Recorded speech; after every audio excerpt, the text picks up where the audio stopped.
you so much for watching. Thank you. Have you subscribed? Yes, you. Have you subscribed? You. Yeah, before you go, click. It's free. Click. Just that's it. Have you subscribed? You're laughing. Have you subscribed? Have you subscribed? Thank you. Thank you. Thank you. Hey, madam, thank you so much. I can see you. I can see you. We have to get to 100,000 subscribers. This by the end of the year. How are we going to do that if you don't subscribe? Yes, you. Yes, you're about to click off. Why? Have you subscribed? It's free. If you don't, ask your son, ask your daughter how to. Just one click. Thank you. Thank you. I see you. Aha. Thank you very much. Thank you very much. And I am ready to die defending Nigeria in whatever way. When it is God's time for us to go, it is and you no took my time to God. You are ready to defend Nigeria. I gave you my time. No, I'm coming. Alexi, hold on. You already started. What I'm saying, defending Nigerians is this. I gave him my time and he's using it to defend me.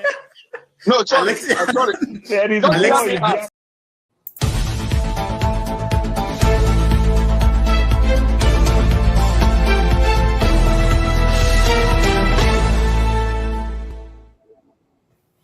All right. Good day and welcome to this special broadcast on Easter Monday on Have Your Say 247. My name is Chimezie, popularly referred to as Chim. So I do hope you enjoyed your Easter break. I hope it went well. You spent needed time with family, had food, took time to reflect on what the season means, whatever it means to you.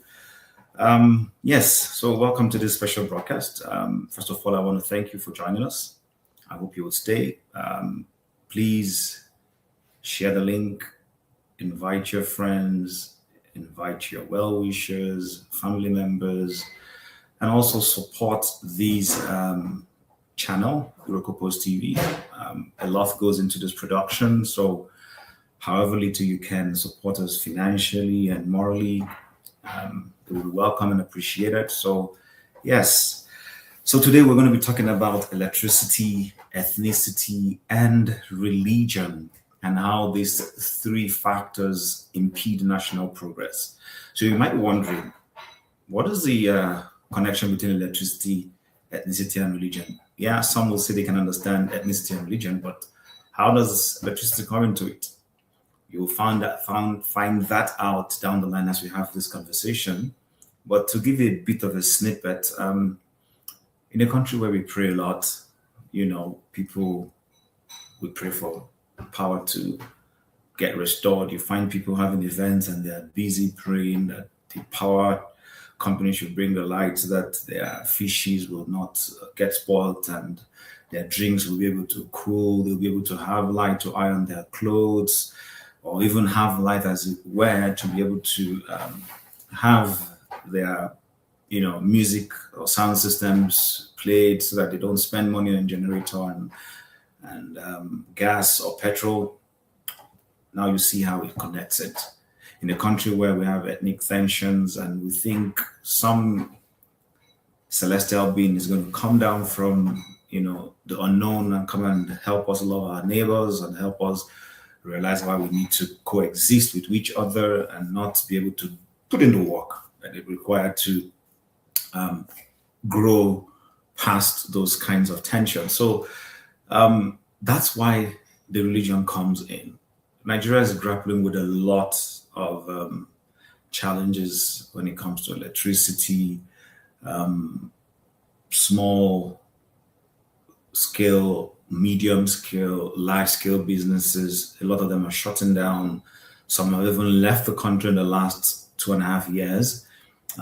If we even want to bring it down to small scale businesses, your roadside vulcanizer and mechanic, they all need power. The guy who's going to pump air into your tire when your tires are deflated, he needs power to be able to do that. That dress you want to wear to the next ceremony, be it a wedding or baby dedication or whatever it is, that tailor needs power.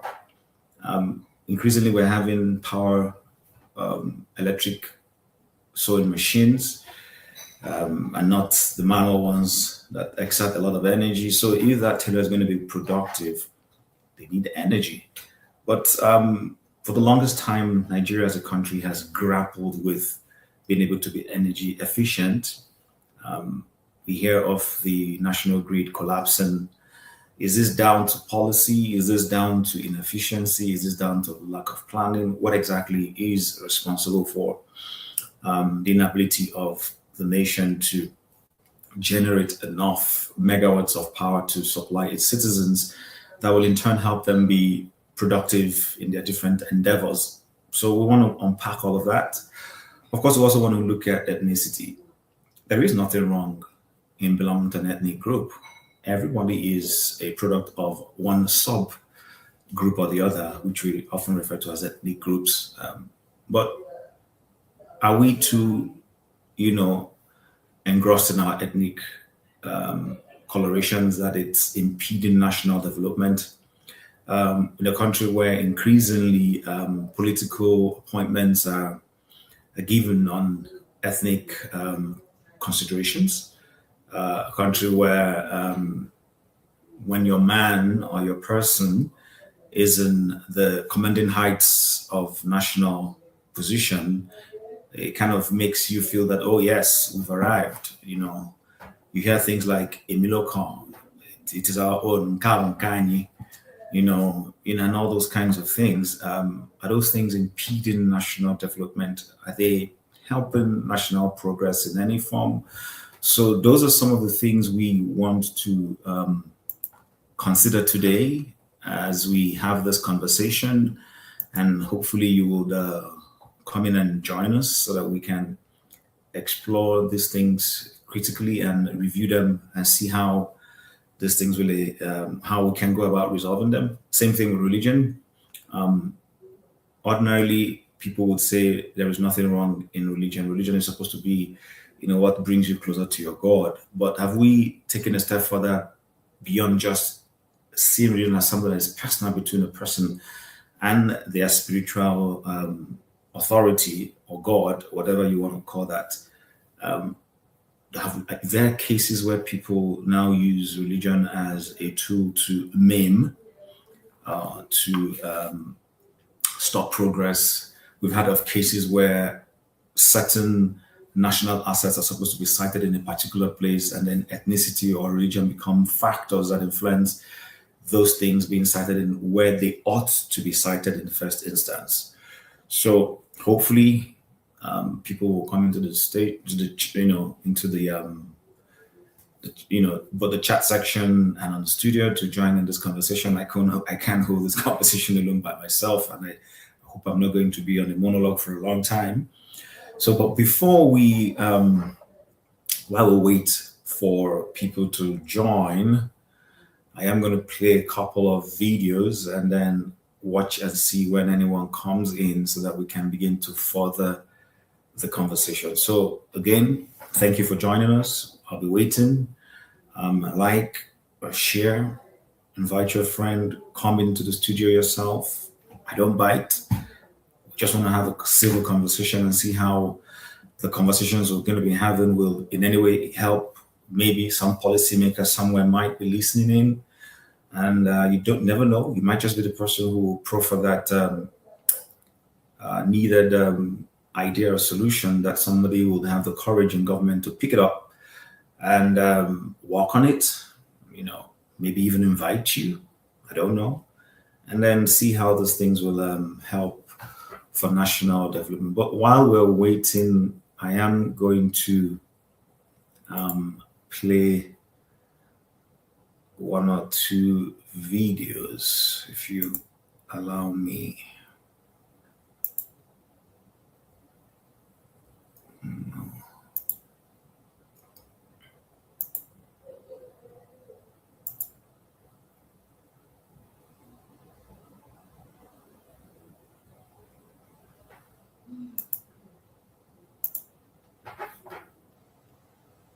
A lot of, we're really not tribalists, we don't care what tribe you come from, and yet you're telling me that in your politics, sometimes even in your relationships, tribalism is seeping through. Why is that? Let me hear from someone at the back here. I would like to touch on the aspect of culture. I think that culture is meant, fundamentally to integrate us as a people. And the fact that he's maybe Igbo and I'm Yoruba, or he's Hausa, it doesn't change the idea and the fact that there is an aspect of individuality in everybody.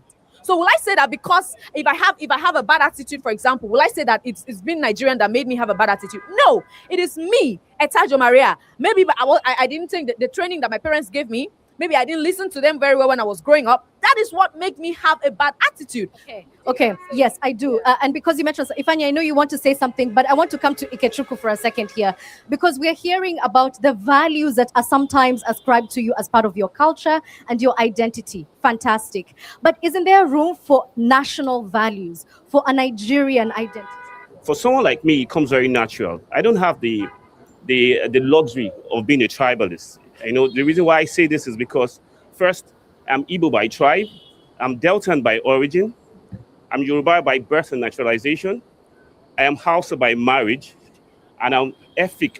Alberta homeowners, do not buy solar panels. Seriously, if you pay out of pocket by maternal affiliation. So when I find myself in this kind of position, so how do I become tribalistic? So I think it has a lot to do with the individual. And first, when I hear people say I'm first a tribesman before a Nigerian, I say something which is highly essential. You need to be a human before you belong to a tribe. Now you hear the Hausas calling the Igbos Yamiri. Now the word Yamiri actually came from the term Yemiri, which means give me water. When you're trying to tell someone that they are bad people and you're calling them Aboki, you're telling someone my friend, so your friend is a bad person. So you see, when you point a finger at someone, so much is pointing at you. Let me hear from Jibril for a second here. By the way, I love the choir that's happening in the background here. Yeah. So, Jibril, there are a few things that he said, and I want to give you a chance to. I just want to build on what he said. Like the Nyemri he called, give me water. It's something that emanated. It's a slogan during the Civil War. So, there's a way history used to affect us. So this new generation of, let's say, our set, they don't see that as offensive. So, but when history is being taught to them, that's when they will now recall that, so this is what this means. So eradicating history from the curriculum done by the then President Olusegun Obasanjo, which is a two-way thing. They brought eradication of history from the syllabus just to take off this civil war thinking, the tribalistic approach to things away from the newer generation. But as it stands, it has its pros and cons. Okay. Let me hear from Ifeanyi for a second, because you've been wanting to speak for a while, and I want to find out from you, is there this disconnect between the young generation and the older generation? The older generation being the ones who went through the Civil War, who really know about the scars of tribalism. Yeah. So the big disconnect. I see that very unequivocally during the election, these past elections. It was very, very obvious, very clear, where the elder ones, they kind of like relaxed and didn't want to put too much pressure. They were just comfortable where they were. You get, it's almost like they were subdued. You get, the young ones wanted to move forward. They see other things on social media, how other countries are moving forward, their peers and everything, and they want to, like, what's happening? We have all the resources, we have everything. Why are we still here? You get, the whole NSAS thing showed how unity is actually is very, very unanimous with our younger generation. The Muslim prayed at the toll gate, and the Christian gathered.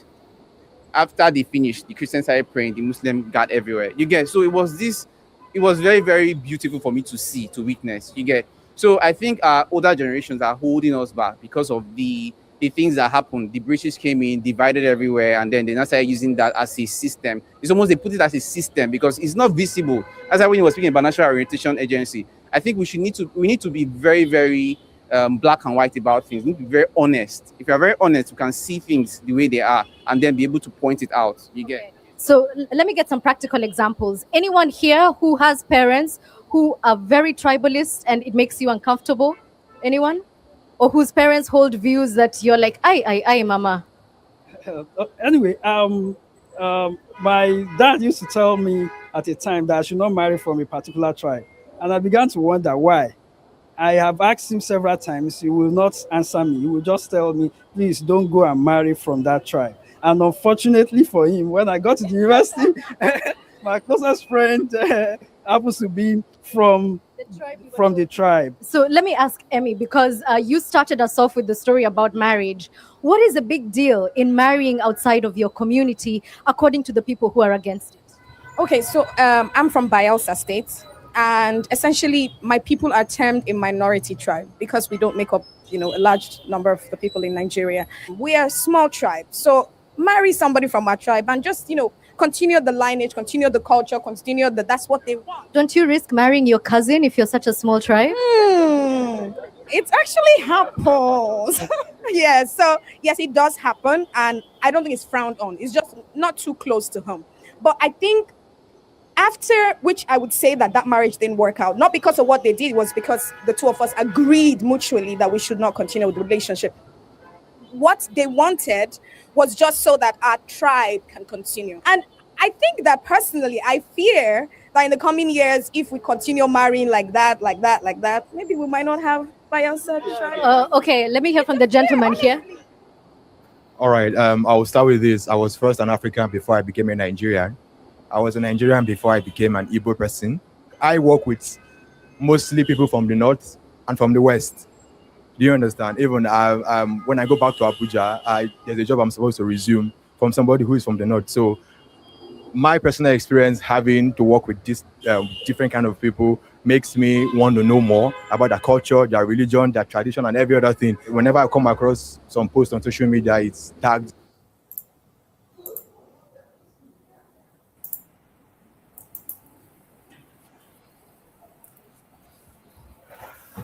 Okay, welcome, Mr. James. It's good to see you. How are you today, and how is the Gambia? Yeah, we are cool. All right. So how was your Easter break?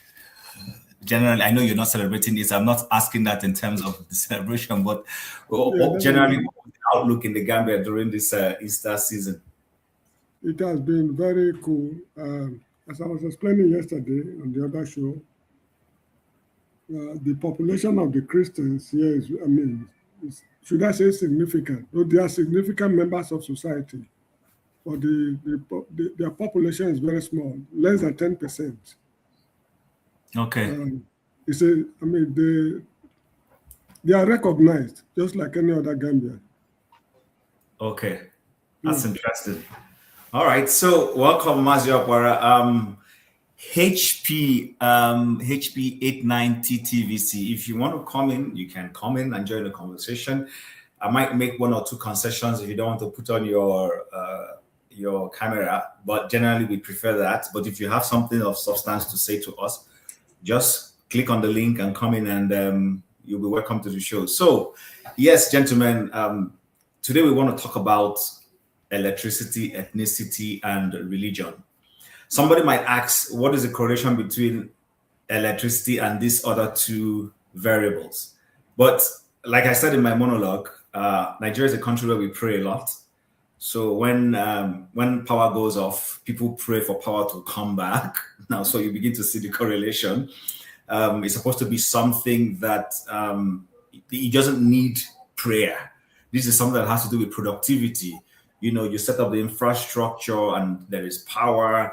Whether you're a Christian, Muslim, Buddhist, whatever it is you do, electricity serves you because it's something that helps productivity. And then the other one that someone has referred to as the twin evils of society, which is religion and ethnicity. They'll go hand in hand. Political appointments, government patronages are determined based on what ethnic group somebody comes from. So I kind of felt today, let's have this conversation. How do we solve it? And if you ask me, I think one place for us to start will be when it comes to the issue of religion. And I want us to deal with religion, then go to ethnicity, and then end with electricity, which is more something that has to do with productivity. So, gentlemen, if you just indulge me, let me play a video. There are two videos that have to do with religion. After we play that, then we would come back and continue our conversation. Just hold on.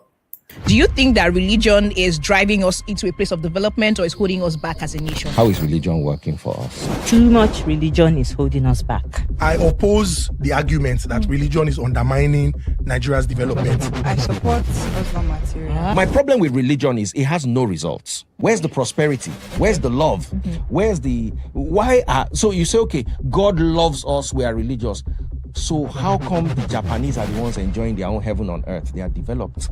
We don't have anything, but we have this God that favors us. But when we truly list what really favor is, according to still us, prosperity, health. Do you know Nigeria has the 2026 statistics? Shortest life expectancy rate in the world. 54 years. I know people that died. They say, no, my church say we know they give blood. I no one collect. If the God of my pastor no heal me, make I die. And they die. Right now, people are burning their TVs in the 90s. They are using the television to spread the gospel. The devil's box. It suits what is happening, spreading the gospel. Is it not the same gospel that could have been spread at that time? People that burnt their television that time. It is not that religion. It is the people and what they do with the religion. Let me tell you something about Christianity. Philippians chapter 2 verse 3. Do nothing out of selfish ambition or vain conceit. Rather, in humility, value others above yourself. If you value others above yourself, this year cannot be your year. It's either our year or it's nobody's year. Bishop Oyedepo, there are several videos of Bishop Oyedepo, online, speaking truth to power. Do you think that at this point in time, religious leaders should still be speaking from the confines of the church? Sometimes we deliberately leave those who are responsible, those who we have ceded our powers to, and who are supposed to use the Commonwealth to fix those problems, and then we look for easier targets. We come to church every day. We go to the mosques every day. You lead us in prayers to pray to God that we don't see, but we have faith in God because we know there's a God. Now, we have the government. They are failing. Your leaders, march in front. We don't need celebrities. You are our celebrities. We come there every Sunday. Listen, and now, we pay Paul, more tithes than taxes in this country. See, if to say this now that time, Apostle Paul don't write shege for letter. Letter to the church in Abuja. Letter to the church in Lekki. Letter to the church in Ajah. All right, gentlemen, you watched that. Welcome, forefathers, to the show also. So I'm glad to see you join us. I hope you enjoy the rest of your Easter. So I wanted to play that as a context to kind of set the ball rolling. You heard some of the comments those panelists were saying there. So my first question to all of us is religion helping or is it a cause? From the Nigerian angle, I don't want us to go outside anyway. Let's just focus on Nigeria. Is it helping us or is it a cause? So I'll start with Mr. James Amazi, and then I'll come to you, forefathers. Yeah, religion is neither a cause nor a blessing. The problem of the country is the ruling class. The ruling class, they made religion to be a problem to the country. They refused to give us electricity. They found the embers of ethnicity or tribalism. The ruling class is the problem, not any of these three items we are going to discuss today. The problem. So, Mr. James, you're saying that are you saying the ruling class is the one using religion as a tool to create problems? Can you explain better? Correct. How is that possible? You see, when I was living with the Benin City for donkey years, nobody cared to know where I come from or my religion. We lived together. But when the politicians came after the military dispensation, things started changing radically, although they inherited it from the First Republic. It is the politicians who are using the terrorists to commit havoc all over the country. This is why they are unable to address the problem. It is the politicians who refuse to give you and me electricity. It is the politicians, they are the problems of the country. Electricity on its own, it's not a problem. The military, I remember when I was growing up, gave us 24 hours electricity supply in those days. Although it's a very funny topic we are discussing, but I still believe that it is the politicians, the ruling class. The ruling class is the main problem. Because if we're able to come up with a new political dispensation, there is a possibility, not 100%, but there's a possibility that things will likely change. And one thing again is that the experiences we are now going through, we are now acquiring, will help us to avoid a repeat of these problems in future. Because when in future, if we happen to get a responsible government, we will easily, we have something to fall back on. When the government is trying to be mischievous, immediately people will, you will see through the government without much difficulty. Okay. We run into this problem because what we are not going through, we've never gone through it before. We have no experience to fall back on. But in future, maybe I will not be around. People will be living there. We have something, they have experiences to fall back on. This was how Babangida did it. This was how Abdul Salam did it. This was how Obasanjo did it. This man is following the same footstep. You better stop him. Something like that. So that's how I see it. It's the ruling class that is the problem of the country. Okay. Maziokbara, welcome, Rudolph. Maziokbara, so you've heard Mr. James. I would like us to, even if it's in 2 minutes, so that I can go around and people make some opening statements initially. Okay. The question was, but you've also heard his own angle. If you want to dispute anything he says, feel free. I said, is religion helping us or is it a cause? Because these leaders Mr. James is referring to, they come from amongst us. They are members of our churches. They are members of our mosque. So is religion a problem? Or is it the way we're practicing it? What's your take on it? Yeah, thank you. Thank you, Jim, and thank you, all of us here.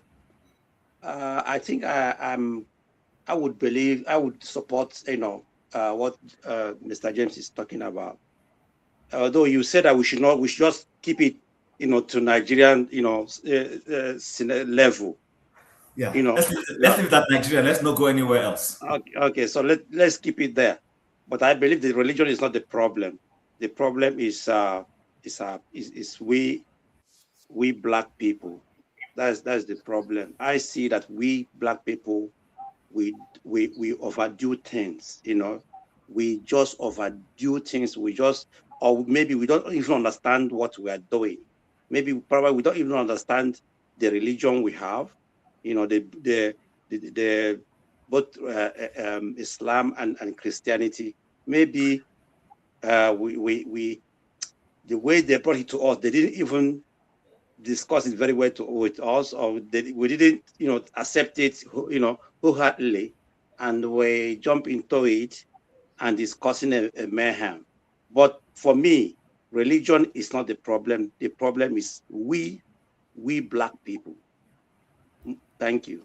All right.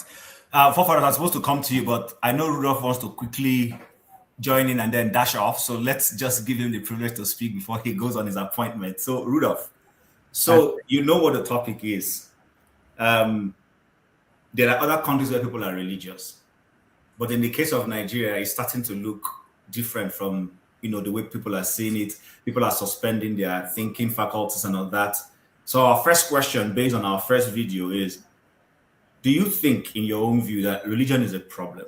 Is it the way people are practicing it, or is it the religion in itself, or is it the leadership, as Mr. James has tried to intertwine all of that together? What's your take overall in this? It's good to stay on this side of the divide, to be the one listening and having to answer questions. But thank you so much for doing this. Actually, we were struggling with the connection between electricity and religion and ethnicity. I can help you because if we have 24 hours of electricity, you know what will happen? In Edo State, all the witches will die off. The witches that come out at night, they will die off if there is power. What are you saying, witch there, Edo State? It's only place that it happens. Edo. It's because there's no power. That's why they are hanging around. So these things are connected. God help me. Um, no, none of this is. They are not problems. Religion is not a problem. Why is happening? Why people are religious in Nigeria is because of this hardship, lack of power, lack of basic amenities, lack of where to go. People are sick and they die because they can't go to the hospital for a trained, capable doctor to tell them this is what's wrong with you. If you go through MRI machine or X-ray, they show you this is you broke your toe. That's why you are having pain there. Look, your arteries are about to burst. That's why you are going to have a heart attack and die. People will start seeing that there is a reason for what's happening to them. But if you don't have any way of telling people, there are people who have never gone to a dentist in Nigeria. And the old people in villages, and they are having pain for the past 20-something years. And you look at them and you say, this woman is always angry. This man is always angry. No, they're having pain, that toothache. That's why they're always looking the way they look. People, you can't. There's no alternative. There's what they call international best practice. If you ignore it and you think you can somehow maneuver your way and succeed as a nation, you cannot. So that's what's going on in Nigeria. It's not about all this religion. People are religious because they have to depend on something. If you I'll end here. Look at people that left Nigeria and they're in Canada, they're in Europe. They don't follow religious leaders the way they follow them in Nigeria. Some of them don't forget to pray because you have to get out and go to work from one job to another one. You don't go to crusade because you have to pay your bills. Things change when you are in a different environment. So we need to change the environment in Nigeria, and all this emphasis on religion and ethnicity will disappear.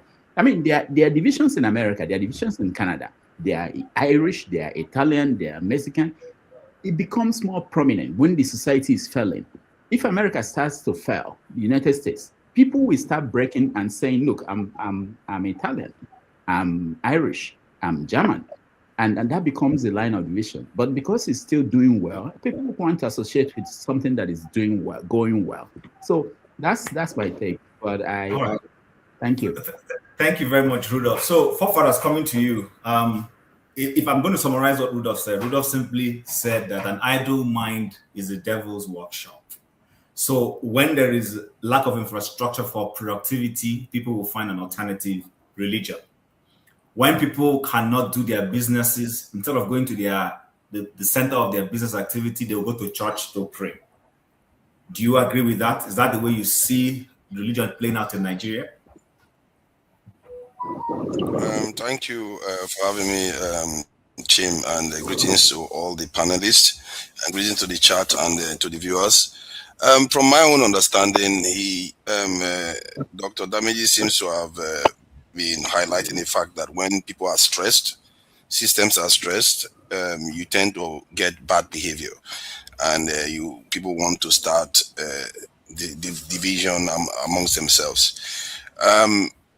The way I look at it also is that this is why it's important when the nation is functioning, whether it's during times of prosperity or times of distress, you have to nurture the relationship between both all the various ethnicities, religions, and while all the time, because it's more acute when you don't nurture it. And I fear that in the context of Nigeria, I hardly see it being nurtured. The interrelationship between the various religious beliefs, and if anything, they are beginning to become more stratified. You can say maybe it's because of the stress, but even with the stress, there should be leadership. Should mean that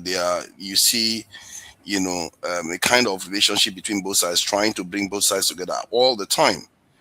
And sometimes you hear, we're here during the election period now, you see that these tensions are being fanned, and you don't see the leader. They will just be quiet behind the scenes. They will not come out, and it's like Nigeria is a country without parents, and they just leave it for the people to sort out themselves. The religious leaders will just be hanging in the background while all this is happening. So the religion in itself is not the problem. It's the way we nurture it, and the way we kind of relate to each other, because you can see clearly in Nigeria, some parts of the religious practices are quite intolerant. They are actually quite intolerant. Hence, I'm sure why you're having this conversation and why it seems like, you know, even if most of us say the religion itself is not a problem, but the way it's being practiced in Nigeria is a problem because we don't nurture interfaith relationships, or even the traditional ones too. They discriminate against those ones. Both sides discriminate. The two major religions discriminate against the traditional religions.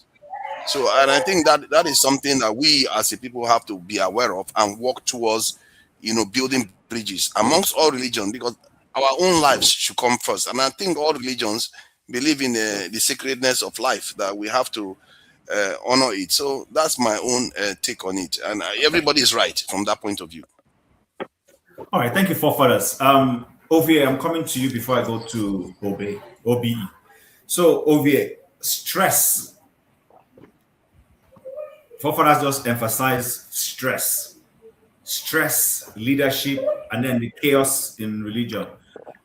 Do you think that the leadership is the one causing the stress that causes the chaos in religion, or it is religion that people have focused too much on as a way of running away from the stress in the system? You know, because we want to see there are people worship in China, whatever it is. People worship in South Korea.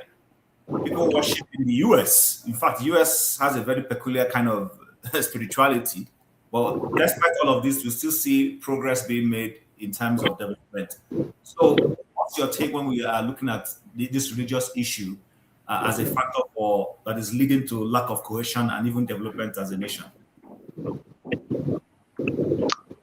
All right, thank you, Chim, and I greet everybody. I think it's very difficult. We are not helping ourselves by trying to separate religion from every other institution. What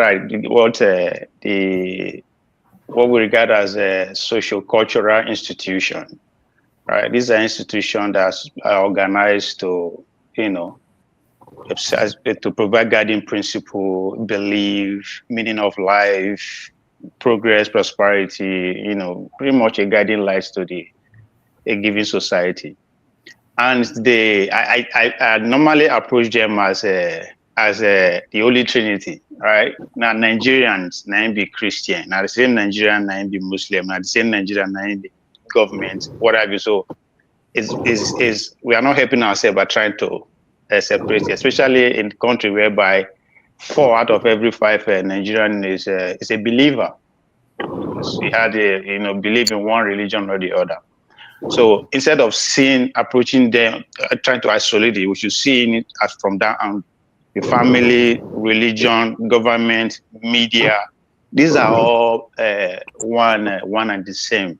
Now, why we tend to look at it as isolatedly is because we think they operate independently, right? There is, especially in Nigeria, the relationship between the institution, the religious institution, and government is very open. Now, only in Nigeria, there are no regulation in our religion institution. There's no regulation at all in terms of finance, in terms of anybody will start church. If you start church today, you literally put your own guidelines together, right? Regardless of how ridiculous it may sound, if you have a connection to the government, it stands. So for that reason, the government says no need to check. They don't check themselves. That's why maybe the last few years, some religious leaders begin come out, speak direct to the government, right? And most of the time, you think you understand that they are politicians, they are playing political role because they belong to one side of the other. I'm not saying that is wrong. I'm saying that it's not supposed to be like that. There are no rules and regulations between these two people. So the religious leaders are tasked with the task of bringing the numbers together, bring as much people together. After at the end of the day, if you say go this way, of course you're not going to see everybody, maybe few percentage of them. Why the man in government will say, you know what, yeah, we are going to look away, regardless of how misbehaving. You guys are your religion gathering is about all the financial misappropriation that we are not going to go. So there is a very tight, close relationship. So we should stop trying to isolate these institutions separately. If our government is not working, you don't expect the family to work, because again, it's boiled down to, they are all boiled down to the same principle, right? The religious, if you pay, when we argue yesterday that Christianity is not Western, it's not, but some of the characteristics, some of the doctrine are Western oriented, right? Even our marriage, right? We will go do traditional marriage, we go see it to go church. They are all tied together. Our government structure is, you can relate it to the West than any other traditional system of government in Africa, or if we even have one at all. So the same thing. So everything is interconnected. So if one is bad, expect the other one to be bad. As an athlete, right? If you get injury for one leg, they advise you to stay off until that one heal. Before, if you manage them, you are putting more stress on this. So as that one way they hurt, a couple of days they heal, the other one injury will pick up. So once the government is bad, expect everything to bad. Once the family institution is bad, so that's how I see it. Okay, all right, thank you. So Obi, before I come to you, I want to play this other video.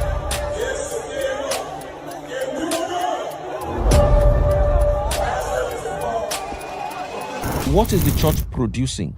Imagine a Nigerian Daddy GO that has 20 million followers, does what VDM does, or does what Randy Peters does. That's your expectation. It's not an expectation. It's not the job the government will answer. When Goodluck Jonathan was the president of Nigeria, they marched. Yeah. Bishop Oyedepo, there are several videos of Bishop Oyedepo, online, speaking truth to power. Do you think that at this... I want religious leaders to be like Let VDM, to be like Randy Peters. What do you want the church to do? Or what do you want religious institutions to do? To hold them accountable. To hold them accountable. They are doing their How bit. much is their bit? They are tiny little bits. This is you people's expectation. See, that why are we empathy looking on. at... I mentioned two people. I mentioned Randy Peters. I mentioned VDM. Why are they able to stand? The other day I was watching VDM was calling out the wife of a governor. He said you are selfish. He was calling her out. Why can't... That is how Matthew chapter 23, that is how Christ looked at the leaders And of VDM religious is not law. even religious. So. And he called his elders in their 50s and their 60s and their 70s and their 80s, the Sanhedrin. Even the politicians attend their churches. Some of their wives are deaconesses in their churches. Even the politicians are afraid of them. There is something. The only reason why they are not doing it is because they are selfish. That is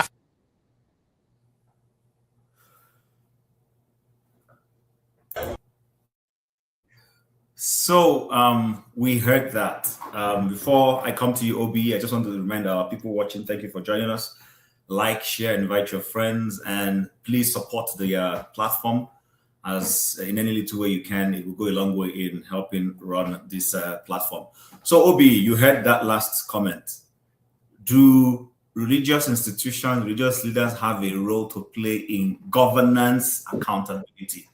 You heard what those analysts were saying. And the Nigerian churches are doing the same thing. Are they holding leaders accountable? Because those leaders belong to one group or the other. What's your take, sir? Yeah, thank you, Jim. And it's obvious that we all know the problem and where we're coming from.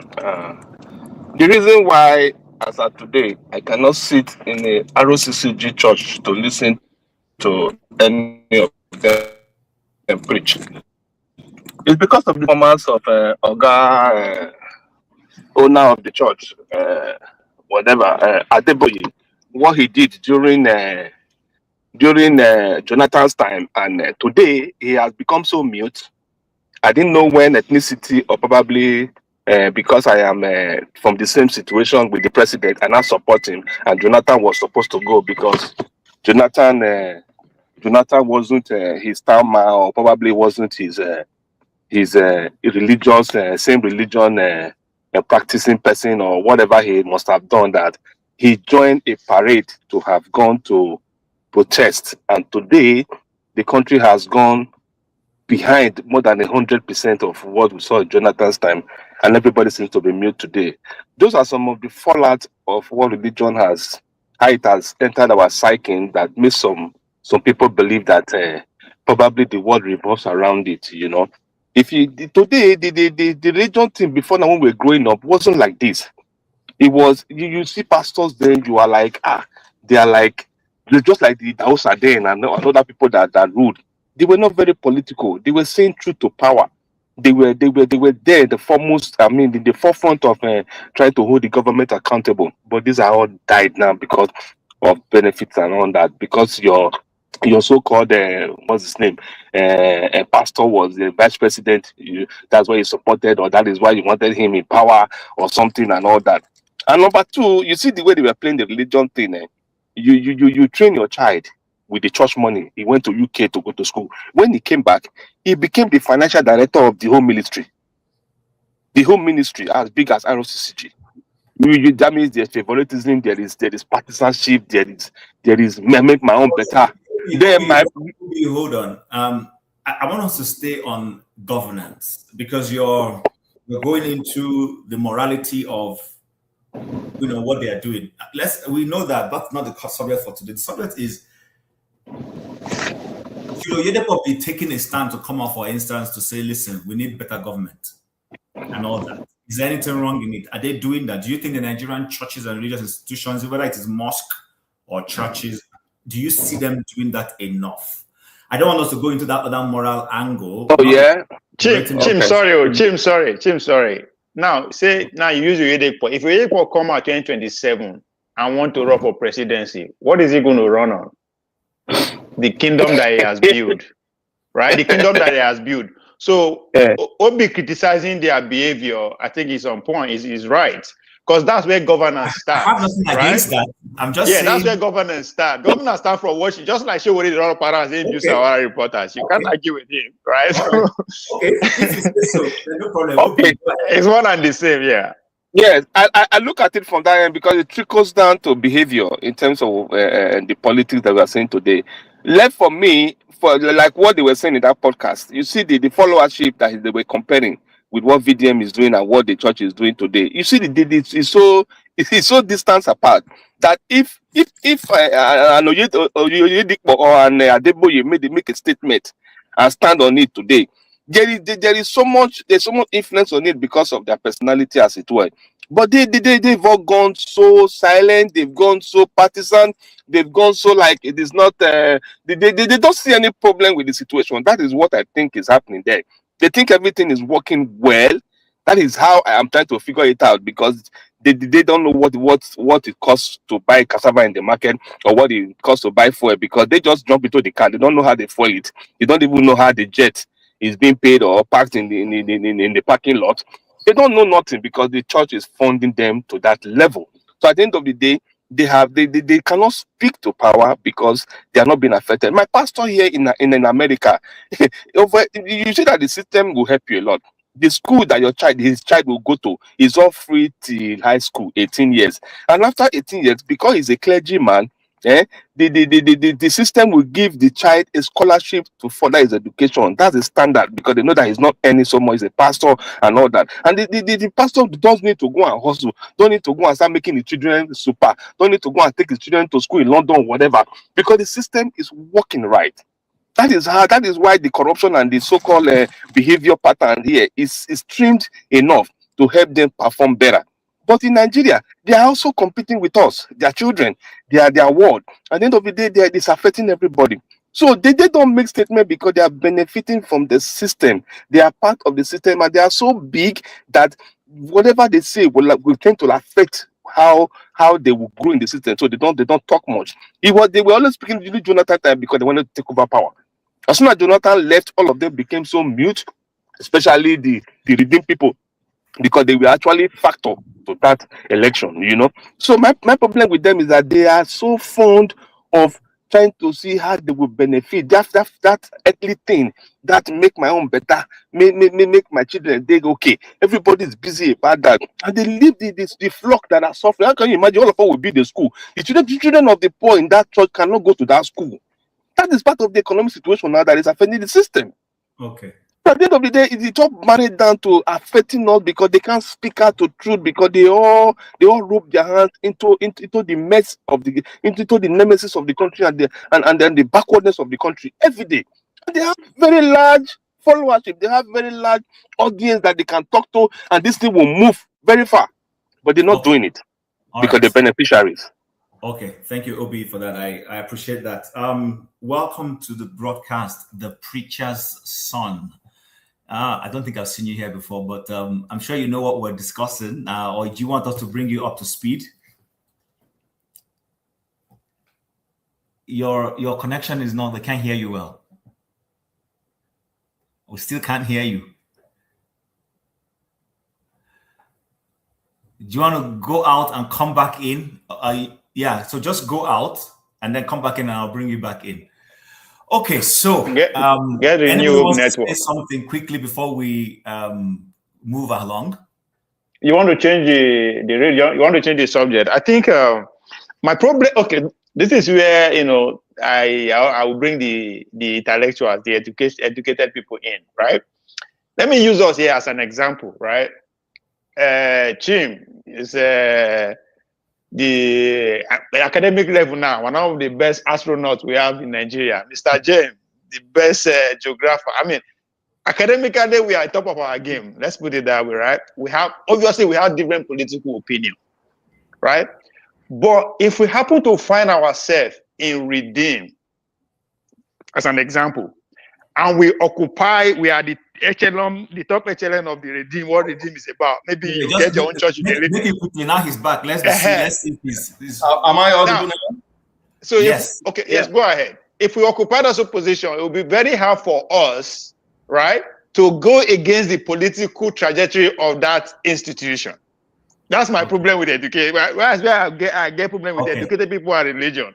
Now, once you get that inside, you put whatever you know aside and join that, especially if you have a position to occupy that will benefit you in the long run. Okay. All right. We'll come back to that here. So welcome, the preacher's son. So do we need to bring you up to speed, or you're well attuned with what we're discussing? Thank you so much for welcoming me. Though I've always been passive observer, in the chats, but this is my first time joining the live chats. I think I should go by tradition. Greetings to the elders and also greetings to all the panelists.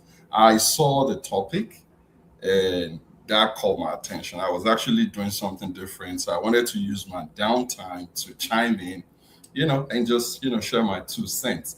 And also thank you for having me. I've ironically, for some weird reason, I couldn't sleep last night. So I watched that said podcast from the beginning to the end. And when I watched that podcast as a concerned Nigerian, and also as a Nigerian that up to a certain degree, I'm aware of self, and also I'm aware of my environment. A lot of things were said on that podcast, from all the beautiful people on that podcast. And when I saw the topic, I wanted to chime in from a very different perspective, just to give a little background. I'm a church boy. My father is an ordained reverend. I grew up in the church. My mother too is an ordained minister. All of my siblings were church worker. I was the only black sheep of the family. So, and I love that tag a lot. I'm beginning to love that name even more now. And I wanted to come in from the perspective of being a Rasta man, having a different perspective about religion, governance, and what exactly our problem is, not even as a Nigerian, but as a people, black people. I think kudos to the organizers of this, amazing space. You guys are doing a lot of amazing work, but I beg to differ. And this might sound a little controversial, and I think that's totally fine. If we can hold different opinion and different perspectives about life, I think it's really very important. One of the major problems I see us having as a people, especially Nigerians, because we always look at ourselves as that we are special people. Yeah, we could be special people, that we are different than other, people that look like us, that have the same, and I think, in my opinion, I'm very young, and a lot of people on this panel are way older than I am. So I might not be able to speak a lot to history. But if we look at human relationship, how we treat each other. And one of the things that caught my attention on that podcast yesterday was one of the things that Daddy Free said. I know a lot of people might not agree with his ideology, his personality, and that's totally fine. I do not agree with everything that he says also. But one of the key things he mentioned, that some of the people on the panel that are leaning towards religion is not our problem, is he mentioned love. And what's the basis of why we are here? What's the basis of our existence? For us to do what? To love ourselves and love our neighbors. And if we go back to why we are here today as a people, we can see it all around us, even in the diaspora, how we treat ourselves. I'll give little instances. In every community or every state or city we are, in any part of the world that we are, you're going to see this community, this community, this community, this community. But that's really hard for us to do amongst ourselves, to have a cohesion as a people. That's one.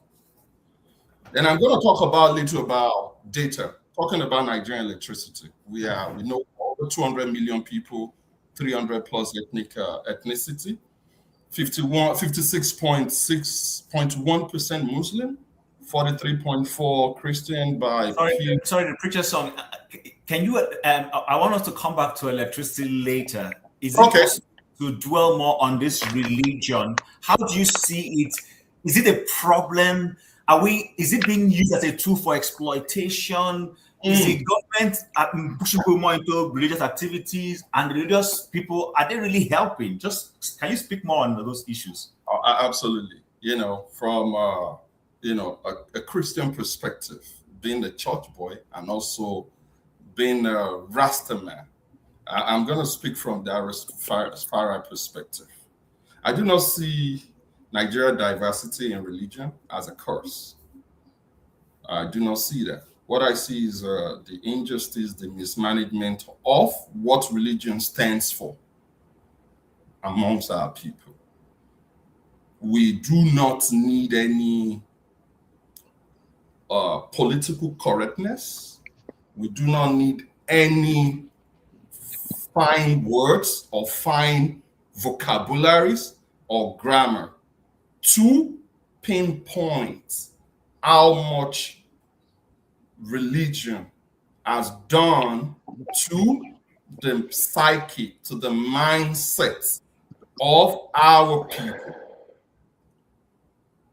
Let's forget about when we have not really had access to technology. Let's focus on the last 27 years of democratic rule. When we begin to have people of conscious mind, people with different ideology coming into the space, leveraging on technology to disseminate information to the people, meaning that the people are becoming more aware about the damages that religion has been doing to our people. And I'll give you a very personal experience, which I know is almost similar to the experiences of 200 million Nigerians in terms of how much religion has taken us away from our reality of who we are, what we are, and what is our real existence, the essence of our existence on planet Earth. So for Nigeria, I'll say one, ethnicity and religion we shouldn't even look at it as a source of our identity to start with. We can disagree as much as we want to. Like I said earlier, which is going to be my final submission on this. We don't need any data. We don't need any finessing of words or patronization to hit the nail on the head and speak the truth to ourselves, regardless of what side of the house we are. Religion has done more damages to the psychic, to the mindset of, I don't know about Ghana, I don't know about Mali, I don't know about Congo, but in Nigeria that I know, that I was born in a little over 40 years ago, religion has done more damages. And that's why I'm even focusing on the last 27 years of democratic rule, when, quote unquote, we can say, well, people are beginning to understand what it means to live, to be citizen, which we have never been. That's another conversation for another day, which we have never for once been. So if we now look at it overall in terms of what has religion, okay, let's come back to the advanced world. I believe most of us live in climes where system works. And so we see how the religion system have been regulated. Like in America, most of us live in Canada and America. We attend churches, even our Nigerian churches, and we see how much regulation, how much orderliness in terms of how they conduct their businesses. We do not have anything in terms of policies, frameworks, or whatever could tell us that, okay, even if there are bad eggs in this basket, we could point out some individuals. Unfortunately, there are certain individuals in that ecosystem, in that business space, that are doing good works. But unfortunately, the works of the bad eggs is overcloud the little good ones that people can really point out to. And what that tells us, a true reflection of who we are as a people. So in conclusion, I'll say religion has done more damages. And I think we are at the precipice of having to have a rethink as a people if we really want to move forward. Thank you so much. That's my submission. All right, thanks very much. So I don't know, between Ovie, Maziopara, forefathers, James, do you want to add anything to what the gentleman said before we transit to the next conversation? Yes, another aspect of, I think we should start thinking of how to take advantage of the good side of religion. The good side, especially in Nigeria. Well, you mentioned what are those good sides?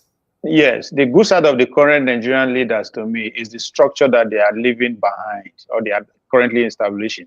I see them from the lens of a businessman. They are some of the business men we have in Nigeria. I will use Redeem and Winners as an example. Winners has Redeem has a business model, has a model of having a church in every every street, right? I can't know exactly. I think the mission is every 5 buildings.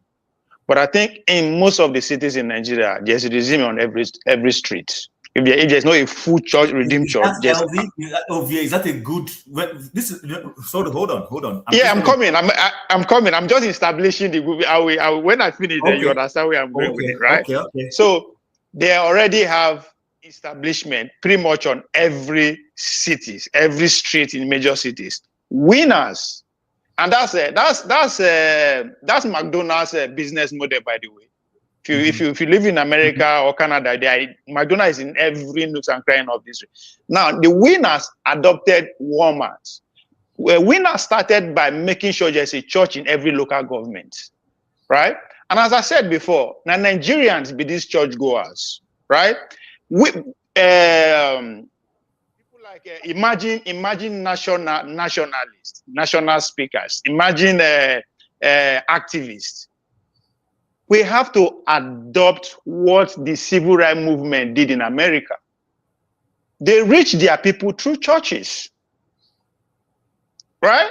That is the only, so the churches are everywhere already. How do we now go from that churches to churches to make sure, not politics, national is your national tragedy is being at even about 30 minutes or 1 hour every Sunday or every week or every day in those churches, right? Because that's what PDP did when they came in 1999.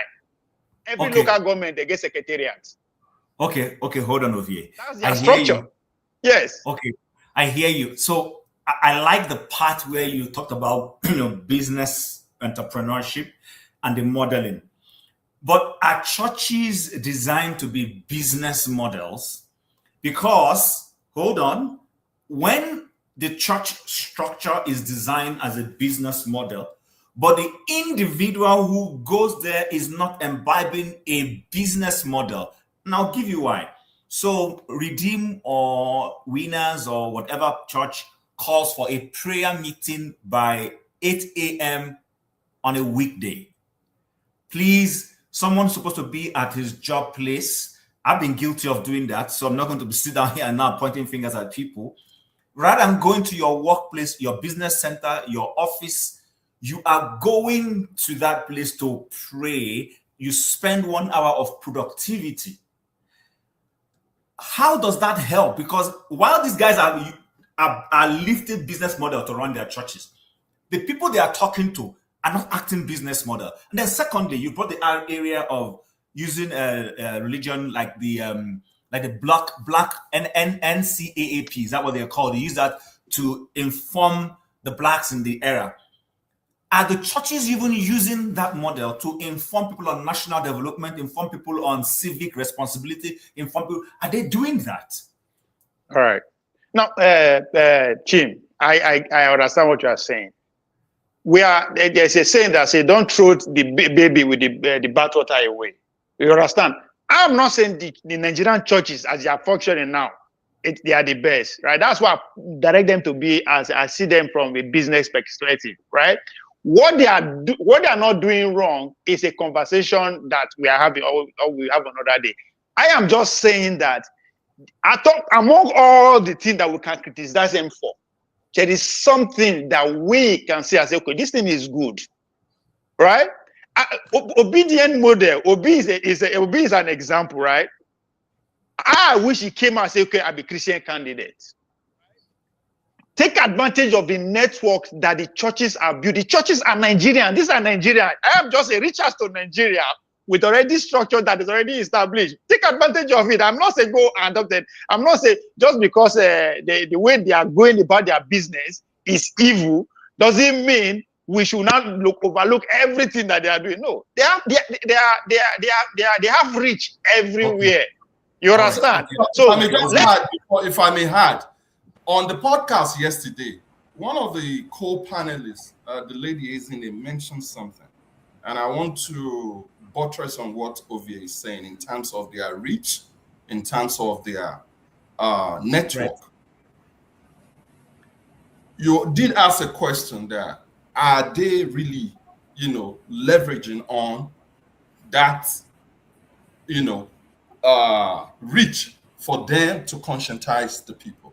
So let's look at it from the surface, like the lady says, which I'm going to paraphrase. I'm coming to you next. On the thing yesterday. Every Sunday or every day of the services, people go in their multitude. Sundays, that's when you have the largest crowd. Let the pastor just on a Sunday be true to himself or herself. Stand right there on the pulpit as they all say that they are being called by God. Under that auction of that anointing, tell your people that today we are all rising up. We are marching to the city center. What are we going there to do? We are not going there to cause trouble. We just want to speak to the authority that the pains we are going through is enough. Just one Sunday. Guess what? There's going to be effect. There's going to be effect of that rally. But you know what? I talked about something earlier, the mind of the people. I mean, I don't know how to put this more. We are all looking at this from the surface, and I want to agree that 99.9% of us on this call knows some of the solutions that will lead us to the liberation. We do, but we are not yet ready for those conversations because we have not yet got to that point of self-realization to understand that. Without us coming together as one, we're just going to continue to waste time waste resources and energy. All right, no problem. Major, For the pastor to do that, we are making a mistake because the pastor is in bed with the politician. The pastor's job is to keep the people, just like Chima is saying, away from the intricacy of how government works, right? Instead of going to a job, you go to the... So that's the job of the pastor. From their own reality, from the reality. Yes, that's the job of the Mankind pastor. is Why all the about. job of the government will not regulate the pastor? The day mess the is pastor so will start deep doing that. The 200 million people, I don't see the liberation in our generation. But what I think we are doing, all right, is gentlemen. enhancing the mind of those who are going to take the baton from us. Okay. And posterity will be able to judge the few that are speaking out there. Oh, at that time, what did you do with your platform? What did you do with your intellectual intellect? What did you do with your wisdom? With your experiences? What did you do with it? And I think when it gets to that point, they're going to start separating the wheat from the shaft. Okay, Mazia, the day the pastor will do that, EFCC will investigate him. Come on, man. You can't just be talking every time somebody stop, man. Yeah, please. Okay. Please.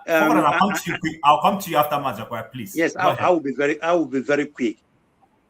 Those people you see, I mean, those millions you see going to church on Sundays, on Saturdays, because of poverty. Today, if Nigeria or Africa, people are elevated from poverty, from illiteracy, that church will go down. That church will be flat. Maybe they'll have maybe every Sunday you see 500 people in the church. Just like over here in Europe, where sometimes you see only 30 people in the church, because people are not so hungry. Why the church is booming? Why church is booming in Africa, or mostly in Nigeria? We're speaking about Nigeria. Is because people are poor, and then the so-called elitists, pastors, the founders of this church, they know why they use that. In fact, they see that, oh, these people are poor. That is why they are manipulating everything. That is why you see church every day, every night in Nigeria being full, to the capacity. Like the last pope who died, last pope before this one, that guy, he fought the military dictatorship in the whole Southern America. In fact, he was always, in the street marching. He was a campaigner. He was an activist, right activist. But look at the churches today. Look at their founders in Nigeria. They don't even talk. Those who talk, they talk it, kind of, indirectly. They don't come out boldly and condemn what is wrong and condemn dictatorship or despotic rulers. They don't do it because they know that they are also, corrupt. They are also corrupt. So corruption is part of it. But what I'm saying, that illiteracy, any day Black people, any day we are, we are, liberated, we are educated, poverty, nowhere, you cannot not eradicate poverty anywhere, but at least reduce poverty, to minimum, those churches will collapse. But they are benefiting from, poverty of our people, and they want it to remain like this. These people are more wicked than the politicians, if you don't know. These people, they are more wicked than politicians. The problem is not religion. I said before, the problem is our mindset. We Black people, our mindset. That's the problem. That's where I stand. Thank you. All right. Thank you very much. Forefathers, please go ahead. Yeah, thank you for that. I like I think that they freeze. That's what I like what he was saying, and saying why they don't come out to do much. And clearly they are not offering value for the time our people spend with them. It turns out that if you compare Nigeria, I know that some people don't like to hear the problems we have, because one of the ways you can tell that something is seriously wrong with Nigeria is how you can be matched with other people. When you compare them to most other countries, I think Nigeria on average, compared to even countries that are religious, like even the Italians that actually, form the Roman Catholic Church. Nigerians lose a month every year, every 2 years, because of church compared to them. We lose about a month. Basically, like we are not doing anything. The hours we spend in church compared to them. And that is scary. Because it's not only now that our governments are badly behaved, we the people themselves are also compounding it. Because we don't spend a lot of time working. Can you imagine that even India, that is doing better than Nigeria, and many other countries actually work more hours? China work more hours than Nigerians do. Nigerians spend most of the time not actually working. And part of it is the time they spend at churches. And I've experienced it myself, and I've seen where you will be working with people in Nigeria, they will prioritize their time at church than the one that they do for work. You see that often, and it's like the churches, they capture them. They don't just capture them to come to service. They capture them for revival, for choir, all kinds of different things. They would say they want to train them to become pastors again. It's like it's on, and it's very unseemly, because when I went to Nigeria, I saw a physical proof of it. I've mentioned it in most of the lives that have been present, because while I was there, I was in Rivers State and Bayelsa. Like most of the posters you see for advertisement is for religious people. One particular pastor, like he was like the head of state of Port Harcourt. I don't know what you call it, head of state of governor of Port Harcourt and Bayelsa put together, because he was the face I kept seeing everywhere. I was like, this is crazy. How is it that this guy is in Rivers State and is in Bayelsa at the same time, and the same posters everywhere? It's like the churches have just captured our people's minds, and it's almost as if it's functioning as something else. I'm not even sure what it is anymore. It's functioning as something else, whereby it's not allowing our people to think clearly about their situation, and it's not even allowing them time to actually put at productive work. It's crazy the amount of time. It's only African country that will compare to Nigeria. If you look at any other country that is doing well, including the religious ones, if you go to Saudi Arabia, we are spending more time in religious places than even Saudi Arabians. We are spending more time in religious places than even this in Israel. We are spending more time in religious places than Roman Catholic, where they founded it. We spend more time in churches than that. We have corrupted what religion is supposed to be. As if you cannot pray at your place of work. I don't know how can you be losing 1 month every year due to just religion alone compared to other nations? How can you be doing that? Every 2 years, you're losing 1 year, 1 month, I mean. So that's productivity that you have lost for that nation. That's jobs that would have been created that you are losing for that nation. So we have so many layers of problem. The fact that we have the security problem is bad enough, but our practices are not helping too. So this is some of my findings, and it's clear that these churches are not giving value for money. Thank you. Okay. All right. Value for time, more like in this case. Yeah, I totally agree with you, because when it comes to that productivity angle, it's something to look into. Mr. James, do you have anything before we switch? We're about doing a switch now. Yeah, you see, the point I'm making is that it is the ruling class that is the problem. Government is meant to address the needs of the people. If pastors or imams or whatever it is, they are misbehaving, it is the duty of government to curb their excesses. Is it the government that should control the churches, or the churches should control the government? That's what somebody was asking in the comment column. It is the government that should control the churches. There should be rules and regulations which government is refusing to formulate, let alone implement. I remember reading a book, I think it was during my primary school days. It was way above my knowledge, but I was able to grasp traces of what they were talking about. The book was written by the Jehovah's Witnesses. The title was, What Has Religion Done for Mankind? That's the title of the book. They were pointing out that most of the wars that have been fought in this world, the foundation is laid on religion. Religion has done more harm to man than good. If there's heaven or hell, that is a different matter altogether. But again, before the white men came, Africans had their own religion. And up till now, to the best of my knowledge, I stand to be corrected, nobody is accusing the Babalawo or the Romila or the Isago man or Iguma or whatever it is of this misbehavior, they're accusing what's it called, the churches and even the mosques, because a lot of things are happening in the mosque unknown to us. The way they organize themselves is different from the way from the Christian areas organize ourselves.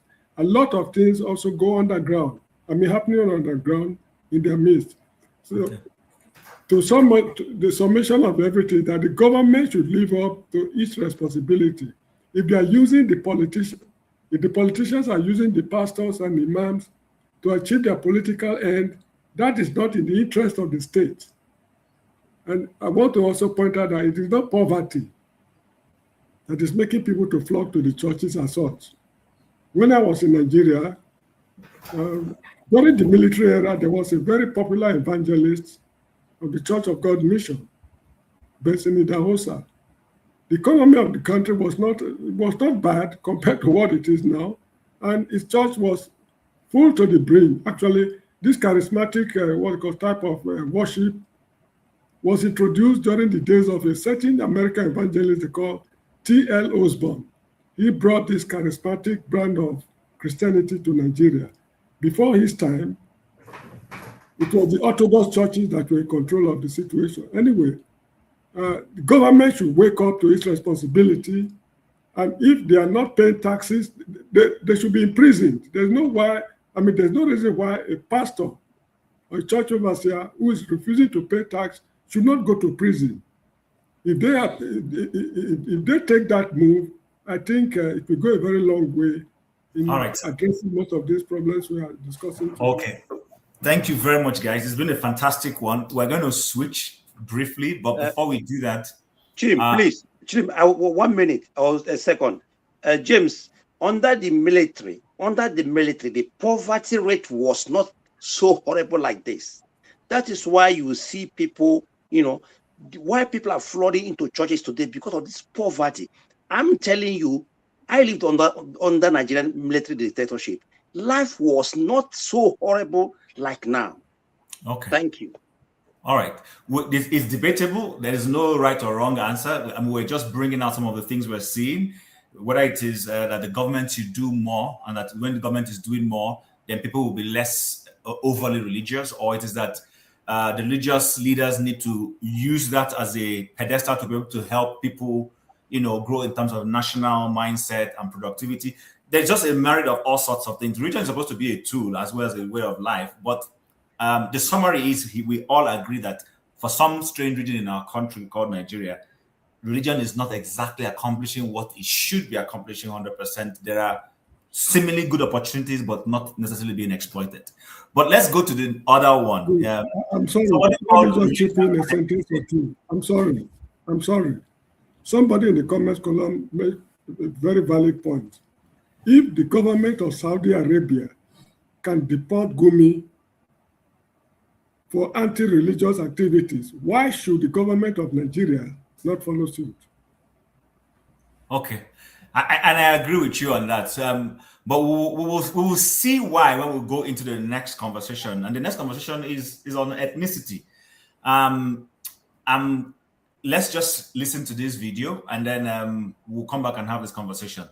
Under the rain, under the mercy of the elements, these are the latest victims of the ongoing violence in Kaduna State. Hundreds of them have been camped at this school since March this year, when gunmen from an opposing tribe attacked their village, killing dozens and destroying homes. Our main problem at the moment is shelter. From then, we're able to go back home, then we talk about security. Located in northwestern Nigeria and with a population of nearly 6 million, Kaduna State has been embroiled in conflict for decades. The violence has its roots in ethnic tensions between the state's Muslim and Christian populations. The Muslim-Christian divide has been so exacerbated by the fighting that the government has mandated these two men, a Muslim imam and a Christian cleric, to use the pulpit to try and bridge the gap between their two communities. And they have brought together traditional leaders to join their cause. The politicians have taken this important element, sensitivity to our religious values, as a chess game for winning political office. This is why it becomes so same. Pastor James Wuye is himself a victim of the ongoing conflict. He lost his arm when his village was targeted in the tit-for-tat attacks and now wears a prosthetic arm. I wish they know the benefit of peace. Sometimes I feel incapacitated. I wish I am this Superman somewhere in a movie that can go drop waters in trouble zones and say, stop this killing, it will not help you. The conflict is mainly concentrated in rural Kaduna, but has also spilled into the city. The people of Kaduna have also been physically divided along religious lines, with River Kaduna forming a natural boundary. Many Christians have fled the state over the years, fleeing the almost endless cycle of violence. Those that remain behind have sought refuge in the southern part of the city, while the Muslims dominate the north. This man, the governor of Kaduna, is also leading efforts to bring peace to his conflict-riddled state. We are making progress.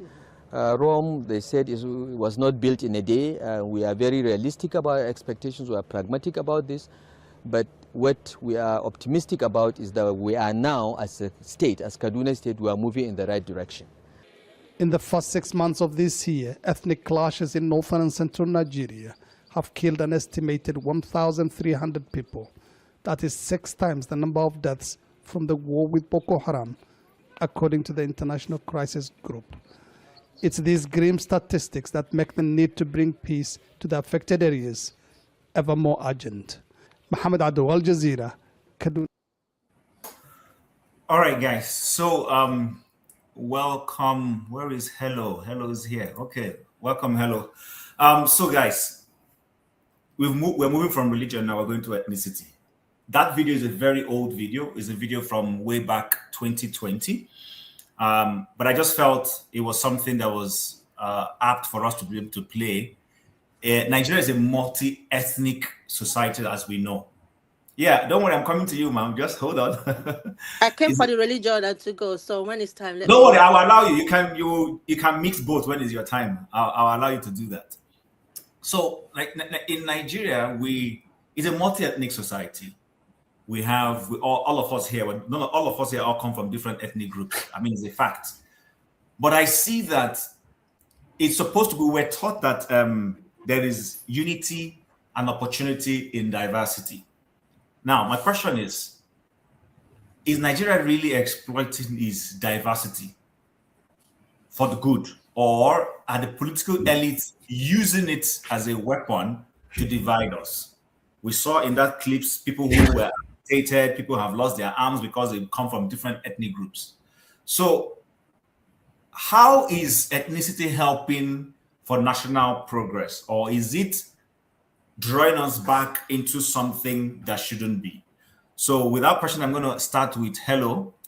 Hello, you can, when you're answering or giving us your perspective, you can talk about religion, because I know you are not here at the beginning. Go ahead. You have 3 minutes or 4. Go ahead. Hello. We can't hear you. You're muted. Okay. Can you guys hear me now?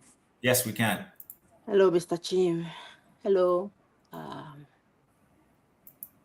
Mr. James, Maziokbara, and Mr. Ovie.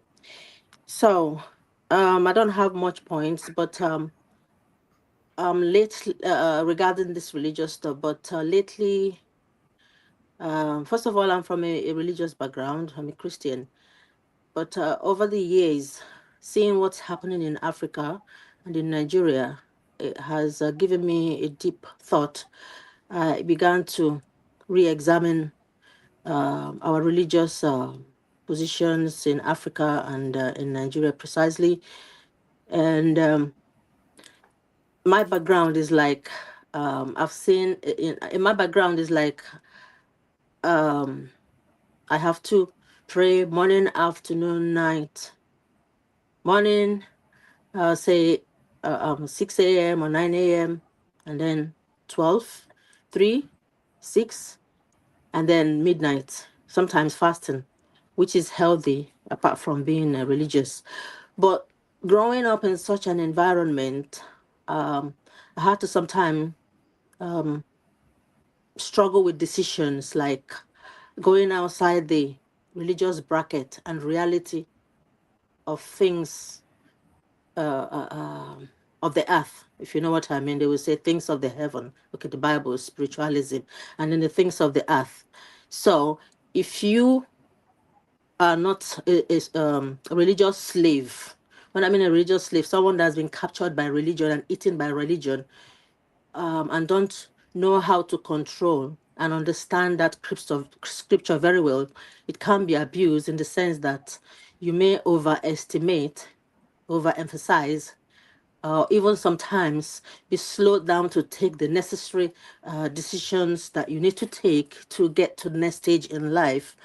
You feel you will be judged, not only by God, but humans who are religious like yourself, say Christians like yourself. You may be feeling like, oh, you're not Christian enough, you're not religious enough, you have to do certain things to show that you're actually a religious person. Otherwise, you'll be persecuted. You bring shame to your families, and it's kind of like one of the things in the scripture that says if someone whacks you on one side, give you a slap, you should turn the other face and receive that slap.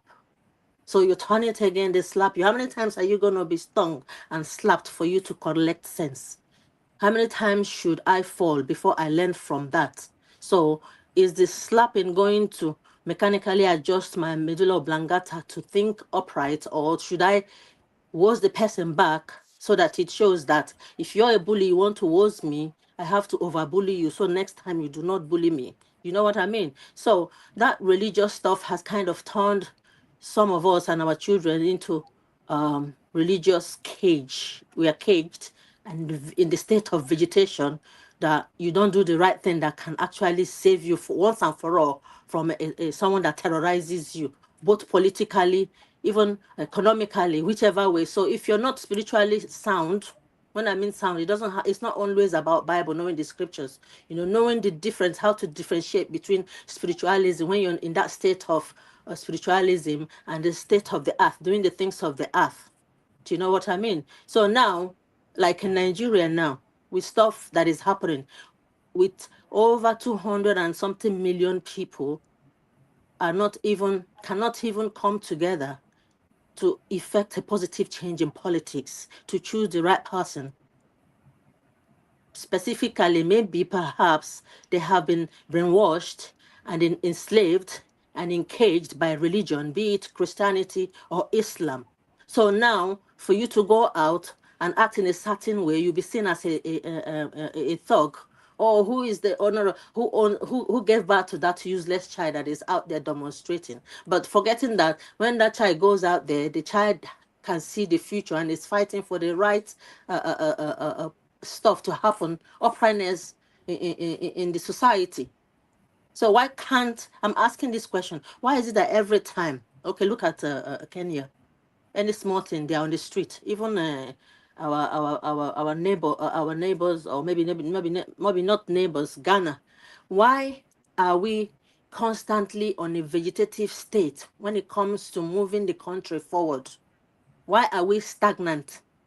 We come online, we show all emotions, but when it's time to do it, it now becomes moral or etiquette. I shouldn't go out and do stuff because people will see me as that. Maybe my pastor, I don't want my pastor to see me that I'm on the street demonstrating and stuff like that. So religion, I believe, has been weaponized. When you walk a little mile, you will see churches. People are opening churches now as a business, I do not believe that religion is going to help Nigeria. I do believe that it should be completely, all those churches, all those mosques, any religious organization, wherever, should be closed down, both Catholics as well. All of them should be closed down. And possibly, if you want to have a religious institution, very few of them, and there should be a standard to test that these people are actually genuine. What stops us having one church in the whole of So, hello. If I could just ask, is that not draconian? I mean, in a democratic system, you allow people to gather, associate, and do what they want to do. So, is that not turning Nigeria into China or Soviet Union or Cuba or any of those places? Would you like to live in such an environment? Yes, I would, if it's controlled and not abused. And say religion is a personal relationship between you and your God. It's something of the spirit. We are living on earth and we should act as humans and guided by laws. So no one is saying do not practice your religion, but nationally it should be controlled. It should not be used politically. It should not be used to scam someone. It should not be used to enrich anybody that I'm coming now. You're my God. I come to church and you tell me how much I should give as an offering. It's happened to me. If you're coming here to give offering, if you don't give, if you come to this altar and give less than £5, you're not welcomed. I had to go home. At Yeah, another one. but that's your choice. That's. I hear you. I'm not supporting what they did, but at least you had the choice and you went home. My question is, in the UK, in Canada, in the US, religion, people are liberty to worship. However, if the head of any religious institution is creating abuse, then the system steps in to stem the tide, hold them accountable. So isn't it a failure of government institutions in terms of regulation than the fact that you want it to now be a legislation that people are you legislate religion and then we become another China or Cuba? I mean, I don't want to live in that kind of environment. It's not just down to the government. It should be a moral standard. We are not over spiritualism to the extent that I'm aware of someone who had diabetes and refused treatment because he thinks fasting and praying will save his life. So there's supposed to be a line drawn, a morality line drawn. I'm not saying we should be like the communists in China. Everyone should, do the same thing, act the same way, think the same way, otherwise we are zombie. Here, people don't abuse religious stuff. Sometimes they even arrest them. I know the government are doing stuff, but the people themselves, the government are not going to come there to watch you when you're scamming your people who come to learn the Bible from you or come to church. The government are not going to come there to monitor you when you're abusing the people coming to pray in the house of God sexually. The government and they didn't put camera inside women privacy to say, okay, this is how these women have been abused. So the things going on in churches are personal things that people should have morals for. It has nothing to do with the government. Okay. The people will do theirs, government do theirs. Otherwise, my sister, in any church, if you attend such church and you are abused and you have the right to report to the state, that there is a system in place where you live. I think you live in a society that is a civic society. If you are abused and if you see someone who is abused by her pastor or his pastor, you have the right to go to the police and report that person as long as you have your evidence. Which police, brother? I want to ask you. Like no, now, I can see your name. 1 minute, I'm not. This is not an attack. You're an Igbo man. I can tell from your name. Yeah. Say in the village now. By our culture, sometimes as a woman, when you are abused, you cannot even say it out because you will be blamed. Oh, why did you go there? Even if it's a church, why did you wear a short skirt? Why did you wear a tight skirt? That is what I'm saying, because we live. I'm telling you, that's what I said before before you came up here, that the problem is not the religion, but the system, the people. Because if you live in a system that works, somebody cannot do this to you. You understand what I'm saying? So the problem is not the religion. The problem is the people who practice religion and the system, the state. I mean, the society where they practice the religion. That's what I'm trying to. The religion is the problem as well. Because no, it's not. It's not. 1 minute, sir. 1 minute, sir. The people it's a religious extremist. They think it's only Islam that practice that extremism. A lot of Christians practice it. Do you know what I mean? Like, for example, a country in Africa is going to fight for Israel. Tell me now, which planet is this happening in? Yeah, is it not because of religion? Because they believe Israel. I want us to move away from, because we've trashed religion a lot. Let's look at the ethnicity factor in Nigeria. I just played a video for us. We were told that there is unity in diversity. in the case of Nigeria with our multi-ethnic nature, OVA, is that axiom holding true for us, or is our ethnicity now becoming a cause? How can we turn our ethnic multiplicity into something that is beneficial to us as a people? Political structure. I don't think Nigeria have a tribal ethnicity problem. It has never been a problem, even before our independence. It is in history that we trade with ourselves, we marry ourselves, even dated back to 1800s.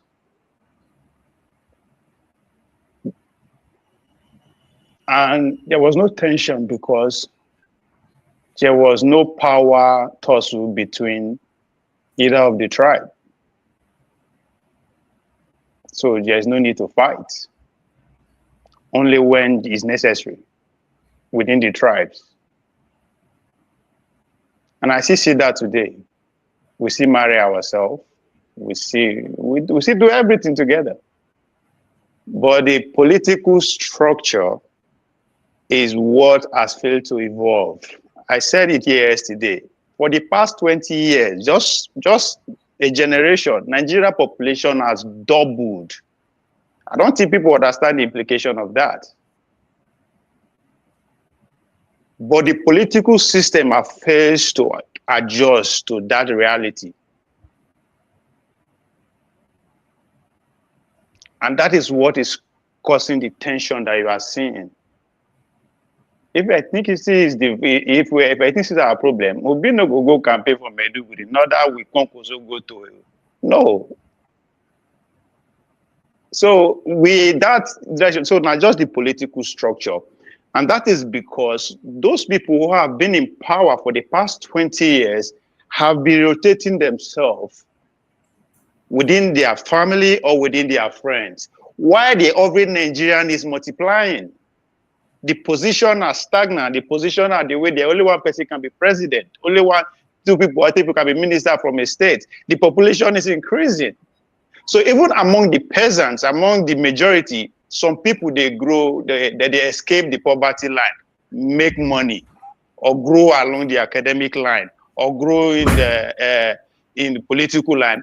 Him or she also want power. So in other words, even within the political class, their number don't double, tripled. If I get money today, even if I don't want to be a governor, I want to put myself in a situation where if I just carry my phone and they talk to the governor, that's power. So the elite, that's why I focus on the educated class. They are taxed with the governing structure, the business structure, even the churches and everything. And then you have to be educated or exposed to some extent for you to be trusted. Not we say we are capable. If I go to Nigeria and say I get PhD, automatically they don't trust me that. So there is that, and I think even the elite class recognize that fact. That's why they are trying to create more states. Will that solve the problem? No. So the tension you are seeing passing through ethnicity are financed or encouraged by individuals who want power. It's as simple as that. If I get money today, I won't get power. If they sponsor one kind of problem for my own state, one day the governor will know who they call and I will be called. So they are taking advantage of the explosion of the population to make a statement.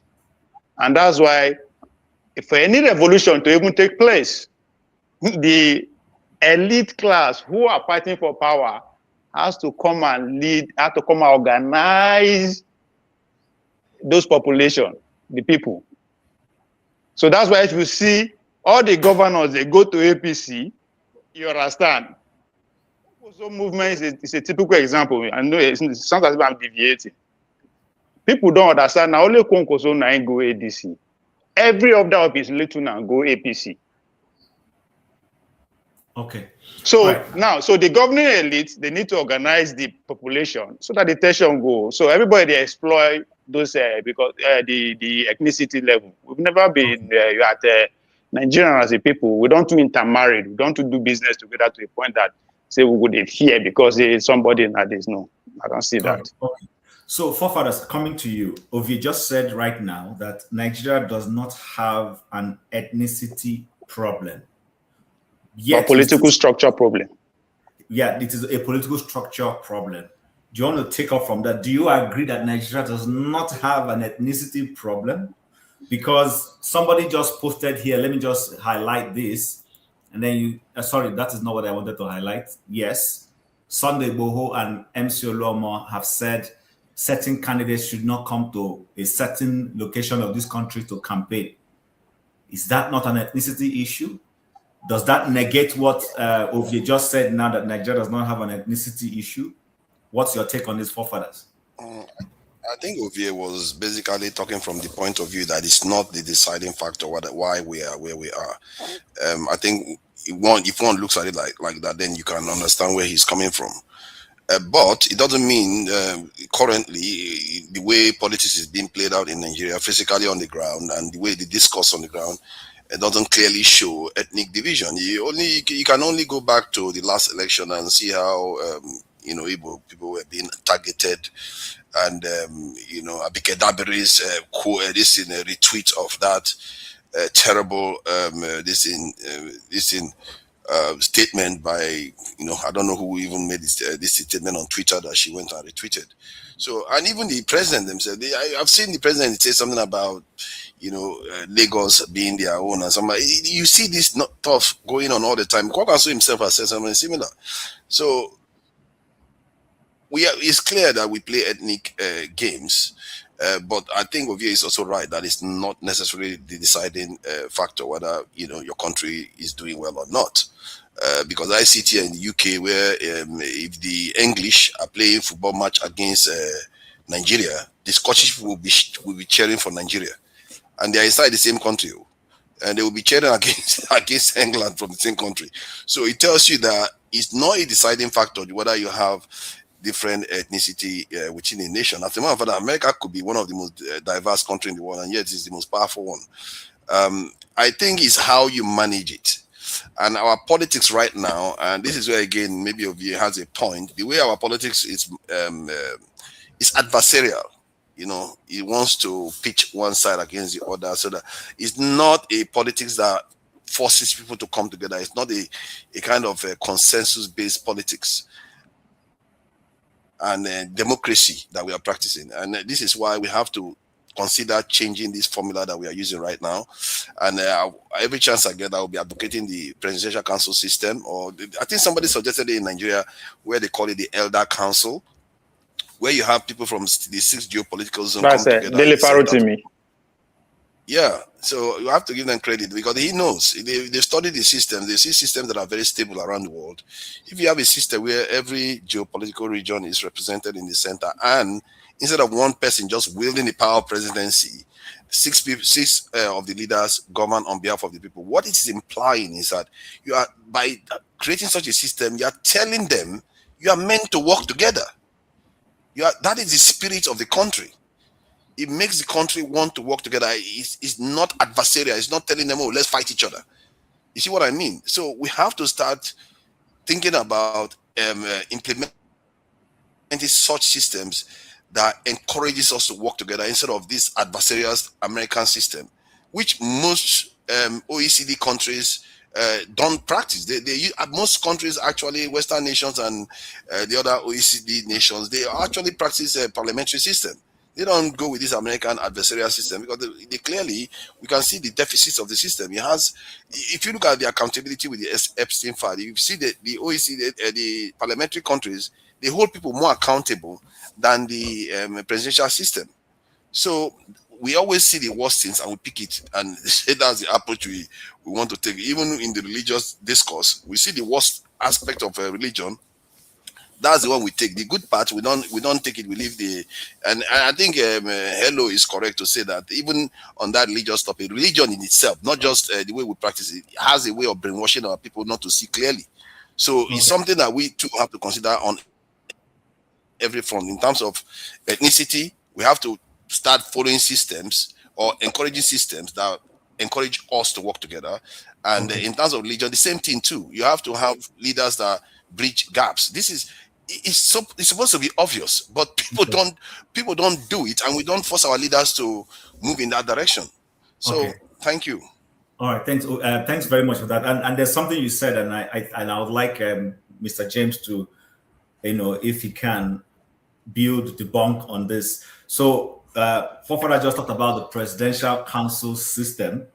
In my understanding, should be as a panacea for trying to eliminate this ethnicity thing, because every time we're playing our politics, it starts heading towards an ethnic angle. Is that not in itself an admission that ethnicity is a problem? Because there are other groups in the world that have ethnic groups, but people are able to vote or conduct political processes without resorting to those ethnic issues. So, Mr. James, what's your take? Do we have a problem with ethnicity? Is the presidential council system, as forefathers just mentioned, a good way of trying to address our ethnic problems? There is an ethnic problem in Nigeria because the government is not living up to expectation. People are shortchanged. This is one problem. And I remember reading, in fact, not even that. Ojukwu was in Kano during the outbreak of the Civil War. What's his name? Zeke was somewhere in the Middle Belt, I think Jos or thereabout, I can't remember. Kaduna Zogo had close affinity with Sokoto, if I'm not mistaken. That's how it was before the outbreak of the war, because the playfield was reasonably level or more leveler than it is now. I remember reading a novel written by Ilechi Amadi, The Concubine. Ilechi Amadi is from River State. But if you read that book, it's as if it's written by an Igbo man. The expressions, Agwa Turumbe, and all those kind of things in the book. The people of Benin City, they have very close affinity with the West, despite the fact that they break away in 1963 or so to form their Midwest. That notwithstanding, there's still collaboration among them. Traditionally, there seems to be some unity among the various ethnic groups, but the politicians are the people causing the problem. My mother in her lifetime never went to school because in those days they believed that you should not educate women. When they marry, they take the education to their new homes. That's why she missed the opportunity. But if my mother had left Benin City where we grew up to live in Aba or Abakaleke, she would have been able to blend with the people without problems. She would have done her business with them without problems. And at the end of the day, she would return home. By nature, we are not antagonistic, but it is the politicians are the root cause of the problems. Now, I speak so well of Obafemi Awolowo most of the time. I'm not a Yoruba man. I grew up in Bender State. That's Midwest of those days. He brought his free education. The pencils, the erasers, the sharpeners, the rulers, and everything we used in Bender State is exactly the same they use in Yoruba land. The playfield was level. It was not discriminating. So if you come and say you are a Yoruba man in Benin City, it means nothing to them because, I mean, how do I put it? It means nothing to them. That is the reason why they've been able to infiltrate the system. When, what's his name, late Edwin Kagbodo Clark was the commissioner for education in Midwest State. After his tenure, the man who took over from him was called Tayo Akpata. Tayo Akpata is a Yoruba name. There are a lot of them bearing Yoruba names. Tayo Akpata was in Shekiri. Tayo Akpata was an Ishekiri man. No, he was a Benin man. Tayo Okay. Akpata. Okay. Tayo Akpata. Yes, Okay. was a Benin I man. know him, yes. In Bendel North, there's where hills. That place is called Akoko Edo. That is Edo land where the Akokos settled. It's not the Yoruba land, but they call it Akoko Edo. That is what we call it in, Benin State. And there are so many instances to show that there's been very close. Sorry, Mr. James. Chim, if I become collaboration. governor of Edo State tomorrow, you know what my name will be? Frederick Agbaje. So you go to say I be Yoruba person. And not only that, Dele Giwa was from Bendel State. Dele, my line is very weak. Dele Yeah, go ahead. Mamadou was from Bendel. We can hear you. Dele Giwa was a Bendelite. Dele Mamadou, the same thing. And there are so many. In fact, the Ovia local government area of Bendel State and Ondo State, they are the same people. At a time, sometime during the military era, there was a border dispute. The way they resolved that dispute was so amicable that people did not notice it. Initially, they said, okay, the area should be under the government of As time goes on, they went behind the scene, they were able to resolve it, and up to today, I do not even know how it was resolved, because there was no need for the people to, who will you fight? Because any man you shoot in Ondo State or in the Ovia local government area of Benin State is likely to be related to you or related to somebody who's related to you. That's how it has been. It is the politicians who are messing up the country. And this is the reason why I'm saying we need a new political dispensation. We need a new ruling class. This class of people who have been mismanaging the country since 1960 till now should be swept into political oblivion. If not, we will never see the promised land, let alone entry. In fact, Moses saw the promised land, but he could not enter. So his situation will even be better than ours if we allow these people to continue. All right. Let me conclude by saying something very important. People always associate the ruling class with old men. The problem is not age. The character of a man depends on choice. It's a matter of choice and upbringing. It has nothing to do with age. This problem of tribalism we are talking about was laid during the First Republic. A majority of the people, like Awolowo, Zeke, and what have you, they were in their 30s. These were young men. They laid the foundation, which we inherited today. So, and the young boys of today, whom the ruling class have grown, they will be worse than the present ruling class we're having if we allow them to continue. This is why I buy the idea that there should be a revolution that will sweep the whole ruling class completely out of power, and a new dispensation should take over. Okay, thank you very much. Maska, I'm going to come to you, but before I do that, I want to play this video, just a few snippets, and then you'll be able to comment. No, actually, Chim, I'm not, well, you, okay, sorry, definitely.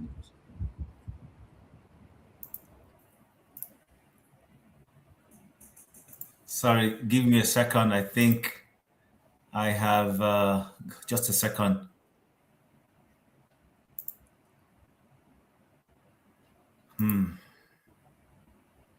Why am I struggling?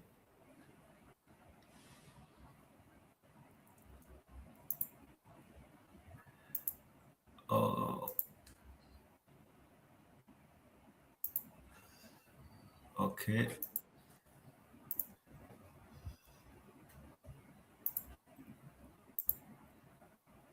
Intimate relationships, right? So not marriage. What about business? What about politics? Let me hear somebody who wants to respond, and then So I witnessed tribalism when I was still in secondary school. A friend of mine who was my namesake, but he wasn't from, he was a Delta Igbo, he was not from the across the Niger. I was across the Niger. And we got the same course of McKinney Ben. Engineering. He got it, I didn't get. Started questioning and everything. I went through different places. I started hearing that because I'm from Delta, I mean across the Niger, like Imo, Anambra, and the rest, my cut-off mark has to be higher than a certain level. So people who got less than that from the other, from the northern part and everything, they get into school, and you don't get into. My sister didn't get into school. So imagine, like, okay, it's happening on a secondary level, at that level, education. Imagine what's going to happen: politics, business, every other thing. So I think National Orientation Agency, they've not. I don't think they've addressed all these issues. Well, here is the National Orientation Agency. Okay, but I will tell you that National Orientation Agency is doing a lot. We are the government. But he's saying you're doing nothing. That's what I'm about to tell you. We are the only government agency, apart from security agency, that is present in all the 774 local governments. And so we have programs that are set in place to address tribalism. One of them is building a people of peace. Government also has put measures in place, has established some government agencies. One of them is Federal Character Commission. You mentioned the other time that it appears tribalism only happen in marriages, interrelationship. So not only that, it doesn't only happen there. It doesn't only happen in politics. It's also happen in government circle. But government has noticed that and has put a government agency in place to ensure that, yes, such things are curtailed. And one of them is Federal Character Commission. Okay. I think we shouldn't. I need to bring a little bit of history to that. So we shouldn't lose sight of what tribe is. By the way, let's just clarify that for a second, because I only ever hear the word tribe in relation to Africa. When we go to the Northern Hemisphere, they're referred to as ethnic groups. What's the issue there? Why? Well, I think that shouldn't be a problem. I think we should focus on what tribe is as a word, and it's not a bad thing. It is group identity. The problem is tribalism, which is the behavior. Okay, tribe is a basic human instinct. It's a basic, it's just like hunger, just like appetite for this or for that. Okay, that was how humans survived in pre-civilization era. They had to come together. Okay, so that character, that trait moved from pre-civilization era to the modern.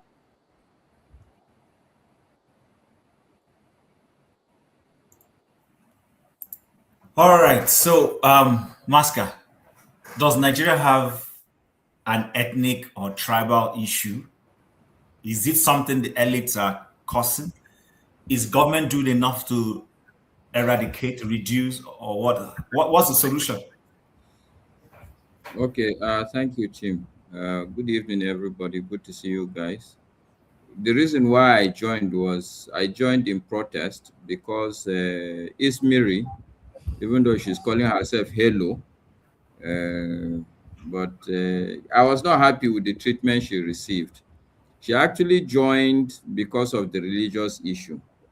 She raised certain issues, it was not addressed. And you people, typical of we Africans, we brush it aside because at that point, that's not what, what we are interested in. She didn't get an answer. She didn't get what especially women would call, she didn't get a closure. And you people moved on into another relationship. Is that fair? You left her heartbroken. We are forced to move on, to speak, to take the bullet. I'm not sure it's a complaint. No, they accuse all of us now. They're accusing me too. We were forced to move on. We have. You see, we are not very logical and fair people. If you don't complain, then people just treat you anyhow. I'm sure she's not happy. I'm very sure. She's here. Maska, we will address it. It was not intentional. There's no. You see, that's why I mostly disagree with you on your positions, but I agree with you on your gentlemanliness. All right. So it's all right. I will leave it at that. I trust you. You come back and address that issue. For sure. Okay. Right. So now that I'm here, even though I really don't want to be here at this time, I have a lot of work on my laps. But anyway, so look, I don't think we have an ethnic problem. If we look at things from an ethnic perspective, I think things will be better. But we have a tribal problem. We have a tribal problem, you know. Let me give you a very typical example. If you go to Benue State, for instance, somebody like, people don't understand why John Abba probably is holding the positions that he holds. Me, somebody like me, I've moved around this country right from the very tender age. I have a very nuanced understanding of the issues in this country. If you go to Benue State today, an Idoma man in just the small Benue State, is being maltreated by the same thief people. Do you understand what I'm saying? If you go to Otukpo, the major town of the Idoma people, there's nothing to show for it. I doubt if an Idoma man would ever aspire to be the governor of Benue State. I'm just using that as an example to say that it's not even ethnicity, it's tribal. We are very tribal in nature. If you go to Plateau State, it's the same thing. A Biron person will tell you, look, he would want, if you give him the chance, this person would forever be the governor. It doesn't matter whether the governor is not performing or not. The same thing with an Angas person. He would rather have his person. The same thing with somebody from which other tribe now in Plateau State. You know, it's always like that everywhere you go among us. We are very clannish. In fact, that's the word. And I think part of the real challenge that I see with us as a people, I've said it, I think yesterday, in my mind, I really think that we have not moved. We are still like the children that, you know, when you are very young, people would use all sort of funny things to scare you. People would do all sorts of, people just do boju for you. When they want to collect something from your hand, they say, oh, see that thing in the sky. When you raise your hand, they collect it. We are adults, but black people were still like that. Somebody would tout is your religion and your tribe for him to collect power from your hand. Once you collect that power, he disappears. You won't see him again. So we are clannish, we are tribal. The problem is not ethnic. We are not even, ethnicity is a higher level of tribalism. If you are ethnic, it means that now you are teaching that you are thinking at a broader level. But we are very ethnic and we are very tribal, very clannish. Even within the tribe, I can tell you, if you go back to the same Plateau State, the Biro man from Barkiladi is not completely at peace with the Biro man from, say, Riom local government. So I think we have a lot, and I hear us, one of the problems I have with us as a people, every time you say, is government doing enough? Is government doing enough? And like, again, we're like children with feeding bottle in our mouth. Are we not old enough to have weaned ourselves and not be looking at government? We should be telling our government what to do. We the people, at least we the enlightened people. But even the enlightened people are looking up to government. If government doesn't do it, all we sit in one corner with our feeding bottle in hand and we'll be crying and be pushing legs. It's sad, honestly. It's very sad. Sometimes it's very, very sad to be a black man sometimes, honestly. Okay, thank you, Master. I'm surprised. Yeah, I'll come to you, Mr. James. Hold on. I'm surprised with the issue of Benue you raised. So no Idoma man has ever been governor of Benue State? I don't think so. Wow, that's interesting. I've never heard. I'm just learning that for the first time. You go and check it. Some of these things are, look, yeah, our problems are very obvious to us. It's just that sometimes we don't look at it the way we. And look, let me tell you. Let me also shock you. I went to a secondary school in a state in the north. Mm-hmm. I had a major problem, not from my state. I had a major problem there. The principal looked at me as tender as I was, as a secondary school student. He looked at me in the face and said, you these Hausa people, you've come and filled our place. Get out of my office. But look, I'm not going to hold it against him. Look, he's the one who is ignorant. Because in my mind, there's nothing, the school is funded by federal government to start with. You know, there's nothing that one will get from any state that you're not going to get from any other state in this country if you really work hard. Okay? But like I said, we have a lot of tribal problems. That I can tell you for free. That I will tell you. And it's not just everywhere you go. If you go, I don't know which state you come from, but even in your state, they will tell you that this man from North Central, this part, or that central part, or that is now the turn of these people, even within the states. Yeah, I know we have that in my own state. What they try to do is to have a working arrangement. If it goes here, after a while, it moves to this other side in an amicable way. So when it moves to this side, all the parties will field candidates from that side. Whoever wins wins. When it moves to this side, it becomes the same way amicably. I'm surprised that in a state as old as Benue, Benue State is as old as 1976. If I'm correct, No, go and check it. Go and check it. If I'm not doubting. Under election has ever won, and I doubt if he will ever win. Wow, that's interesting. Anyway, So, coming to you. On a lighter note, Chim, the only state that is over and above all this, head and shoulders above every other state, is Kano State. Really? I can tell you 4 people, or at least 3 people, that are not even indigenous of Kano that have been governors, and everybody knows. Okay. And it's not an issue. But Lagos State is practicing Masker, I don't come here and tell us another thing. Hey, Joe. Hey, but let's check. I'll check it now. Mazi, tell them. Okay, so Mazi, it's your turn. Go ahead. After you, then we'll come to Mr. James and go back to KJ. Sorry, to Hello before KJ. Thank you for remembering. When is it going to be my turn now? You have spoken. But you are the first person to speak on this topic. No, now. Of course. On tribe? Yes, now you've spoken. Okay. Oh, I see him. I'm still here. After Ovi, I came to you before I went to Mr. James. Yeah. So I thought it's gone around since. No. No, we have Mazi. After Mazi, Elo. After Elo is Ovi before you. So get you a coffee. Yeah, Mazi, go ahead quickly.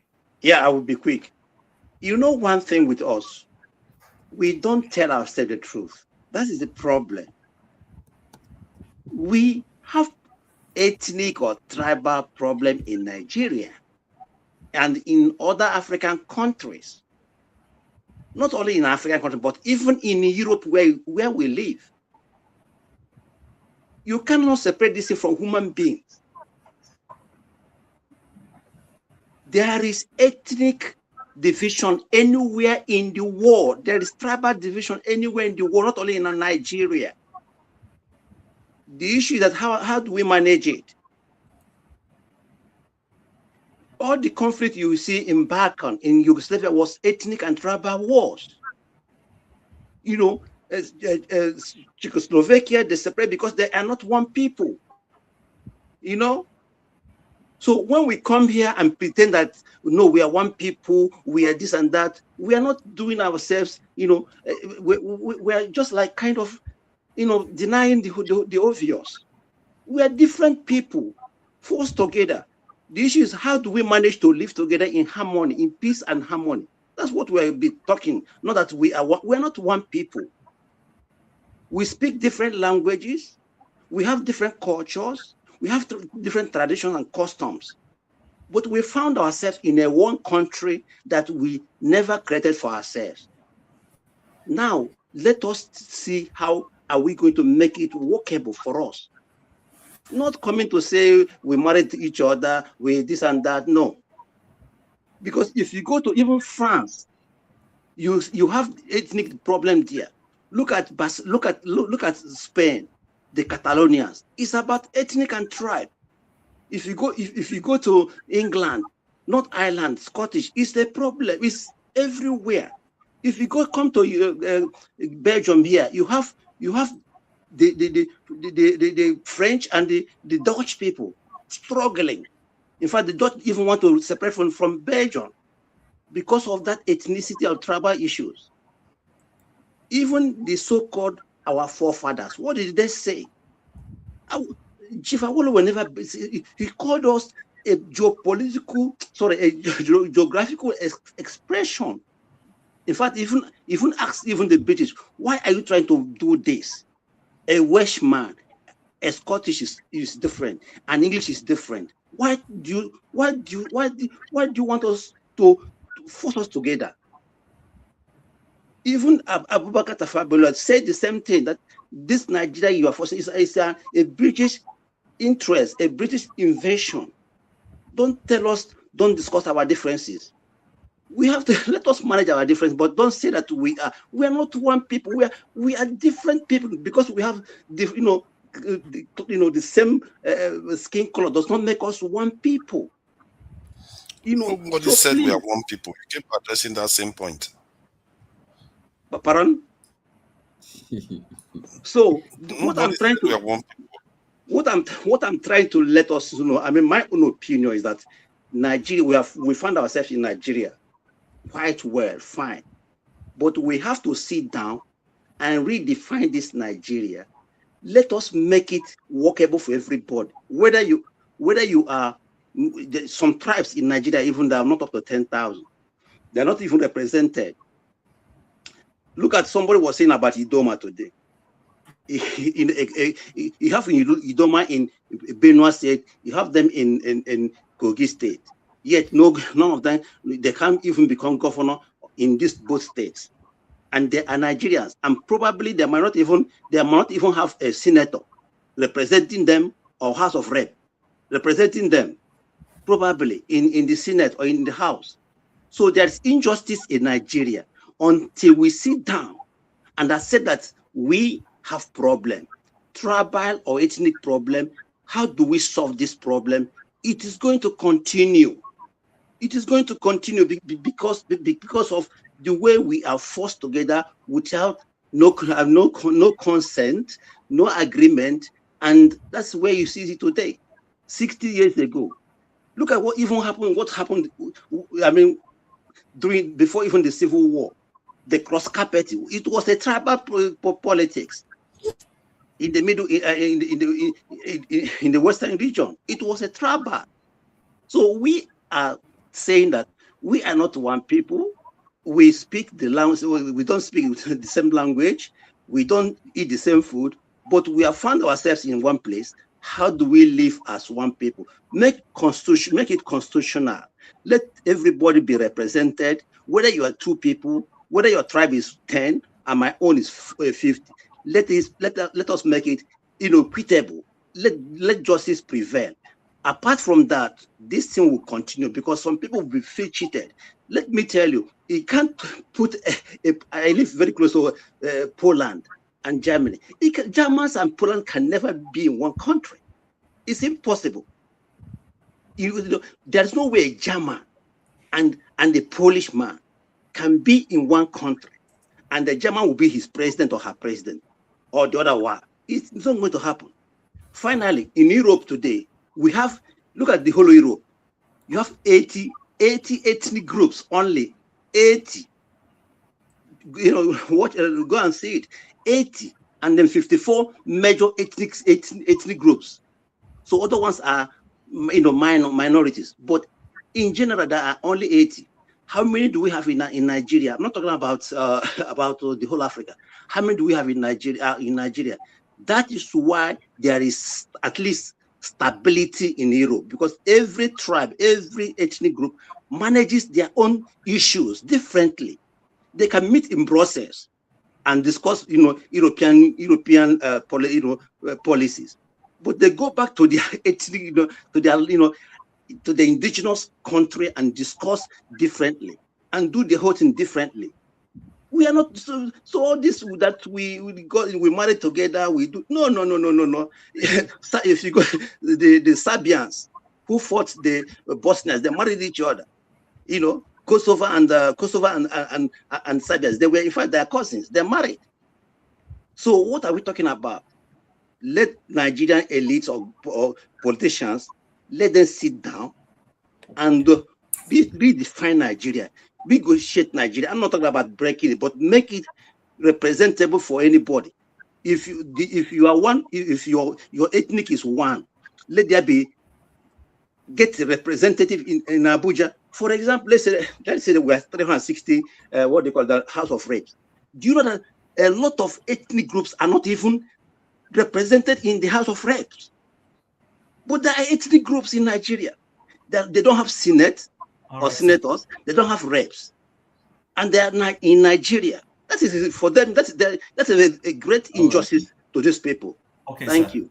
All right. So, hello, it's your turn. But before I come to you, Mr. James wants to quickly say something, and then I come to you. Hello, Mr. Okay, James. I will not waste time because we're running out of time. In law, there's what the lawyers call vicarious responsibility or vicarious liability. If I employ somebody to work for me, in the course of working for me, if the person should run into problems with other people, I'm the one to bear the responsibility. It's too much now. The account no balance. Now, the issue is that the account doesn't balance. You say what? Sorry about that. Go ahead. That's not your fault. Go on. I've muted him. Go on. I can't get what he's saying. Go ahead. Go ahead, Mr. James. Go ahead. Yeah. No, he wasn't talking to you. If a government official happened to be tribal in these activities, it is the government that will be held responsible. If I go to a school seeking admission and you deny me admission on the basis of my ethnic group, it is the government that denied me, not you, acting for the government. The government comes to power and Fulanized the whole country. Another one came to power and Yorubanized the whole country. You cannot hold the people responsible. It is government that is behaving responsibly. There was a time the Ghanaians came to Nigeria in large numbers. I was taught by some Ghanaian and Indian teachers. We could not discriminate them because the opportunities were there. The country was well governed, relatively. The country was well governed. We need workforce. If a Hausa man come to Benin City, he would have got a job. There was an Igbo man living in our company in Benin City. We call him Ovigbo. Ovigbo in Edo language means an Igbo man, or a child of the Ovigbo. That is an Igbo man. That's what we call. We don't know his surname. He was working at Ben Brewery at Ikpoba. He got a job because there was need for workers. The country is not properly governed. The politicians are stealing money instead of developing the country. If Nigeria were to be highly industrialized, there would have been need for more workers. So if an Hausa man comes and is good at teaching mathematics, I cannot say I will not employ you because you are from the north. No, it is because the opportunities are diminishing every day. This is why people are falling back on tribalism. It is the government which is responsible, not the individuals. This is how I see it. If I suffer an injustice, maybe in northern Nigeria, and that is how I see it. It is the government that should be held responsible, not individuals. Changes always come from the top, not from the bottom. That is how I see it. Now the government has set up Federal Commission. Federal Character Commission, National Service Corps, and a lot of bogus institutions, which government is unable to control. Instead of this constitution, these institutions to live up to public expectation, the head of the institution is using it as a means to enhance tribal allegiance, just like the Technical Aid Corps of Nigeria. It is dominated by just one ethnic group, just only one. If they say that 100 members, about 80 to 90% of them are from that ethnic group. That is how it is in Nigeria of today. So what are we talking about? It is the government which will hold responsible, not the people. The people don't have the money to run the government. It is the government that sells the crude oil, that mine the gold in Zamfara, what have you. Money is with the government to solve the problem of the people. We should put the blame on the government, not the people. This is how I see it. The government is vicariously responsible. All right, thank you very much, sir, for that. So, hello, you heard Mr. James. This is the government that is responsible for solving the issue of ethnicity. But first and foremost, before you even come there, do you agree that Nigeria has a problem of ethnicity? Or do you think it's just something we're just making up? It doesn't even exist. What's your perspective? Bearing in mind all that you've heard since. Well, I'm not a political. I'm not Go on, hello. I'm not a political guru, but this is my own belief from what I've gathered over the years, I started looking into politics. Not long ago, though, I'm still learning. So I do believe that we have the ethnicity, but tribal married into ethnicity problems, you know? And I do believe that the government are not solely responsible for ethnic and tribal problems because the people make the government.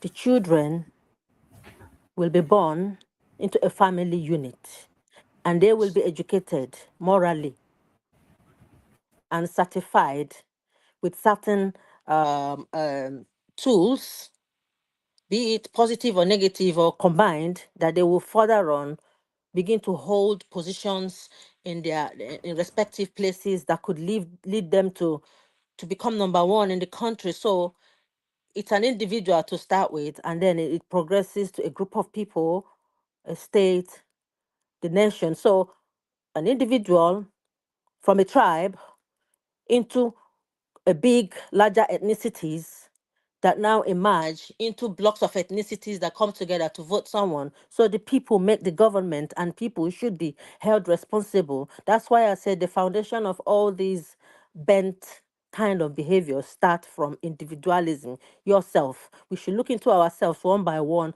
to become a better people, to educate ourselves and our mindset so we can produce good leaders. So, for example, tribalism is inwoven into ethnicities and it exists in different tribal groups that found themselves then grows into larger ethnicities. Like some tribes do not intermarry. They're saying we marry each other. How do we marry each other? Are there no intermarriage fluid between tribes of the same people? Not to talk of leaving your tribe to go to the west or not to marry. In those times, they will tell you, when you get of age, they will tell you, look, you, the way I'm seeing you, you're learning this language. I hope you're not going to bring this person and that person to my household. Be warned, though. That is tribal. And then when it comes to politics, the people in power use their powers to divide people, divide and conquer into tribes and ethnicities, and it doesn't help anyone. So there are those things can cause things like I've gathered a few points like political instabilities and conflicts when they mobilize certain group of people for political gains that could lead to communal conflicts and political violence. When political allegiance is determined by ethnicity, listen very well, ethnicities rather than policies, it can result in weak national unity and persistent unstable governance, which is what Nigeria has a total disease and breakdown of. Okay, so we have this marginalization of the minorities within minorities. Like in Nigeria, when they want to describe Nigeria, they said, you ask a foreigner, where are you from? This person will say, I'm Yoruba. That one will say Igbo. The other one will say, I'm Hausa or Fulani. That's it. They look at Nigeria as maybe three tribes, the Wazobias or something like that. What about the other ethnicities inside ethnicities? The minorities inside minorities that no one is even speaking for. Are they not human enough as Nigerians? So they are tribal. They are tribes people that are in little communities that no one is speaking for them. Perhaps if they're even lucky, they are being pushed together with these bigger, louder ethnicities with exaggerated wings that go and represent them and talk down at them. Because in Nigeria, when you have power, you act as if you're God. Some of them use it to commit all sorts of atrocities, both on financial malfunctioning, social malfunctioning, economic, even spiritual malfunctioning. Sometimes they take their politics into church. So those things, divide and rule, like I've said, is bad. Reduce social cohesion. Some research have already suggested that increased ethnic diversity can in some cases decrease trust between neighbors and reduce civic engagement. There are a lot of institutional disadvantages based on racialized inequalities that can lead to unequal access to public services and institutional discriminations. There are a lot of them. There could be policies that a certain ethnic person can make just to favor himself, like Emiloko and all that. Using certain ethnic slogan to promote themselves. So, or maybe an adage or proverb, they will always, when they want to describe themselves, they will always hint at their tribe, their ethnicity, and stuff like that to promote their agenda, which is extremely personal to enrich their pockets. So Nigeria is so divided, and that's why I'm saying we need to find a balance to create a synergy of of these ethnicities somehow. I don't know how it's going to be, because there are so many of us that some are highly forgotten, even in the north and stuff like that. Every time we continue, I know there are things happening in Nigeria. Some may say it's religious, some may say it's foreign hands, some may say it's political, all combined together as a conglomerate. There are big problems inside one bag that have different structures and stuff like that. Yeah. All right. Thank you very much for that. So KG, you heard what she said. You know what we're discussing. No, I don't know what you're discussing. No. Tell me what you're discussing. So right now we've been discussing ethnicity and religion, but we are specifically now on the ethnic issue. We've trashed religion, but you might want to chime in a little bit on it if you want. Our question is, right now, does Nigeria have an ethnicity issue?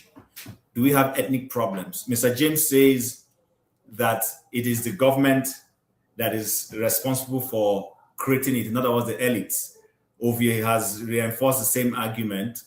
But Mazi Okpara is saying that it's not a problem, that even in Europe, there are ethnic groups. But the issue is how to create the cohesion and coexistence. And Fofadas also has his own perspective. So my question to you is, do you even agree, does Nigeria have an ethnicity issue? Yes. Yes. How do we address it? What's the problem? Where is it coming from? What do we do? Tell us. Okay, thank you so much. I started following, and let me just digress a bit, or rather go to the first topic. I agree with Rudolph what he said before leaving, that you see, witches in Africa can be controlled just by putting on lights. I know that. If you light up the community, those flying at night will not be able to fly.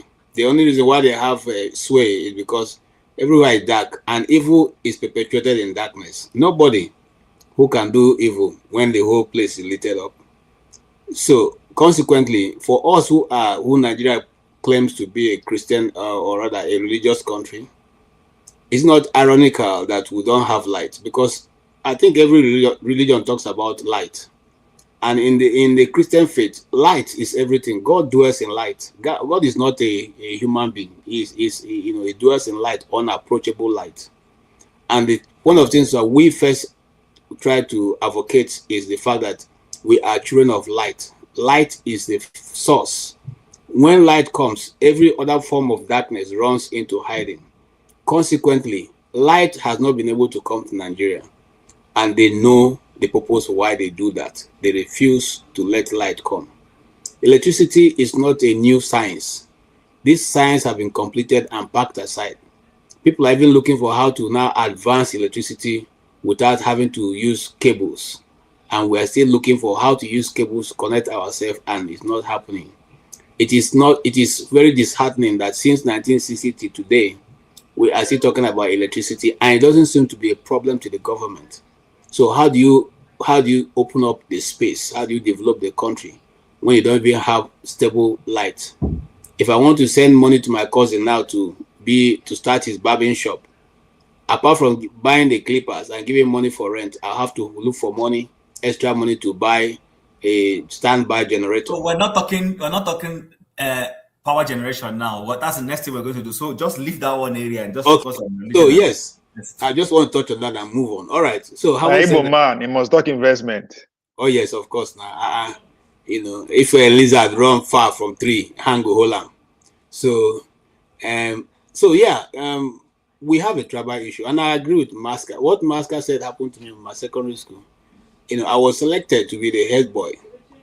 The man who was at the helm of affairs right now, God rest his soul, said, Igbo boy, no way. You know, despite the fact, you know, in my school, the teachers come together to select. Everybody was in agreement. He said, no, that I'm Igbo. You cannot never allow an Igbo boy to be a head boy in his school. How? Not possible. Okay. It was out of the fact that a Frenchman, Montesquieu, we call him Montesquieu, who could not understand. You are in Nigeria, you are saying this Igbo person. What's the difference between Igbo and the rest of people? So when he refused, I was made a Sokoto house captain. The guy said, okay, you don't want to make him head boy. I'm making my house captain. Nobody can stop me from making my house captain. That's how I became a house captain in my secondary school. I'm talking about secondary school now. So you can see that, yes, that thing has been in the in the spin for a long time. Nobody is taking interest to deal with it. I don't want to talk about when I went to serve. I served in Abuja, and that's a different kettle of fish. You know, but the authority know what it is. They are using it for their own advantage. Now, we cannot blame Nigerians for being tribal. Even the nature itself groups things in tribal. If you go into the forest, and I'm using the forest as an example, you find that a group of trees don't grow in between each other. A group of trees coalesce in a particular place, and as you travel through the geography, the location, the savannah, you find out that the tree system keeps changing, and they all are in the same kind of places. You hardly will find one different shrub too far away from where the neighbors are. Animals travel in tribes.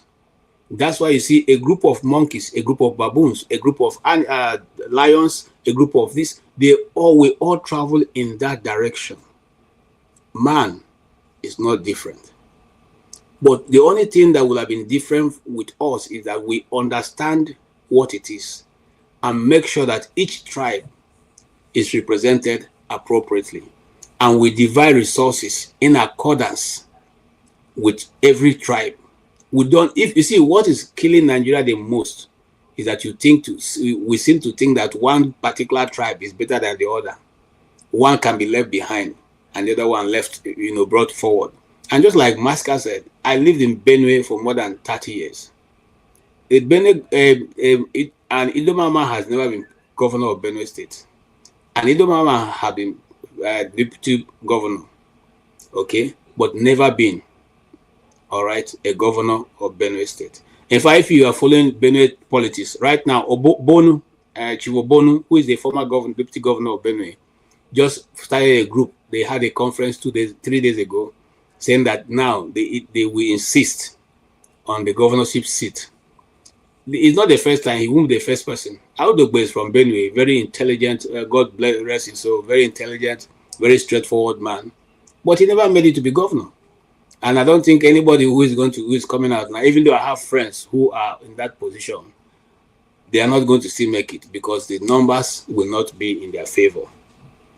The numbers of the thieves double the other people. Even if the other tribes put themselves all together, they still not be able to win the governorship in Benue. Now, if we are being fair people, just like we did in Abia, zone it this year, this side, we will do the same thing in other places. Okay, it's a turn of the thieves. Let the Idomas have the next one. Let the Igedes have the next one. Let the Agatus have the next one.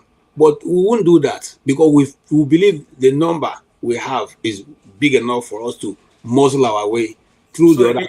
Can I just throw in this little spinner and then you round off quickly with your whatever minute you do, the remaining 2 minutes you have. So are we saying as Nigerians that a man from the other ethnic group in a state cannot, in the best interest of the other people, carry out policies. Let's say, for instance, you and I come from Abia. We come from Abia North.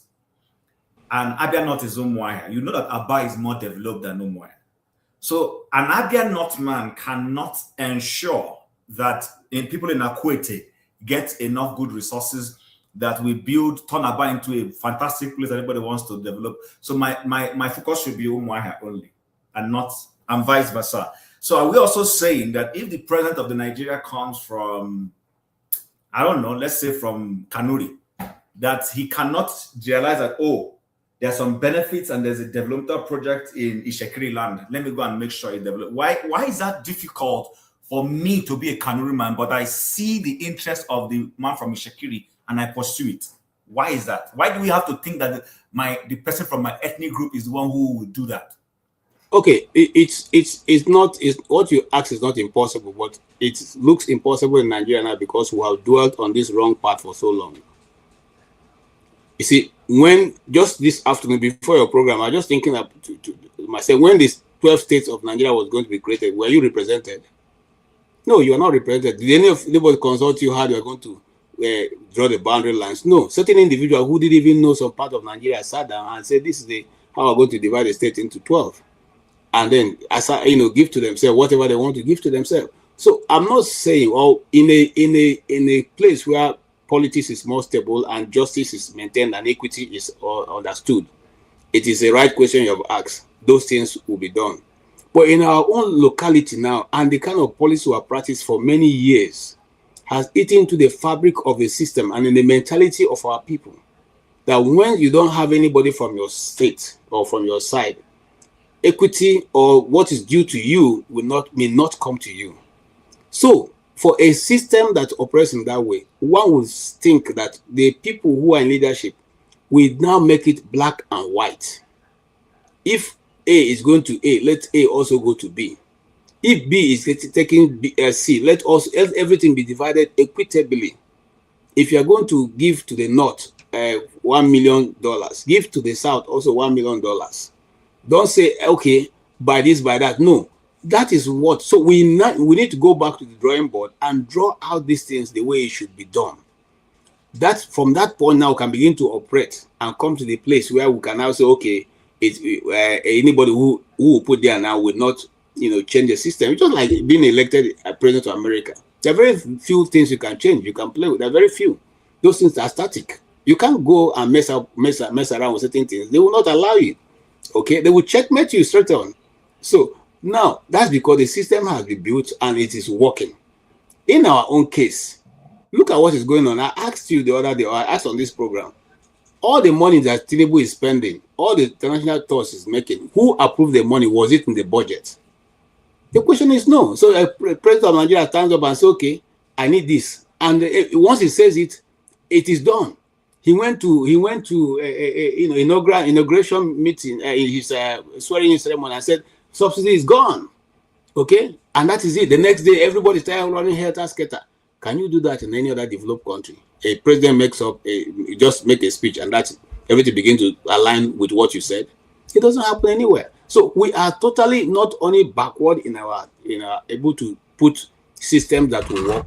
We're also relying on our tribesmen to be able to keep us in power. And that is what you see playing out right now. It's not going to change until we decide to change it. Okay.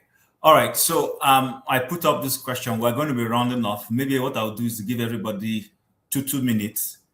And then Chris, you will talk on this a little bit, but you will have to join us fully in the next visit because we're running out of time. So Mr. James put up this in the private chat. I saw it, so I tried to highlight it. It says, why should governorship, so it can be local government chairmanship, it can be presidency, it can be whatever it is, be determined on the basis of ethnicity and not competence, which is exactly the point I am making. So in rounding off, forefathers, I'll start from you and I'll go this way. Even Mr. James himself will give his own opinion. Just 2 minutes. What's your take on this, Mr. James's question?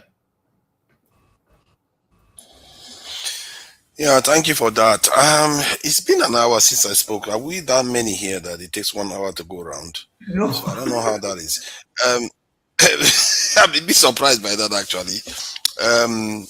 That said, I think what Masca said was Masca, you're one of the best minds here, but what you said was not necessarily accurate about how different tribes they kind of try to dominate each other. I checked the state disparity, that's the different governors that have ruled each state. I'm actually quite surprised how spread out it is from different regions and different states. And even in that TIV one that you said was accurate, and part of the reason is because TIV make up the majority of the population of the state, over 50% of the state. So you can see why in a democracy where votes go every direction, you are likely to get a chief person rule continuously. The same thing in Kanuri too, and some states where the one that surprised me in northern state, that's the one we have to question, where they say Hausa Fulani, but when it's Fulani, it's Fulani. But when it's Hausa, it's going to be Hausa Fulani. I get confused about that. But even within that, they come from different parts of the state. So it appears even within the state, they are doing an element of rotational system of government. And I did hear that even in River State, they were even making the argument. That was partly why Fubara had to be governor. In Edo State, you have very, very different groups ruling too. And I've checked at least 10 states, and very, very few, you have one group dominating. This is where I think Nigeria is actually doing better than many countries. Even the UK, they don't care. Most of the South people rule the country, really, basically, in the UK. But in Nigeria, we made an effort to try to have people, represented with these policy, national character policy, and all the rest of it. So I just feel like the way we govern the top also needs to reflect that. We need to have a system that have people represented at the top, and not everybody is going to be represented at the national level, but most people will be represented at the state level. Remember, local government areas do capture. Forefathers, the cases you have made, you're alluding to the fact that federal character and turn by turn is good. But the question Mr. James is asking, why should it be done by turn by turn? Why can't Forefathers be the best candidate? And we all say that Forefathers has the best ideas, even though Forefathers is from, let's vote for him. And then when we finish, Forefathers and KJ come from the same area and they're contesting. And we see again that KJ has a better idea than this other person, even though it's this other person's turn. But are we going to sacrifice competence on turn? That's Mr. James's question. Why can't it be on competence? That's an interesting question that I've come to learn, that there is something greater than individual intelligence or competence, which is collective intelligence and collective competence. That's systemic competence. Because if you have a system where one person is intelligent and the rest are dumb, or the rest are not following, that person that is intelligent is not going to get anywhere. May not even make it there. You have a system that people participate in, where the collective feel as part of the system, then you can actually function. Otherwise, if you keep having one side just go there and rule, you have the kind of situation we have now. Given we are already stressed economically, you have the kind of situation you have now. So, and I begin to understand that individual intelligence is not enough. That meritocracy stuff that we talk about is not real. That's why you see countries that are that shouldn't have anything to compete with fellow Nigerians. Nigerians are very capable individual people. But yet, the countries that are less capable people can do better than Nigerians. Why? Because systemically, collectively, they are more intelligent. And you have to create intelligent systems that are stable, that allows the entire nation to do well. You may not produce the best person at the top, but systemically, it's going to work better if everybody feels like they are part of the system. Thank you. Okay. So, KJ, I'm coming to you. 2 minutes. You heard what Forefather said. Forefather says he is not discountenancing competence, but that there's something greater than competence, and that is the collective competence. In other words, if stabilizing the system through, I let you have a say, the next time I let this other, and then there is peace, and we build a cohesive system of trust where everybody feels belong, that it is better than this competence that Mr. James is suggesting. Do you agree? Yes. That's what developed nations have used as an advantage. Is that what America is using? Yes. Is that what UK is using? Yes. It's collective competence. The system is written down. It doesn't matter whether you're a dummy or not. In fact, if you bring a goat to sit on some of those thrones of those countries, it will run because it's been written. You only operate it. You can't subvert it. Okay, and when you subvert it, the system is strong enough to checkmate you immediately. But we don't have that. What we have are strong men in offices who decide what happens to Nigerians. You go to a community, or I'll give an example. Just looking at Jos, will that happen anywhere in this world? You take people who are sick, you transport them to the airport. Okay, I don't like to curse. Your president comes and tells you that he has only 10 minutes to stay with you. For people who love loved ones, not one, not two, but almost 40, and telling you that because you don't have a guest house, you can only do 10 minutes, and that you don't have electricity. Is it the people that you brought to come and see that they're going to provide electricity? So why am I going to that level? I'm showing you how incompetent an individual can be. And when the system is not strong enough to checkmate such a person, he will abuse the people as much as he wants. If it's a nation where people are human beings and consider other people, by today, the National Assembly would have sat and impeached him. Okay, but we don't have such a system. So what I think we should do is to set up a system that can checkmate strong men and let those systems be allowed to work. Is there any other country in this world that what Mike is doing to the courts will be done any other place in this world? Why is the court not allowed to run their own independent account? Why must they be dependent on the executive to release money to run the courts? These are things that we, as a people, if we are sincere that we want to build a nation, will have done all this, will have checkmated all this, will have removed, just like the National Assembly have a first charge account, so also the judiciary should have a first charge account. And the appointment to that office shouldn't be based on the powers of the executive. We should look for other ways to make sure that the judges who are appointed as judges, Supreme Court judges especially, are not on the same lane with the president. But KJ, the National Assembly has a first line charge account, as you call it, and they are still on the mandate. Now that is where we are not what will now apply the suggestion of forefather. If there is a systemic intelligence that is working, you can't subvert it.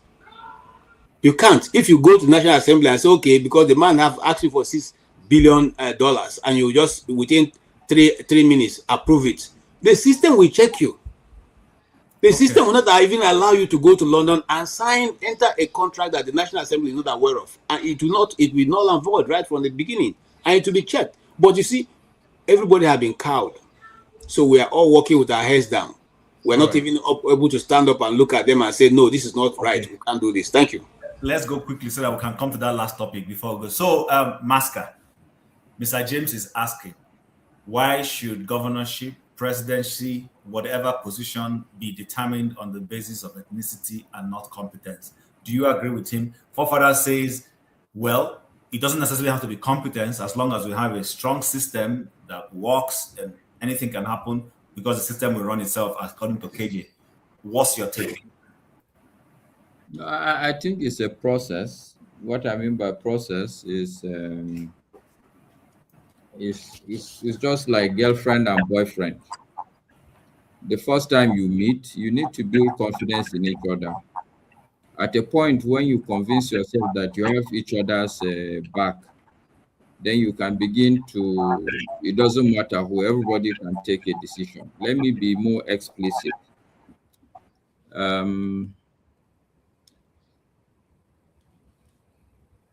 We are supposed to have, for every relationship, whether it's an individual or a community or even a country, we've agreed that we're ethnic nationalities or we're tribal clans, okay?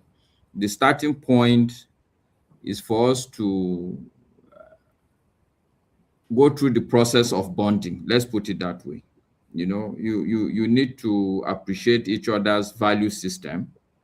What does KJ accept? What does KJ doesn't accept? What does he believe in? What doesn't he believe in? How does he want? What is very important for him? What is less important? Once you have that understanding of each other's value system, And normally in science, it's called the norming stage, where you understand the norms and values of each other. I think Nigeria probably have refused to go through that. No, we've refused to systematically agree and understand each other's norms and values. You know, everybody just want to think that he's going to go and get things his own way. That has not yet happened, and it's not helping us. That's why today, every day, we're having crisis. What I would have expected the country also to do after the norming stage, you can go into probably maybe storming stage where it's now a give and take. No, this is too extreme. I can't take it. You can't tell me I can't do this, I can't do this. We are one country, by the way. You know, small crisis at the end of the day, but people then begin to bond. We've not gone through any of this stage. That's why I think I'd rather go with the forefather suggestion, because you'll be jumping the gun to assume today that there's what do you call it now, competence. So Mask, are you saying all those 1959, 63, all those things, the military rule, NYSC, those things are not norming stages? Okay, it's an attempt, but like AJ said, you see, you have to be very systematic, and all the parties have to agree that that is what they are doing. What has happened with NYSC, I by the way, I love it. It's one of the best things that any black man has thought of, this NYSC. Okay, so let's put that aside. But NYSC, there are a lot of things that we've done that I support. NYSC, unity schools, even this Federal Character Commission. A lot of people don't like the idea that there are court of marks and catchment areas. But look, this is what you need to do to actually try and be at the same level, even though I think they mix up things. But to answer your question directly, it has not worked, and it didn't work simply because we are not addressing the issues as it is. So you want to do NYSC, but you haven't agreed that as a country or as component parts. I can't remember who said it, but you haven't even acknowledged, we haven't acknowledged some of these tribes in this country. In this country, people go behaving as if there are only 3 tribes. I think it's Ismiri London that said it. It's very insulting and annoying. Somebody like Pansat will come and tell you are a minority. You are a minority. So how are you, what is NYSC if this is how we see each other? If you think that there's only Hausa, Igbo, and Yoruba in the country. To start, I'm just giving you a simple example. So I think that jumping to this level of competence is jumping the gun. It will not happen if you don't agree that you are 2 different people. It's like you have to understand what is the strength of your wife before you start giving her some of the decision-making process. Just because she's your wife, you are her husband, you enter kitchen, you don't know how to cook, you cook nonsense for the house. It doesn't work. People should know what is, okay, and I can give you a classic example, okay? What, as a result of the norming stage, what benefits you can get. You can find out that, for instance, in a marriage, the husband realizes, oh, I'm not good with money. So he gives the financial decision to his wife. Do you understand what I'm saying? A classic example in this country, we can decide that, okay, when it comes to accounting, it's possible somebody like me, I can say, no, I can only give an Ijebu man to be the accountant general of this country. I'm just, as a joke now, I'm just not disrespect for anybody, but I'm just saying that, like, there are certain things already we know about each other in the country. But I think we should be systematic about it, and I truly agree with the forefathers. What we are doing is not systematic. You can't leave it to political parties. All right. Okay. We should collectively sit down and agree. I've suggested many a times, if you ask me, one of the things we should do, no Hausa man, no Igbo, no Yoruba should ever rule this country again. Ever. Seriously. Ever. Look, this is the scientific way to go about it, okay? Leaders should come from the minorities. Yeah. They should come from the minorities. So this issue of it's not me, it's not Igbo, it's not Yoruba will completely be sorted out. It's minorities that are ruling. You can't come and be fighting on. But Wike is minority. Look, let me tell you. Do you know why Wike is a problem? Akpabio is minority. No. You know why they? What you don't? Do you know why they are a problem? Because they are not secure. If they know that as a rule in the country, only a minority can rule, they will hold their fort. They don't need to be that extremist. They don't need to be that overzealous. But today, a minority will have to look for a master and behave like a dog to that master. All right, okay. Because of time, Maska, let's move. Ovie. So, Mr. James is asking same question: why should elective political offices be determined based on ethnicity and not competence? I think a good question, and at the right time too. And honestly, I think we are not doing bad in the sense that the kind of conversation Nigerians are having across the board. I said that because our people say you go crawl before you walk, right? We were put together as a nation in 1960. We are supposed to evolve gradually. I understand that, especially us, we grew up in an era whereby, you can take off from Lagos and go to the other end of Nigeria within hours. Before they take weeks, days, months, and years. So we expect things to be faster. But we have to ask ourselves our question, right? For the past 60 years, right? Almost all our institutions are not indigenous, including our education system. So in other words, we are doing a crash program because those that gave us independence, I think, in the exception of the Awolowo and Co., which Mr. James always reference here, they are to put institutions together that Nigerians, we grew up and drive a policy and systems that we govern ourselves. That's nations. That's where nations. That's how nation grow. That's how nation evolve. Some people argue that military, when military take over, we should have allowed them to stay longer, right? Because even the United States of America and the military, when they fight their civil war, they had it for almost 100 years. Make sure they grow those institutions. Because if I want to pick one of few examples from during our military era, they involve expertise within the country, right?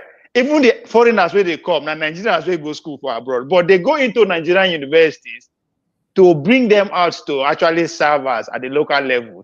Especially those who go for North. If you finish for school, you have a place at the local government level. So that's how we are supposed to evolve. But unfortunately, those institutions fail. So the politician, or one would say the politician deliberately make sure those institutions die. So they now have to, because it's a winner take it, or that's what our political structure is where the problem lies. So the political system we are practicing put a competition, not competence first. Put competition, winner take it all. Somebody has to carry first. So, and you wait there as a competitor. Your focus is how do I win, because that's what it takes. So you have not start by looking at constituencies where numbers they. These people are there plenty pass for this state now, right? Let's pick somebody from there. Okay, let's like a state now that has Yoruba 70%, or sorts of people 30%. It only makes sense you carry a person from Yoruba land. No matter how incompetent that person is, people, at least 70% of the people go vote for him just based on seeing my person. So until we adjust those political structure, well, that's why I say we should grow and evolve into them. But unfortunately, there is no indigenous education that focus on, say, okay, patriotism, logic, mathematics. You have to pass through the system before you can even work in governance. Talking about a country that has a lot of popularity, China, for instance. There's an exam called Geico or whatever. You have to pass through that exam before you can work in any sphere of government. Forget leadership first. Okay. So, yeah. All right, no problem. Thanks. Now, Mr. James, we're back to you. You're the one who posed this question. James, sorry. Let me just correct one thing 15 seconds. Sorry, James. Let me just correct one thing. 15 seconds. It's about jam entry. I think we have had multiple times people have been saying that they have discrimination against different ethnic groups. In reality, what is happening is that the jam sets a specific number cutoff, lowest cutoff mark, while the university decide to set their own marks. And some universities might decide to discriminate and say, you know what, if people are from poorer background, they will give them slightly this in advantage to get into university with slightly lower scores. That is what is going on. It's not necessarily tribally based. And I really hope we try to put it that way, because before they start saying that, because Southeastern states, which is strange, they put very high marks before you can join their universities. So they are the ones setting the marks for their own people to join their universities. No, so you should ask yourself why that is happening. No, Fofaras, that's not correct. So let me use the opportunity to correct that. So that's what I'm doing here. Okay, hold on. So there are two institutions or two exams where this, I don't know what is happening now. In the generation I grew up in, we had JAMB, we had unity schools for unity secondary schools. So when you write the unity secondary school exam, it used to be over 400, then they took it to over 600 later down the line. The unity schools will set a benchmark to say, if you hit this score, then you have chances of entering the unity school. Then they will now set what they call cutoff mark for each state, not ethnic group, each state. So Imo State back in those days, because I went to school when it was originally Imo State before the Abia was created, Imo State will have, say, 350. Ogun will have, say, 360 in that order. And then any child from these states, you must hit that threshold or exceed it slightly to get into any school. That's on the Unity Secondary School. Then JAMB now had its own system. JAMB will say it's over 400. And they will say if you reach 180, 180 is the baseline cutoff for every Nigerian. Once you score 180, you gain admission to a university. Then they will now universities will now start setting their benchmark based on courses. So UNILAG might say, if you want to come read medicine in UNILAG, you must score 251. Just as an example, engineering will say you must score 248. Uniben will set their own two for their different, that is the way it used to be done. So in the Unity University schools, it was based on the university, based on the course. But there is a general JAMB baseline of, depending on the performance that year, actually. So if they say that the performance was high, they might set it slightly higher, 200. If the performance was low, they will bring it down slightly lower. That's the way it used to be done. It's not based on ethnic group. Yeah, that's what I'm trying to address. That with that JAM, the Southeastern states set a higher figure for their own citizens to be able to join this thing. So that is what I'm trying to highlight, that they are the ones creating some of the boundaries, maybe because they don't want too many people to join, I don't know, but they set higher figures in the Southeast. But is the universities based on the courses they do, the universities, that is universities in the South, is that what I'm not saying it's the government, the universities in the South, is they are the ones that set the higher marks. No, but yeah, you know why? There were more people in the education system in the Southeast than the northern part of the country, right? So if you don't apply that kind of logic, at the end of every year, regardless how you said the exam, you will see like 100 people coming from the Southeast and only 10 people qualify. What is wrong with that? Okay, if the other side are using 100, hold on. Let's move on. Hold on. We can come back later on, please. No, because it's quite obvious now. Why would you increase it for your own state so that you don't educate many people in your own state? Why do you do that? When the other side is using 100, why are you not putting your own down to 100 too? So because they were at the beginning, there were more schools in the south than in the north. Ovie, who cares? It's the Southeasterners that are the ones setting it. That's my problem. They are the ones setting the high figures. Forefathers. That logic of a baseline is not necessarily a bad thing. Let me explain to you why it's not. Even here in the Western world, you will see when you want to go into, at least where I live, when kids write exam, they say when you apply to go into university in September of in October of every year, the portal for admissions into universities open up here in Canada. when you apply, some schools will say if you're not a 95% percentile in your grades in school, because they don't have JAM, they use your school grades. You have to post your school grade for them to see. They'll go and verify. If you're not doing within 90%, they might not give you admission. So all the people who are scoring 90% and above will get the first admissions first. Then they'll go and look at how many more do we need? What spaces do we have? Then they will throw it down and say, okay, let's take in the next maybe 75% until they fill that quota. But some schools will say, if you're not a 75% student at all, don't even come to us, we're not taking you. Some schools will come lower and say, if you're doing up to 50%, we will take you. So there is always... Chim, nobody should be complaining that they are cheating them in the north. Nobody should be complaining about that. I'm tired of hearing it. Tunaja, yes. I agree. Higher scores, their own people. They should stop complaining about it. Today, it's not fair. As of today, Nigeria, right? Nobody should complain, right? But when this system was in place, there's a lot, the level playing ground, there were just too much differences. So we are trying to level the playing field. As of today, I will agree with you. Nobody should go on that route. Yes. Let's move on. Mr. James, quickly, you're the one who posted Let's move on. Let's go to the next topic, please. Okay. All right, we're going to go. So we have a lady in our midst.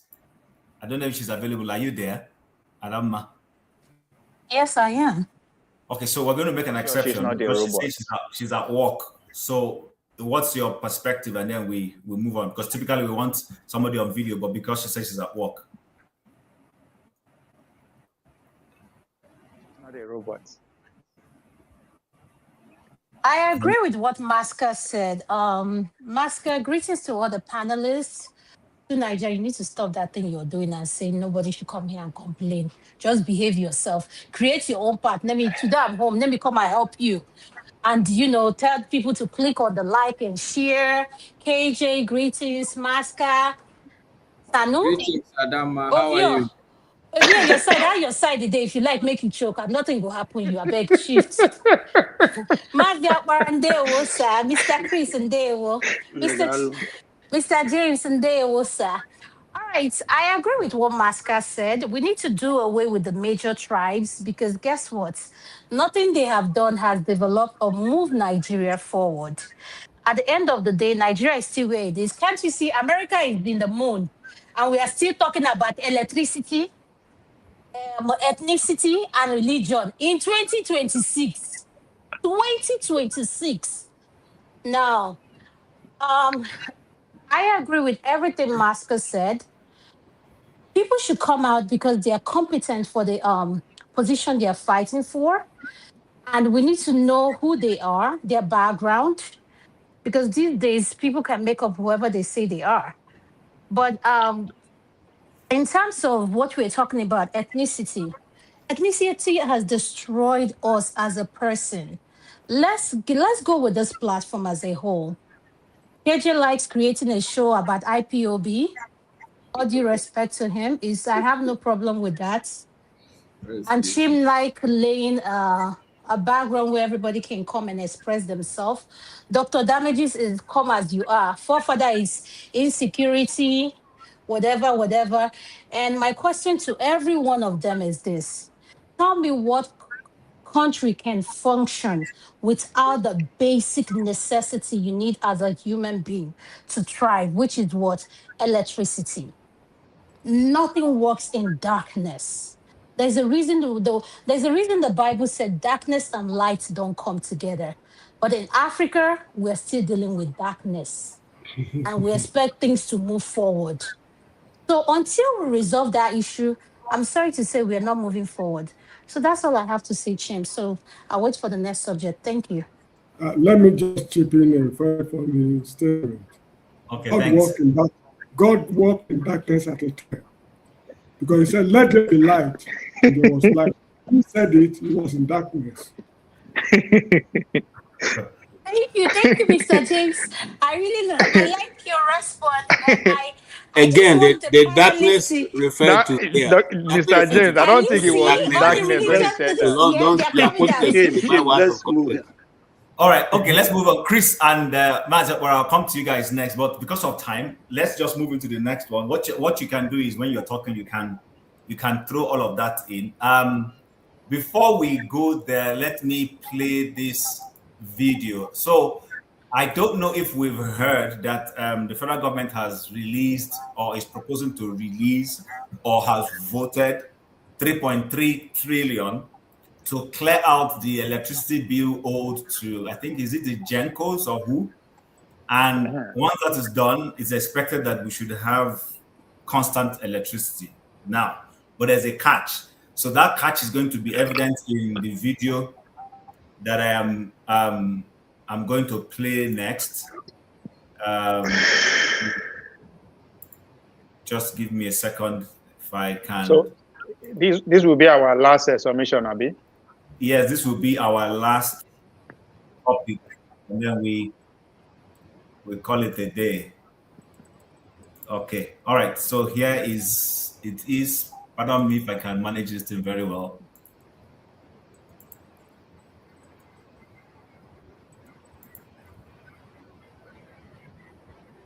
3.3 trillion naira within the whole power sector since 2015. According to the report, government already raised 5.1 billion naira already, and 15 power plants don't already signed. Now, make we do quick analysis. The company with the supply was like the power generating company. Government never paid them their money since 2015. So since 2015, the money just declined up anyhow. Now government can't just say, we just pay them once and for all. So government go sign and approve the fund with 3.3 trillion naira. I know say this one will sound like progress, and then some people will be happy, yeah, no more black market and all of that. But then I think one will get more complicated. I can tell you how. Now, the power generating company of Nigeria, we government the owe money, don't come outside and say, no, the money we government they owe them will be 3.3 trillion naira. That's 6.8 trillion naira. Nine government they owe them. That is accumulative sum of 6.8 trillion naira since 2015 till date. So the power generating company CEO, Dr. Joy Ogaji, still come outside and ask, say, how you go take verify how much they owe us when you know you can confirm from us? So depending on who you ask or who they represent the government, this 3.3 trillion naira way Oga Presido don't sign. If it be breakthrough and if it be camouflage and if it be another way of their usual looting, just so you know, Nigerian they lose over 39 trillion naira every year just because of power failure. Because when lights no day, factories go shut down, machines go shut down, many establishments go shut down, and you know say no dey easy to just dey run on fuel and diesel. And to see this one in a bigger picture, it dey cause a whole lot of huge loss to us as a nation. So anyway, I just say make I let una know. Whatever you do with this information, no concern me. If you find this interesting, do well. Okay.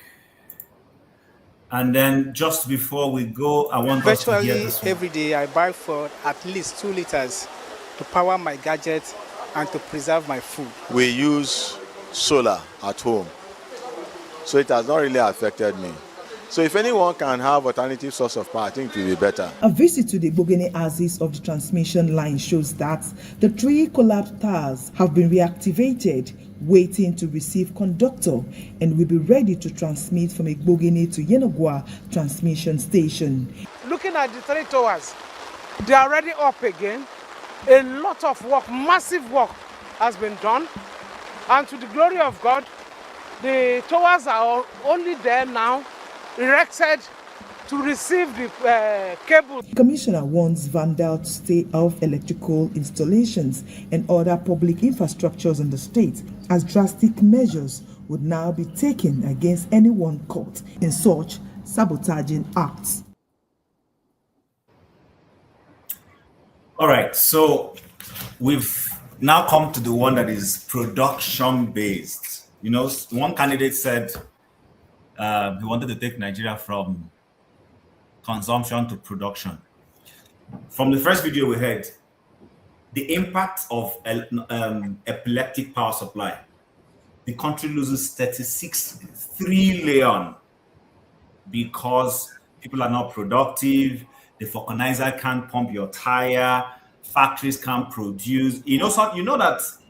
Let me give you guys this little analogy, and then we'll take it off from there. So from Chris to Mazio, where I'm go back up. The bar soap we used to use in Nigeria used to be as big as my cell phone. And then sometime in the 90s, it shrunk to the size of this. Then around that time, somebody I know who came from Zimbabwe brought similar type of bar soaps we had as a gift. And those bar soaps, I used to struggle to hold them with one hand. I used to hold those Zimbabwe. I didn't say from the US, Zimbabwe. Hold those bar soaps with two hands to shower. The smell, the aroma of those palm olive when I'm in the bathroom in university, I had people come from their room and say, "Who is that person spreading perfume?" And it was palm olive made in Zimbabwe. So why I'm saying this is for us to see that a lot of production in Nigeria, you open a tom-tom and the tom-tom is not looking within the same size it should look. All of this is down to production. All of this is down to energy. Because cadre that makes tom-tom will begin to shrink its sizes to be able to meet its production quota and to be able to, mitigate against the amount of money they spend on diesel. So, Chris, I know you joined us, you missed the first two topics, but we're now on electricity. How can Nigeria develop? Can Nigeria develop without electricity? Then you can also mix it with your ethnicity and religion if you want. Hello, everyone. Good evening. I don't know if you're hearing me. Hello. Yeah, we can hear you. We can hear you. Okay. Actually, I had wanted to speak on this the last topic. Because that's the reason why I actually joined. Otherwise, I would have been listening from the background. Is the original sin. Nigeria, there's a saying in my place, a na-eji mmadụ ehi si alekwa ehi nke ọ na-aga ya sị onye ọzọ na-asị ya lekwa ụkwụ o ji wee na-aga. So we seem not to understand where their problem lies, and if we don't understand the problem, we won't be able to know the solutions. And then all these electricity issues are just symptoms of bad governance. All right. So yes, you cannot develop without electricity, but first of all, you have to decide whether you want to develop or not. That's the first thing you have to decide. And how do you want to develop? When Nigeria was being formed, there were three people who debated about forming Nigeria. They said, Azikiwe told them, look, let's subsume all the nationalities into one nation. Awolowo said, no, you are different from me. You stay your way, I stay my way. Osaduano of Ahmadu Bello said, no, all our differences must be well understood and respected. So in other words, they have different visions, competing visions.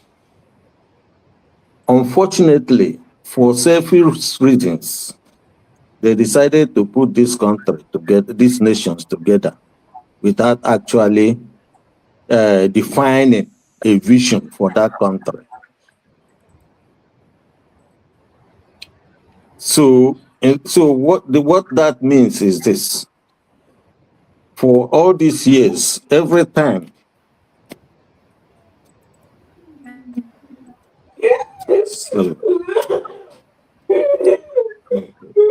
so anytime you talk about the development in Nigeria will be going down from 1960s to 70s. People will say, oh, 60s is better than 70s. Those who lived in 70s will tell you, oh, 70s is better than 80s, and so on and so forth. Just because there is no agreement on how or what or vision, Nigeria or what is called Nigeria. So if you ask me today, nobody is a Nigerian. Nobody. Even you people, those of you who are claiming that you are Nigerians, you only use what I call documents, traveling documents. You are not Nigerians, because before you become a nation, just like you have Igbo nation, you have Yoruba nation, you have Hausa nation, you have Ibibio nation or TV nation. There are things that you have to, there are three definitions, there are four things that defines them. One, the language. Two, culture. Three, social value. And four, history. So, as it stands today, Nigeria has no culture. There's nothing you call Nigerian culture. You have Igbo culture, Yoruba culture, Hausa culture. And the reason why I'm talking about this culture is because most constitutions derive from cultural laws. Most developed constitutions derive from cultural laws. Now, if you have different cultures and you are trying to drive constitution from all these cultures, this is the reason why it has been very difficult to find a coherent constitution to govern that country, they call Nigeria, because they have different cultures, different value systems. So what will things from the Sharia north is completely, antithetical to the democratic, we usually call incompatible diversity in culture.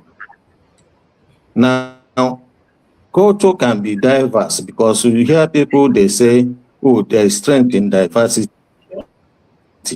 The existence of diversity does not give strength at all. The only thing that gives strength in diversity is when it is hybridized.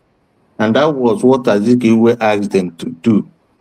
But now, what has happened is people keep living together. I think he's having some problem there. Because these groups live cross-pollination because of complete contamination. The reason I'm giving this background is Nigeria. It is cultural. Okay? It is cultural. That's why we have no electricity. That is why we don't have rails. That is why we don't have maybe seaport or whatever functioning, or airport all over the places. So why is that so? The reason is because the way the Fulani man sees development is completely different from the way the Yoruba man sees development. It's completely different from the way Igbo man sees development. And so when the Yoruba man is in power. Okay, sorry, Chris, I'm going to stop you for a second. Hold on. So now, in the course of our conversation, we evolved and we've come to the agreement that Nigeria does not start and end with the Yoruba man, the Igbo man, the Hausa man, or the Fulani man. You have the man, the Ibibio man. As a matter of, Maska has suggested that, a clause be put that none of these groups should ever, he used the word ever. And I had to ask him, are you saying for a short period or ever? He said ever. Remove them, let the other groups. Now you have mentioned that in why development is eluding Nigeria is because the way the Fulani man sees development is different from the way Yoruba man sees it, it's different from the way the Igbo man sees it. So is Nigeria's development based on the worldview of these groups only? No, sorry, Chim. Let me just even push back. What I'm trying to say. Hold on, Chris. Yeah, go Just ahead. a small question, Chris. I doubt if in this country today there's any Fulani man that doesn't use telephone, doesn't use car, doesn't drink better water. So I think this idea of seeing development from different perspectives, I think it's just a figment of humanity. Everybody wants the good things of life. Everybody. No, Masker, irrespective of where you let's even accept that. I want to understand that mindset that the Igbo man has about what development is. Can you give me indices so that I can see how it's different? Exactly what I'm trying to explain to you here. Okay, you see, the problem is that if you are, if you are setting up an experiment and you ask the wrong question, you get the wrong answer and the wrong data. Okay. Now, so what I'm trying to explain is that from what Masker is asking me, he says that everybody needs electricity, which I agree. But does that mean that we are one? The answer is no. I didn't say okay. need. No, the answer is no. Now, what I was, Chris, the point I was trying to make is that everybody today uses technology, uses the good things, or like nobody is riding a horse. Everybody is using cars. Everybody is using telephone. Everybody has TV in the house, irrespective of their tribe. So I'm just simply saying that I agree with you, we are different, but our differences does not extend to the point where we see the development and technology and advancement and we say we don't want it. No, everybody wants it. It does, and it does. That's what I'm trying to explain to you here. It does. Okay. Now, let me explain to you what it means, because some of you don't. Maybe you have about 3 minutes, please go ahead. Okay, yeah. Sorry, I wish I have more time to explain this, but let me explain it as much as I can. Mr. Chris, okay, Mr. let's Chris, look please, at. before you answer, Mr. Chris, please, before you answer, you got me my curiosity, and I have this question while you're going to answer, Chim, if you permit. Sir, please, if you go to any medical facility anywhere in the world, like let's not anywhere in the world, anywhere in Nigeria, do they ask you of your ethnicity before they treat you? Yes or no? I want you to answer that while you're going to say everything else. Thank you. Okay. Okay, Chris, I Okay. give you 2 minutes back. You see, these questions, I've said it before. If you ask the wrong question, you get the wrong data. We think that is the good answer, but it's not. Now, let me explain this to you, okay? Now, what culture does, how culture, okay, affects. Say like now, the way you want to ask a question is like, if we apply hunger treatment to Igbo man, to Hausa man, to Efik man, to TV man, how would they react? Okay? But if you say, is there any man, any Igbo man or any Yoruba man that doesn't need food? The answer it will be, all of them need food. But if you ask the first question, then you will see a remarkable difference in the way they react. I give you example, education. Let's take education, for instance. Okay? We say that the North is educationally backward, while the South are educationally advanced. Why is that so? I think if you're asking a Now, question, let me tell you why it is. Let me tell you why it has something to do with the culture. Don't answer now. You can take. Let me tell you why it has. Let me tell you why it has something to do with the culture. Just to point out something that just happened now. Hold on, Masker. Sorry, because he is talking about. Hold on, Masker. Hold on, please. See, for time's sake, it's a hypothetical question, but I will give you time to answer it.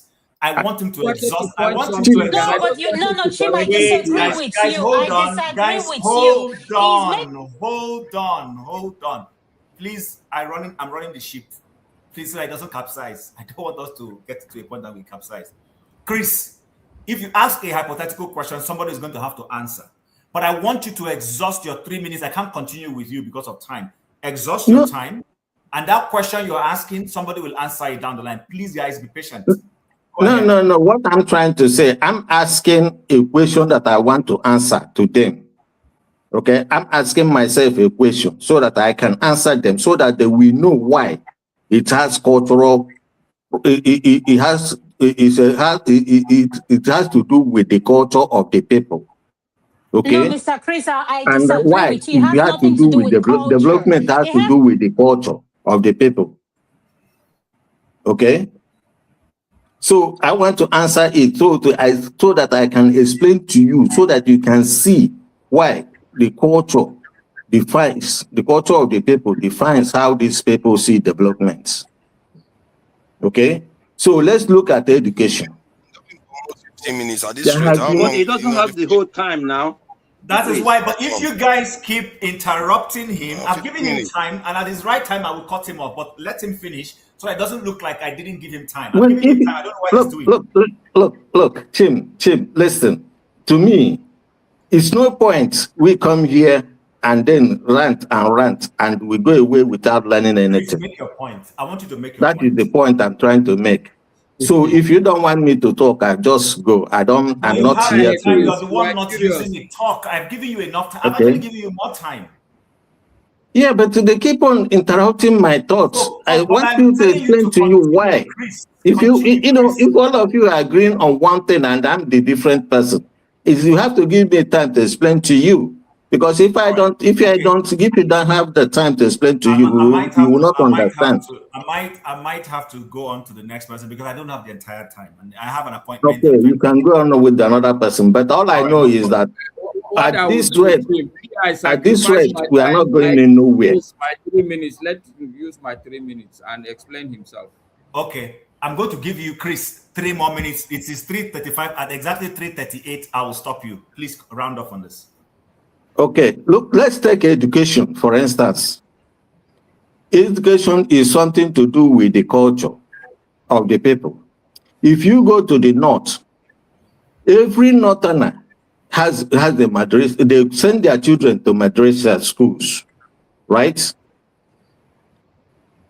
But if you ask them, why is it that they can't convert these madrasa schools into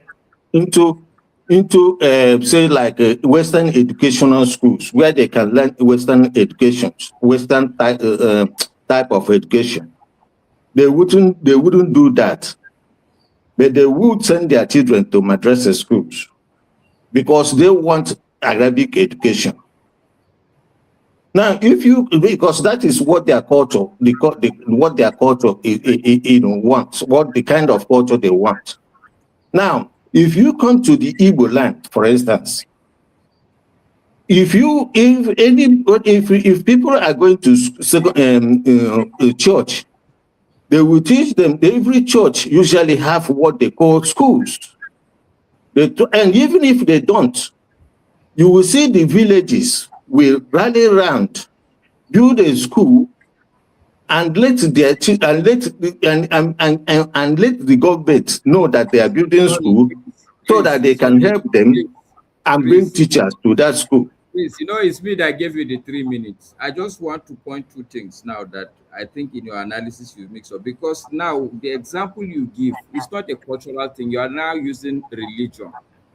Because the Muslims, religion is part of the culture. Religion is part of the culture of a people. 1 second, Chris. And Crystal, please, Maska, before you say something, in the South Maska, that are please, also wait. Muslims, Maska, they please, send their hold on. children to Western school. So I'm just pointing out that, look, you need to, I like what you are saying. I want to hear it, but I'm just pointing out that sometimes you're jumping from the left-hand side of the road, because religion and culture, they are diabolically opposed to each other also. No. Culture is religion is an integral part of every culture of every society. Hold on, please, Chim. Can I respond to what Mr. Chris? He brought religion into it. Give me a second, and I'll give you the floor. Hold on a second. Okay, Chris, I gave you all the time on earth. I actually have given you more time than I've given anybody, but you have not been able to successfully come to your. So I'm going to have to stop you because of time. Please allow me. My my pushback for what Mr. Chris said and to support what Maska said. And I asked him the question. I said, when you go to a medical facility in Nigeria, Africa, let's broaden it. Do they ask you of your ethnicity before you get treatment? No. What they ask you is if you have to get blood, what your blood group is. But this is one thing I want to. He brought religion into it. They Do ask, you they know? ask Hold you on, please, history. sir. They ask you Hold on, about hold on. they ask you about Yes, they history. do. They do. Do And they before we not ask ask you you, about history? yes, before we do your history, Why do you think they ask you about history? Okay, sir. I'll ask you. You're speaking to a medical person, so, sir, this is I what know I you want are to a say medical before. person, but I know that the reason they ask you about the history is to know whether it is from your lineage, something that comes from your lineage, right? No, you're wrong, sir. You're wrong. You're making us look bad. That's what I'm trying to correct. It has nothing to do with your lineage. What I'm trying to say, sir, is this. Let's have this note. In here in the diaspora, United States, where I reside, there are some schools you cannot go. And I'm a Christian. If you're not a Catholic, I'm talking about this is a Christian religion. So it has nothing to do with whether you are, they don't care if I'm Igbo. My name is Adama. They don't care. They won't ask me, is your mom Yoruba or this thing? We need to stop this. This is what is stopping us from moving forward. This ethnicity and this religion thing has gotten us nowhere. And I don't care what you Religion say is of me. an integral Okay, part hold on. of every Okay, but society culture. sir, can I respond Okay. to you, please? Can I respond to you? Okay, so Adama, All you I'm need saying to to can you, you land on land on it so that we move forward. Go ahead. okay, all I'm saying to you, sir, the example you're using as religion, and I'm responding to you as a Christian, including the Nigeria you live in. There are some school you want to go to. If you are not a Catholic, you cannot go to those schools. That's what I'm trying to say, sir. Thank you. Okay, all right. We need to move forward, but Chris, this is what I need to say. So, Chris, my understanding, and maybe other people on this platform, I'm trying to use that medical example that was injected into it. When you go to the hospital and they're taking your vitals, nobody's going to ask you if you're from, if you're a black, a white, or whatever. They look at your history. Your history, medical history has nothing to do. Yes, some medical history might refer to your ethnicity. I get it. To see if it is something common within that ethnicity. I get it. However, the basic thing is not to know whether you're black, white, or green. You just want to know your history. Is this thing common in your family or whatever? And by the way, remember, Chris, hold on. By the way, don't forget, because if we bring in that perspective, what about people who are multi-marriage products? Let me put it that way. Maybe your father is Yoruba and your mother is, another. How? So are you saying the genes won't play a factor in this? There's something we don't seem to understand. We don't seem to understand. The French, the English, the Germans, they intermarry, but that doesn't make them one. Okay, you know what? I will give you. listen. So what Chris, I'm trying to explain to you is that every society have their own culture. Chris. Every society have their own culture, and this was debated by 3 people. I have to move Hey, forward. sir, okay, please. No. I have to put my foot down right now. We have to move forward. You guys are taking us back from where we're coming from. I gave Chris the opportunity. He was supposed to be talking about electricity and power, but I gave him the chance because he came in late to mix it. So the fact remains, this is a broadcast. We have to move forward. Unfortunately, I have to. So I'm coming to who was the next person supposed to speak? I think it was Mazi. Mazi, please go ahead. I'm sorry, guys, but I just have to move forward. Yeah, Maska, you said that 3 governors, non-indigenous, have governed Kano. I think it was only one person from Kanuri. I think Sabo, something like that. Bakinzo was the only person from his Kanuri. Mazi, you from, not only that you are from the east, You have run away from the country. Me that is sitting here from Kano, you want to sit this Monday afternoon. Malam, I lived excuse me, I lived in Brenin Kudu, Sabon Gwaram, Sohon Gwaram, Hadija. Are you telling I'm Kano? So let me put it to you. All these places you mentioned, even just to put you in your place, these are Jigawa states. I said before, that was now. But when I lived there, it was Kano. Are we not talking now? Yeah. You are now bringing Jigawa. Look, Mazi, let me tell you, I agree with you. Sabo Bakinzo, yes, he's not from Kano. Shekara, go and look at his face. He has mark. He's called Babur. He's not from Kano also. So let's just leave it at there. I'm not going to push the... Okay, because it's okay, not fine. even good that we're... Because look, this is not an argument point. It's okay. I'm not really happy that somebody not from Kano would be the governor. But I'm also very happy as a Nigerian that we are making progress, that we know. And it's not that these people in Kano didn't know that these people are not from Kano. We know. Okay.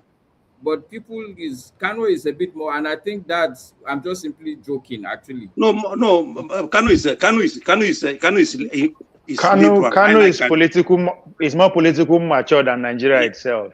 That counts. So they could come a long way. Mazi, before you guys go on, the day Kelechi becomes the governor of Kano, then at that point I will agree with you. Right now, everything people are saying is entering one ear and coming out until Kelechi what we are saying is that already the road and the ground has been watered for Kelechi to come and be governor. That's what we are saying.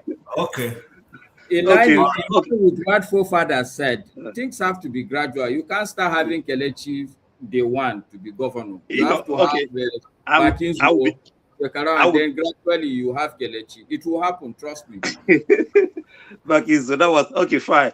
Because I know that he was the governor, but I know he was a Kanuri. So you know, when we talk about this ethnicity and really, you know, it plays a lot of a very, you know, huge role in every society. We should not you know, run away from it. I know it's a difficult conversation. It is emotional or sentimental, or sometimes it gets, you know, into people's nerves. But it's something that is keeping us down in Nigeria, because from ab initio, it was not discussed from day one, and that was the mistake of our leaders, the so-called founding father. They didn't discuss it. That's why we're having a problem today. Ethnicity, it matters a lot in every society. Even in this Western world we live in, mostly in Europe, because America is kind of all ethnicity made up of America. And we're talking about, you know, Europe mainland, this place we live here. Ethnicity, religion plays a lot of role, you know, in election here. Here in Germany, do you know that since German history, it was last 2 weeks or 3 weeks that a German of Turkish extraction was elected the governor of, you know, Baden-Württemberg. That is Stuttgart.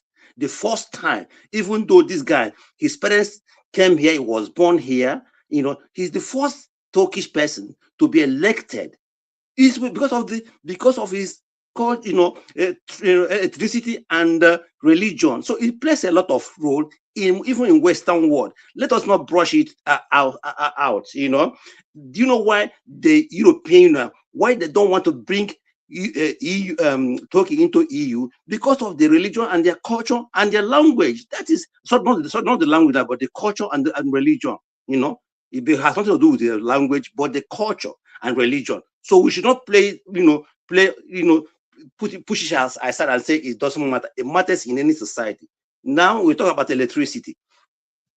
Holland is 18,000, let's say 18,000, sorry, 18,400,000, let's say 19 million people.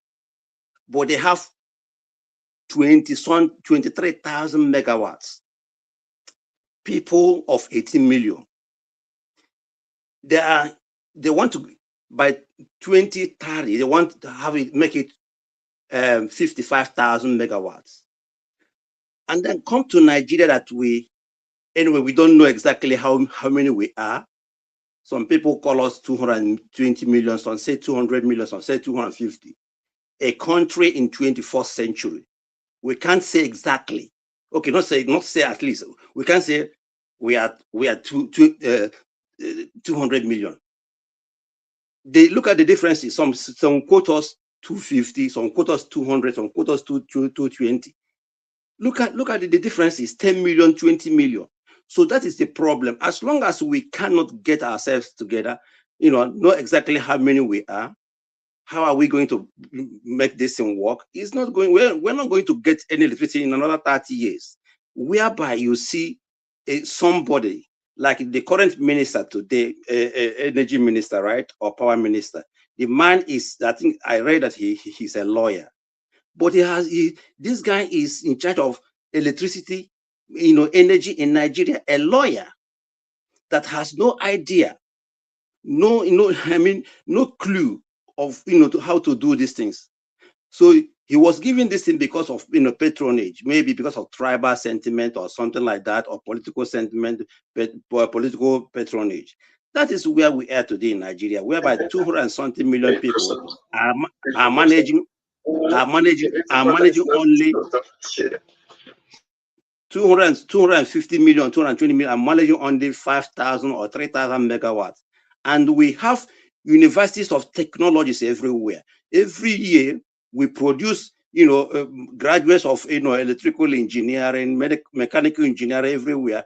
You go to Nigeria, you have how many university of technologies? How many? But none of these people can sit down together and, put head together and give us solution to this problem. In Nigeria is the place whereby in a village, my village, we provide electricity for ourselves, borehole, everything for us in our village. Because the village we are talking about now, I don't think left for the government, maybe in another 100 years, we won't even get electricity. And so we decided to, instead of making it let individual person get your electricity, individually, we try to say, okay, let it make it combine it and make it collectively. So the problem is the society is rotting. The people who are who are ruling us, because they are not leaders, they don't have any clue. They don't have clue of anything. What can you say that is working today in Nigeria? Is there any sector that is working? We are talking about, and as long as electricity is not working, as long as this country has no electricity, we are going to, things are going to get more worse and worse, because there's no way life is light. Without light, there's no life. So all right. I don't. Okay, Chima, I'm sorry. I have a pushback for what Mr. Maziokbara just said. Mr. Maziokbara, you said where you come from, that you provide everything you need in Nigeria. So let me ask you, if you provide everything you need, does that make it normal? You reside in a place in the diaspora where the government provide what you need. So why? Oh, hold on, sir. Understand my question before you respond.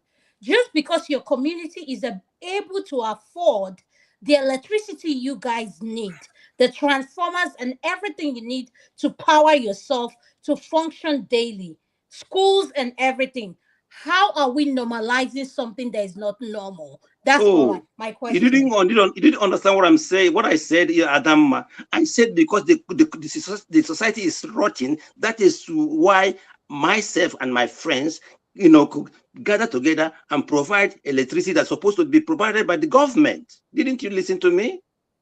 It is not. It is abnormal. Why should I provide electricity for myself and for the villagers, and the borehole? Listen to what I said. No, Mazi, we get you. That's fine. I understand what you're saying.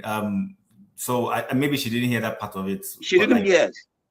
So finally, because I have to log on. What I'm trying to say that electricity, as long as if they can get electricity, if they can get it right, if they can provide electricity for Nigerians or to Nigerians, not everything, but things will work better. At least it will reduce unemployment drastically, because they need whatever you do in Nigeria, even anywhere in the world, you need electricity. As long as Nigeria is on 3,500 megawatts, while Holland with 19 million are with almost 25,000 megawatts. hoping to get in another 5 years or 4 years, hoping to get be 55,000 megawatts. That means we have not started discussing our problem. Nigeria has not started discussing its problem. We are far away from civilization. That's why I say Black people, we have a problem. No matter how educated we are, no matter we claim to be the most intelligent people in the whole world, we are not. We are just overrated people. Thank you. All right. Thank you very much, Maze. We've heard you. I share your sentiments on power generation. The only thing is, I'm going to couch this for the next person. You've heard him. Mazi says, until electricity is gotten, Nigeria cannot develop. Now, when Wole Soyinka wrote the Brother Jero's play, but it was Brother Jero, and then he wrote, I'm not sure which one came before. There was Brother Jero, and there was Jero's Metamorphosis. Around the time he wrote those novels, Nigeria had a constant, at least near constant power and electricity. But people were still spending their time to go to Babish to go and be praying to something I don't know. And it didn't help for productivity. So I think, where's Ike? Where's Mr. Ike? Okay, Mr. Ike, I'm coming to you because I want those who have not spoken at all before I come to the big fishes on top. Mr. Ike, Nigeria does not have power supply. People have said that, Rudolph said here earlier before you came, that the moment we power Nigeria with electricity, all the witches will die. That was a hypothetics to say that some of the things, the fetish things people believe in, will start, giving way. I have a perspective that a lot of people who go to church to pray during productive hours do those things because they don't have anything to do. The vulcanizer is going to pray for electricity to come so that he can pump your tire. The mechanic is going to pray because he doesn't have electricity to be able to do his job. The woman who has what we call supermarket and the fishes are spoiled and she's throwing them away and no milk will not have time, because when customers are coming to your store, then you'll be more productive and you don't have time for some of these other religiosities, as I call them. Do you agree that part of why we have low productivity in Nigeria is because of electricity? How can we resolve it? Hello, everybody. Chima, I disagree with you that the reason people go to church is they go and pray for electricity. No. Existence of Christianity has been there before the issue of electricity. So people, we all living in a country where when they bring light, people will be rejoicing like we win a World Cup, So I think it's because the system is rotten. I've not seen any honest person who is praying for electricity to come. How will electricity come by prayer? If people are paying the electricity bill in Nigeria without having electricity, right? For example, I was talking to my sister yesterday. For over 2-3 weeks, they don't have light, but they are paying electricity bill. Has it anything to do with prayer? We know what the problem is. If Nigeria is powered, like as you said, if Nigeria is powered, a lot of people will get more busy because what we live in a country where it is, I pass my neighbor. Generator now in Nigeria is I pass my neighbor. So it's a situation whereby those who are high and mighty, they don't care whether we have electricity or we don't have electricity because they can afford to buy the big listers and power whatever they have. So I think that is the rotten system of government that is our problem. And I believe sincerely that if Nigeria is powered, productivity in Nigeria will be topmost because, like as you said, every vulcanizer, every small. We live in the developed world. It is the small micro industries that power every nation. People like that vulcanizer, you say, because if there is electricity, probably he will get more customers. Probably he will employ more than 2 or 3 people. The same thing with mechanic, who is a roadside mechanic, who doesn't have electricity. So it affects every day of our lives. But until the system is uprooted. I was listening to the Minister of Power who resigned last week. He was talking to his political groups that even if he stop taking appointment in the any public appointment, that he will never be poor for the rest of his life. He has made a lot of money for himself. That is a minister who just resigned. He's talking to people in public. And such people are people who are supposed by now, they're supposed to have begin to ask questions about his wealth. But that is what it is. He was a minister. What did he achieve? He was saying people to off their fridge. Don't turn your fridge on. Don't put your fan on. Put the air conditioner only when you want to sleep. Nigerians are ready to pay for their air condition, but they don't have the light. Do you have right to tell anybody how to use his phone or how to use his fridge? Provide electricity. If they cannot pay, that's another thing. So everybody know, all of us that are talking here, we all know what the importance of electricity is wherever we live. Where I live here, if there is any maintenance, anything that has to do with water, electricity, before that time, 1 week before the time, they will put notice on your mailbox to let you know that by tomorrow or next tomorrow there's going to be maintenance and light is going to go away for 4 hours. And they tell you it's going to come back by 4 o'clock. Immediately it's 3:58. You see light come back. So, I mean, it's sad that sometimes we come here, we continue to make unnecessary argument about the truth. Everybody know what is the problem. If Nigeria has electricity, if Nigeria electricity is working, there is not going to be any idle person in Nigeria because the world is moving forward. The world has advanced. The woman who is frying akara would like to use electricity to power whatever machine that she's using to fry akara. Who want to stay in a burning coal? Because there is no electricity. People who fry akara will continue to use the firewood to fry the akara. But if there is, if there is possibility of electricity and there is an engine, there is a machine that they can grind the beans and everything, why not? Mr.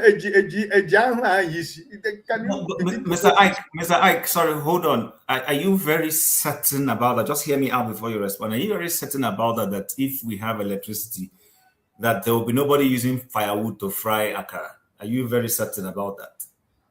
Probably not really, because for me personally, for me as a human being, never mind I be Obodo, but I prefer food cooked by fire, firewood. Okay. When I was in Nigeria, they leave stove, I leave everything. If I go home to the village, I ask my mother cook for me with firewood, right? So, but what I'm trying to say, at least it will reduce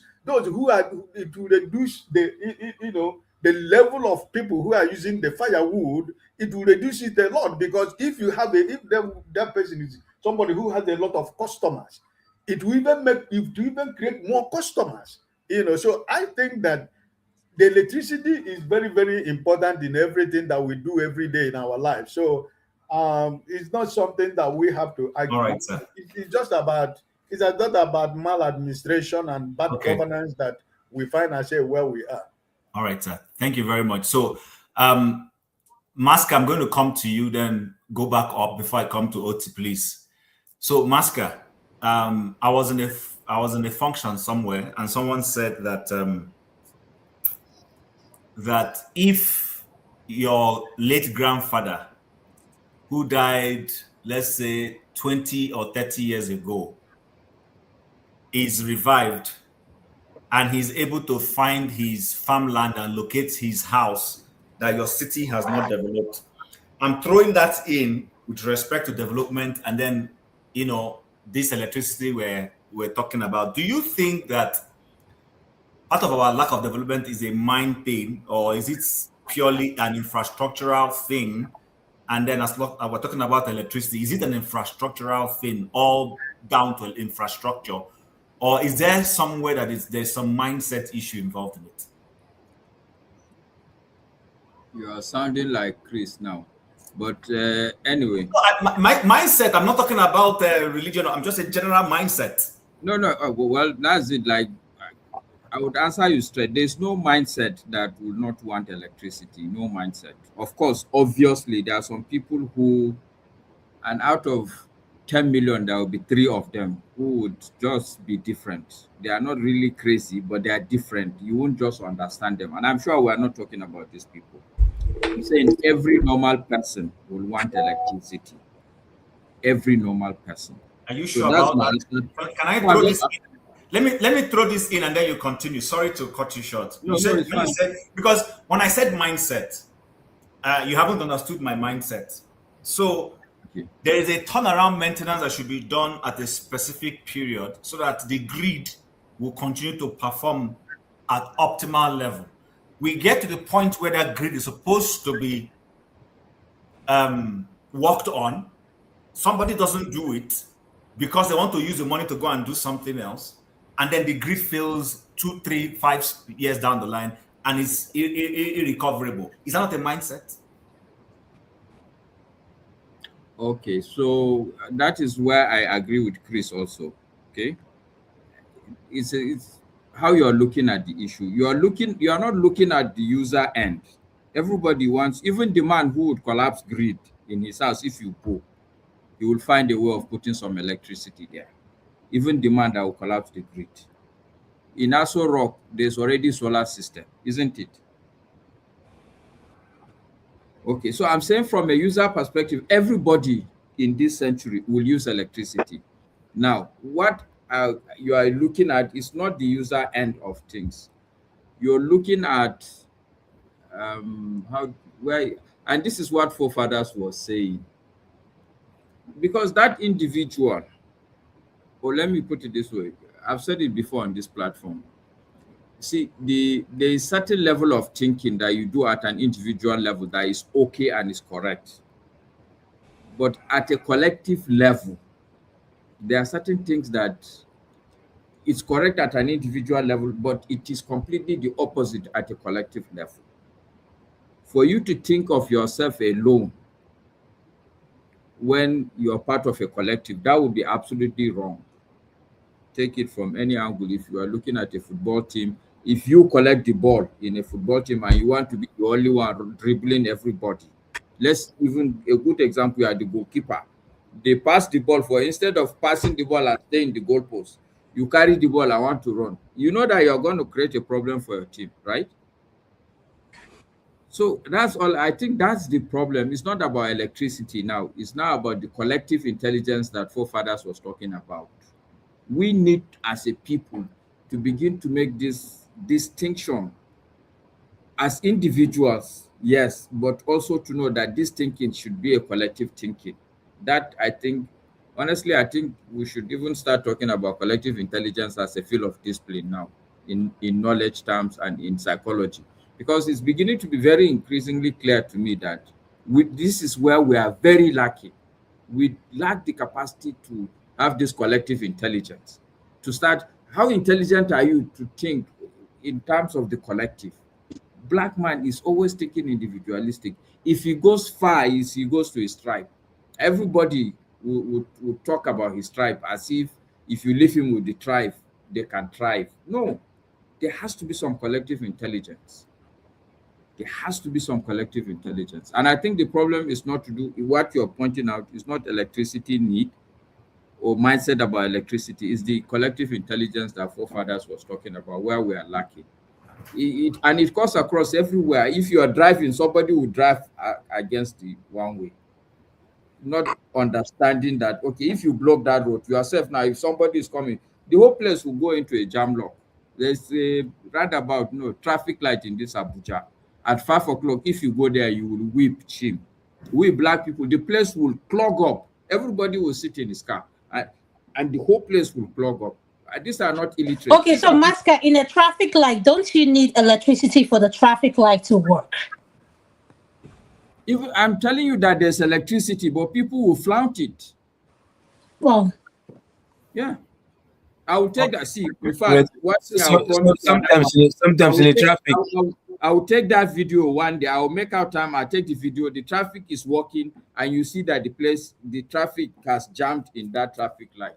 So you have come back to that my mindset issue that I was talking about. Okay, see, if you don't mind, I'll just comment and leave. Sometimes you may need electricity from traffic light. I've agreed with you that you call it mindset, but me, I will call it collective intelligence, like forefather said. But I disagree with you. You cannot. No, Mask, I disagree with you. You cannot refer to what Tunaja said at collective what? What intelligence does Tunaja have? Please. Sorry, sir. Go ahead, sir. No, look, you disagree with me. I agree with your disagreement, but I've said what I've said. Okay,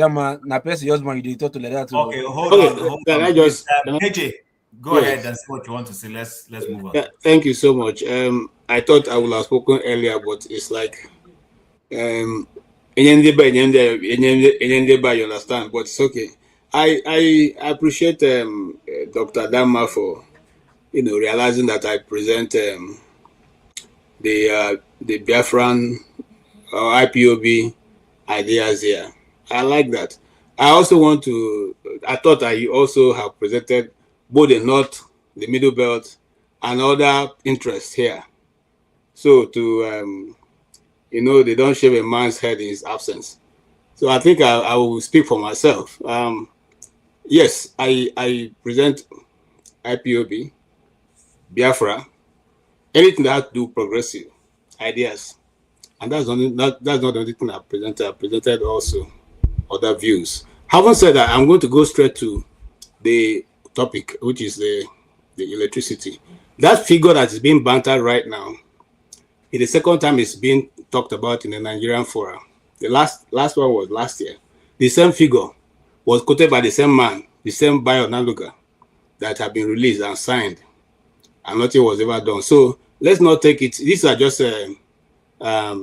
politics at the very mundane level, because you couldn't have quoted 3 point something trillion, which people supposed to have paid to the discos on the 2024, and now they're still talking about it again, the same 3.3 this thing. So these are just recycle this thing to keep the political news cycle circulating and giving people a false hope, which is never there in the first place. All this is aimed at the coming of the political season, and so they are trying to now again deceive Nigerians to think that something is being done about electricity. Nothing is being done about electricity, and nothing is going to be done about electricity, because those who are importing the generators are business and political leaders in the same country who will not allow the Nigeria to get electricity.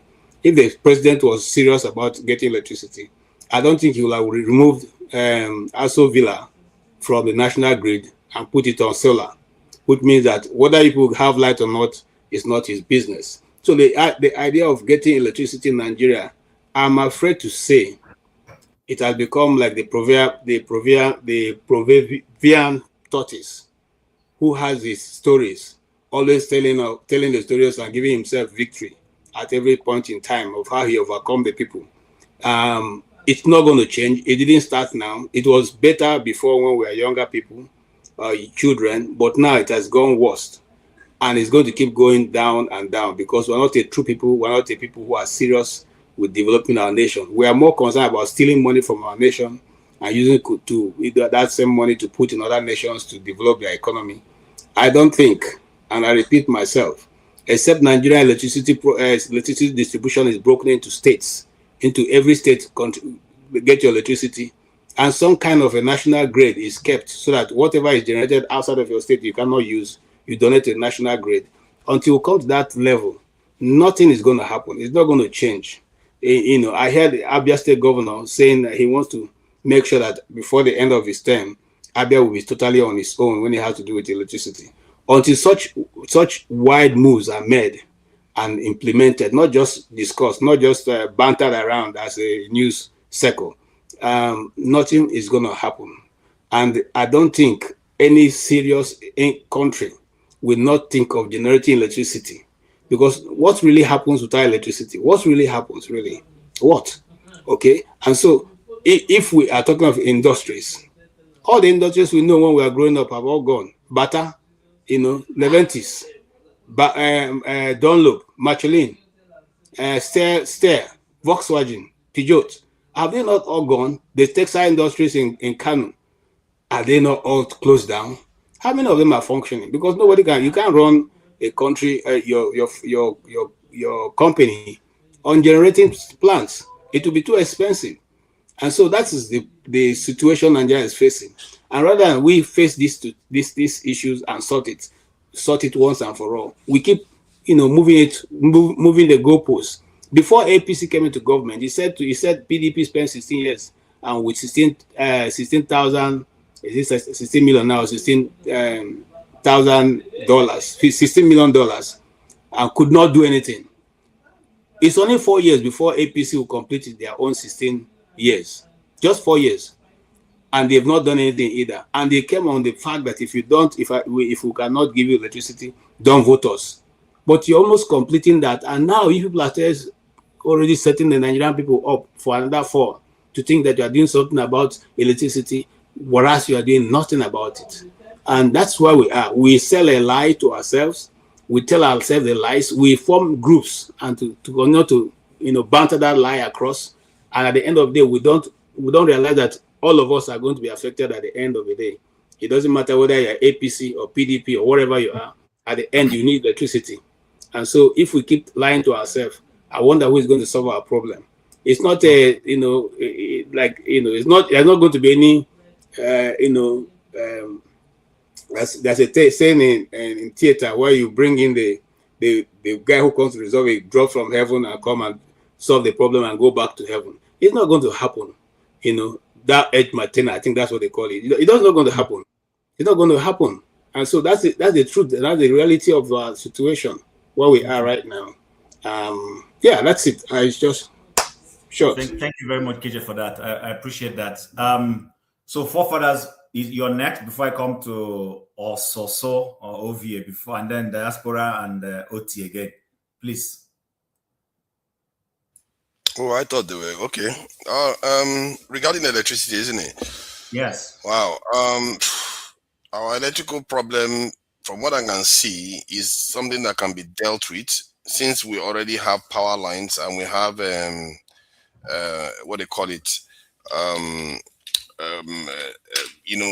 transformers and all the rest, because we get power, don't we, in our houses.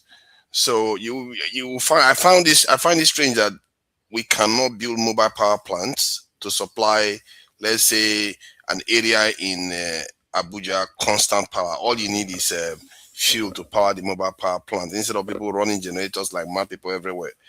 So, because when I check the price of mobile power plant that can supply almost 100,000 homes, they are talking about 20 million or 30 million or so. It's not that much. And they can deploy them very quickly. But you don't see Nigerians using it. Nigerians never talk about it. It's as if it doesn't exist out there. Because that's what large institutions use to power industrial areas or remote areas where they want to do work. They'll just put the mobile power plant there to power. That's why you see all those small facilities in nowhere, but they have a lot of power because they can use their mobile power plants to do that. But Nigerians don't pretend as if it doesn't exist. I don't know whether because they think they don't have gas to power it. But Nigeria has a lot of gas. We have a lot of petroleum products in Nigeria. But they don't do it. It tells you that something is seriously wrong with the way Nigeria operates. You can see that the calling tree is not intelligent, isn't it? It's not operating intelligently. We are not doing common sense things that are just so obvious. You can just copy and paste and you see it to work. One of the things I noticed in Nigeria too, that is, in a way, if you want to work from where we are right now to build up, you can phase out all these small generators in areas like we phase out Okadas. Phase them out in some areas where it's not needed, like marketplaces, public places, so that you start having more, centralized power generation while you are fixing the main end in terms of the national grid or state grids, whatever you want to call it. And if you have the resources, you get this in a mobile power plant. You power towns. You can power capitals for 24 hours. 24/7. This is 365 days a year with mobile power plants. But nobody seems to care about that. Maybe because they fear that the people cannot afford it. But that is the whole point. If you cannot afford it, you don't get it. If you can afford it, you get it. Then later on, the price will collapse and you start kind of distributing to other people. If I was the government, I'll make the resources available. What in other words, loan guarantees, and let people know that okay, if you want to use it or states want to use it, you give them the incentive to get it, so that they can be able to power the states. But that said, clearly we know that Nigeria doesn't generate a lot of power. Look at Iran that is under sanction for over 40 years, generating 70 gigawatts of electricity, while Nigeria can barely make do of 5. That is that intelligence, that is that intelligence showing up there again. Because it's not about individual brilliance, it's about how you people use your collective will to achieve positive outcomes.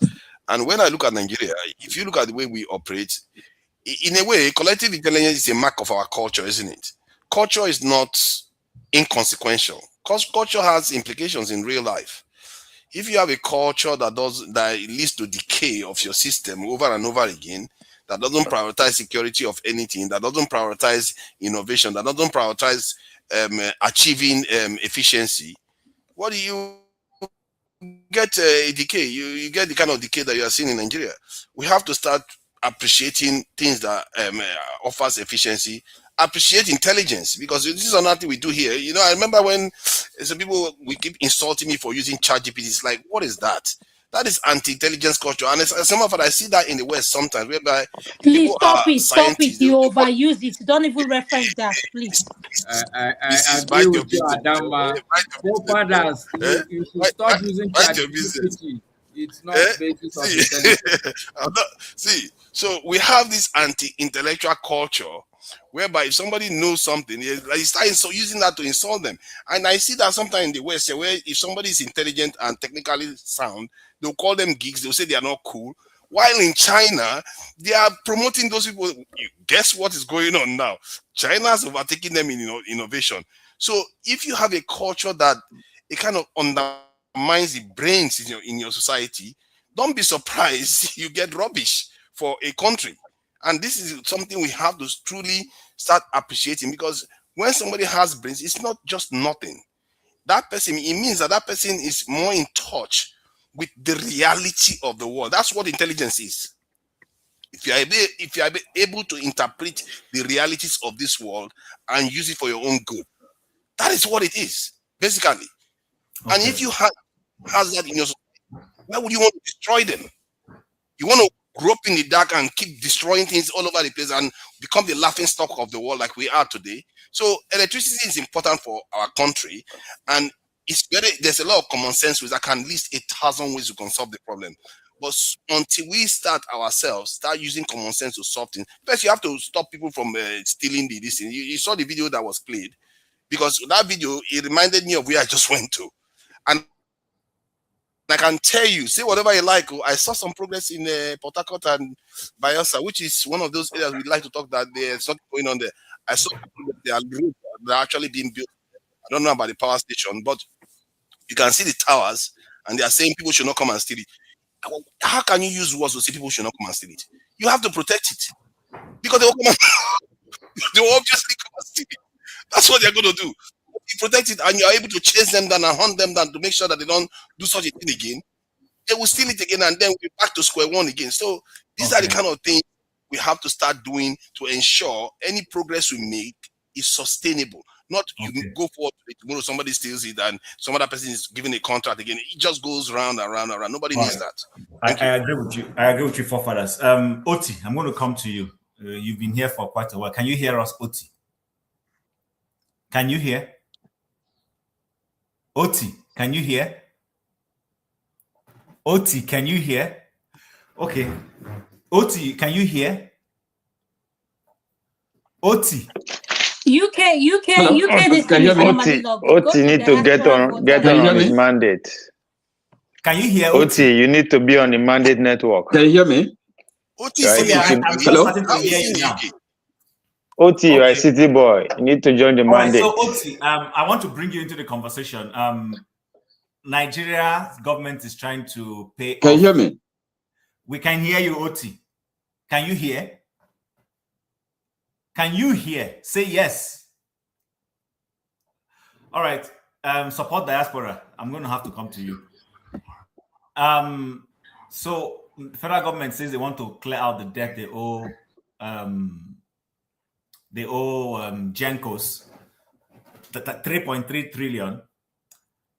We know that without electricity, no nation can develop.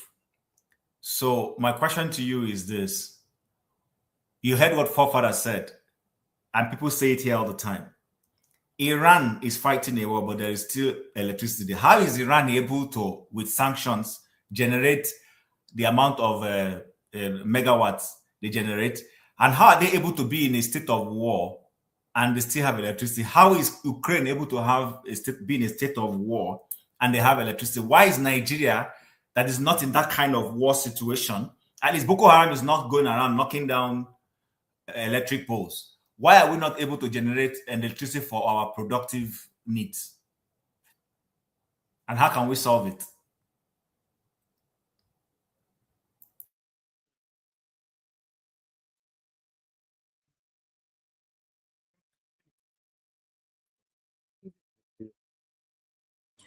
Diaspora vote, you're muted. We can't hear you. These two people that is in London, they're having Nigerian problem, Nigerian electricity connection problem. Yes. I can hear, We can hear you now. We can hear you now.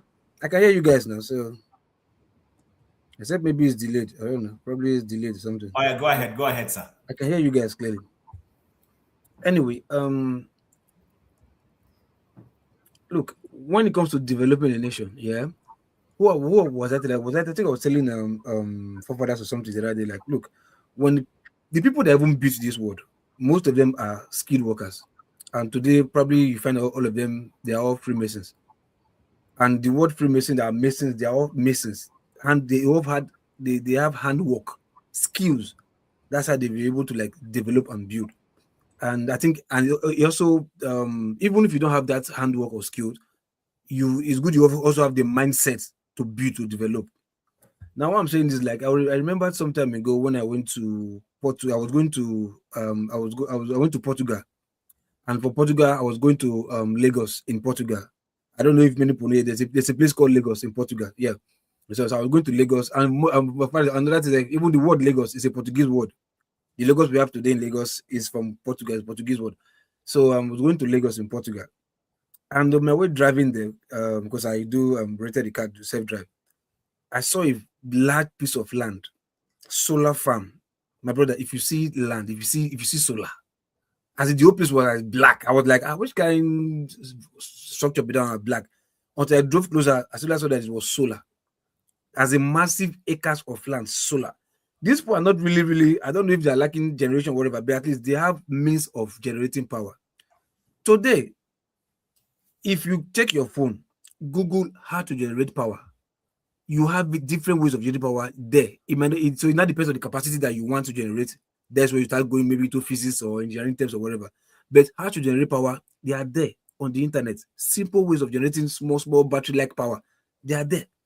So why Nigerians why we don't have light? It's just because nobody wants to do it. We have the capacity to do it. The capacity is there to do it, but nobody wants to.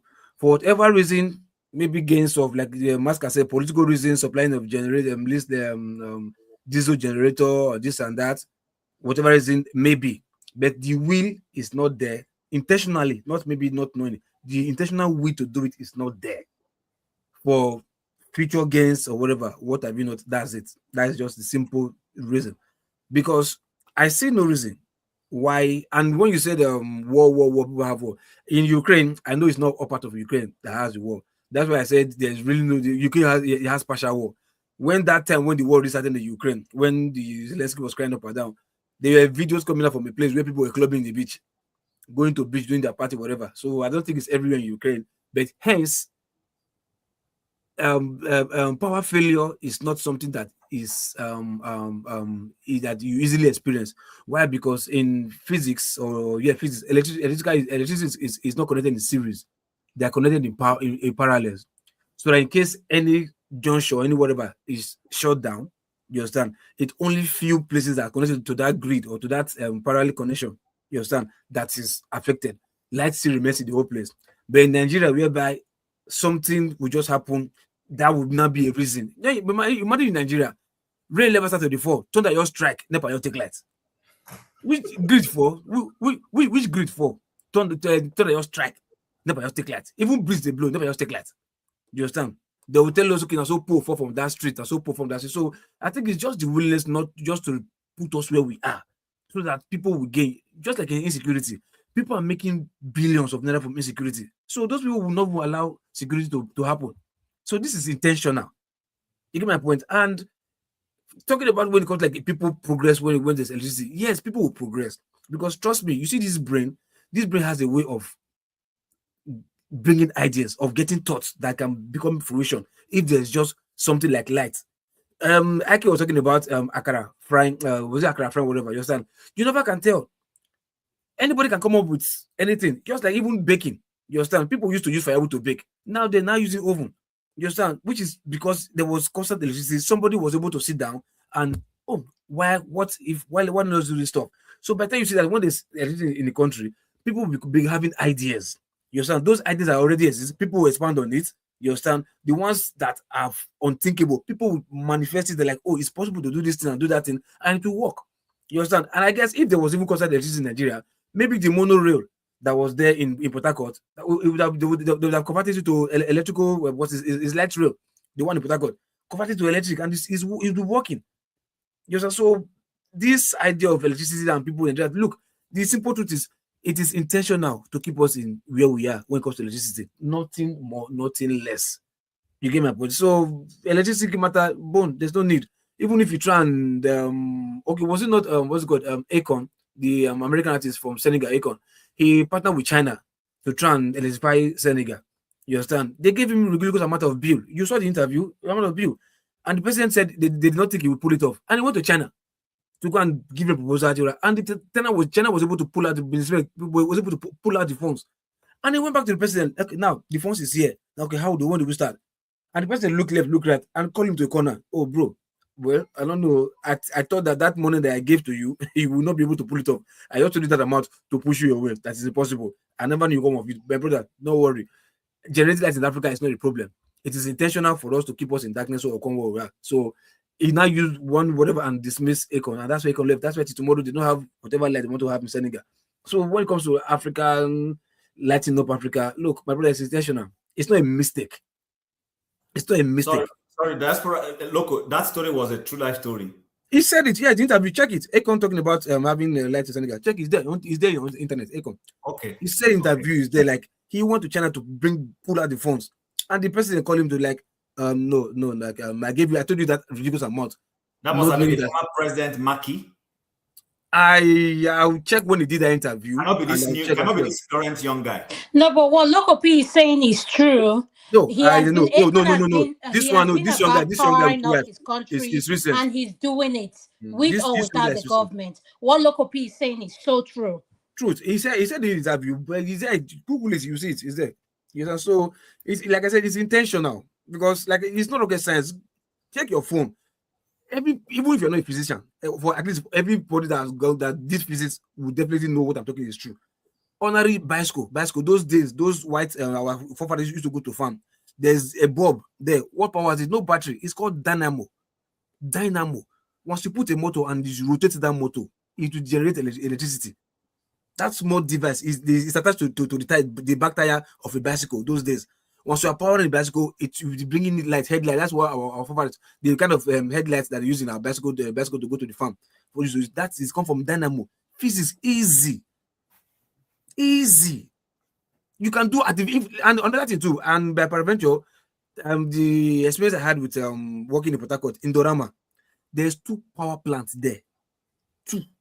They don't use it. 2 power plants that can power Bayelsa and Rivers without blinking lights. It's inside Indorama. I think they'll say there's one in the Port Harcourt refinery, but I don't know how. But the one I went for to study. Okay, so Local P, my question for you is that with everything you are saying, why do you think we are not doing it? What will you say is holding us, people, from doing what the person you name, and I agree with everything you said about him, is doing? Why are our people not doing it? Why would you say? first thing first, one, look, is they say, is it Mussolini or Mussolini? Yeah, or Hitler. Like when you tell a lie over and over and over and over, it gets to a point, it becomes the truth. So that's how psychology works. In psychology, when you have a behavioral pattern of doing things, at the point in time, it becomes a norm, like it's normal. Like it becomes, yes, that is how our father used to do it. But because you surround yourself with this lie for long, build your walls around this lie, and you are living in it, that's psychological. You're a doctor now, psychological, you become part of it. You begin to manifest it. Now, in that same drama, I remember when they first came, they said they are going to it was 3 communities: Akpajo, LMM, and Obigbo in Port Harcourt. Those 3 places, they said, I think they are in the Roma, as it is taking part of that 3 of their lands. You understand, Akpajo community, whatever. So they said they're going to Elele1, something like that. So when they came, they said they will power that community, those 3 places, where the 247 electricity, the whole roads, build them nursery, primary, and secondary, and they're going to make it free of charge for those people. That was the proposal when they were coming, and everybody was jubilating. Now, brother, guess what happened after the meeting left there? Chiefs, so-called the manager boys of those bastard you left, chiefs went to nation with them. We know our problem. Give us the money. We know our problem. This and that. And they started threatening, this violence element, threatening, oh, this is our land, our land, our land, this and that. And trust India man. When India man, we know one problem. Okay, no problem. You take your money, and okay, will you give us money? Okay, and you keep part of the money, and that money you'll be paying all our community people, as in there will be entitlement to work, and a certain amount you'll be paid to us, as in like to assist the people or the community youth or whatever. And they agreed. You understand? And they gave them the money, and they give them stipends. Each people give them stipends, and they gave them the money. Many of them took the money, went straight to Abuja to build house. Till tomorrow, darkness, bad road, no school, no nothing in that 3 communities in Port Harcourt till today. You understand? So when the people decide to like, okay, give us money, what to do, it's a people thing. It's a people thing. Let me give you an example. This little thing that happened with VDM and that girl in what's it called, Aoda. It's almost the same thing. That girl that called that local government chairman, you saw the king came up with the place, was blaming the girl. Blaming the girl, not even thinking like, Oga, not be loud. You said you were the one who brought the school to that place, and you are still the king. The school be like that. A girl complained. You are even chastising the girl in public, like you are. So that mentality, imagine that is a small community. They talk about a larger community. Okay. It's just about they believe it like that for years. It's not part of them, and they don't even know. They don't know. All right, Lokopi, let's move on. Also, I want to bring you in before I bring Dexter. So you've heard what everybody has been saying on electricity and all that. Why are we not able to generate electricity?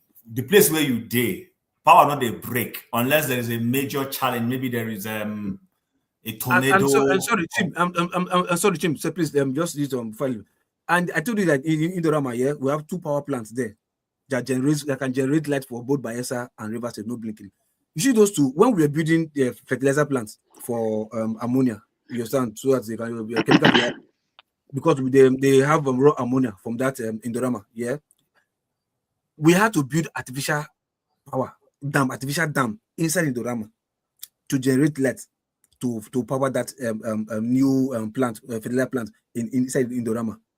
Build artificial dam there. Just a small artificial dam, just to roll something, just to roll one of those rotator and generate to power that plant. Inside Indorama, there's no river in that place, no river close to that place. Okay. But artificial dam had to happen to generate something. So, like I said, it is there to generate. Nobody wants to do it. All right, and thank you for saying that. So, also, I lived inside Shell camp in Port Harcourt between 1996 or thereabout. And even when there's darkness all over the city of Port Harcourt, inside Shell camp, there is always light. I don't know if Shell camp still exists. No, give me by your calculation. See them. So, also. No, Tim, what you just said, 1990, this thing, and 2026, that's how many years ago? It doesn't matter. Even that time, there was darkness. So the point I'm making is Shell camp, this is Shell, has a camp where its employees live. They have constant electricity 247 inside shell camp. So But you the guys have been larger- practicing this thing Aso Rock is doing in Abuja. So No, it's not that's not. today. No. Hold on. No, now. it's okay. You have said it now. It's okay. So we've had No, the point. No, It's not solar. hold on. I don't want us to derail. Just listen to what I'm saying. NNPC and any of those oil companies used to have what they call JVC, joint venture agreement. Now, part of that agreement is that when they generate money, they will give a percentage to NNPC. These shell people take part of their own money to run the little facility they own. They have over maybe about, if I don't know how, maybe I don't want to exaggerate, maybe slightly under 1,000 households that live inside shell camp. Probably about 500. Their chief executive and other people, they all live inside this place in Rumukrushi. Thank you for that person who posted this thing. In Rumukrushi. I've lived there. I've seen it. This is way back in the 1990s. This is when there's no electricity in the entire Port Harcourt. Inside shell camp, there is light. So why is it difficult living up from where Local P just finished? Why are we not able to generate electricity? Is it intentional? Yes, I think that's why I agree with Local P, because it's not longer rocket science to generate electricity. But for me, it boils down to still locally now the political will, the political structure, I will say. But again, that's where you could begin asking questions about our leaders, again, about the educated people. And those way they thought they will move from consumption to production. Do they really mean it? Do they really know what industrialization is? Because it's just like Jimmy goes, man, I want to build my house. Now me go build them. I say, I don't go buy a house. The money, I will start from the scratch, designer. But you left out the foundation. So how do you ask what they stand? Right? So even if we improvise to find a way to do the foundation, is that temporary or you are spending more? So our leaders don't really want us to industrialize. It's also tied with the danger of the superpower. I'm not mind with that. If I be superpower, I know we allow you to develop for my own benefit. Right? So the local elite, there's no political will, and then that's why you call the ask. Do they? I'm not surprised because they don't have national agenda.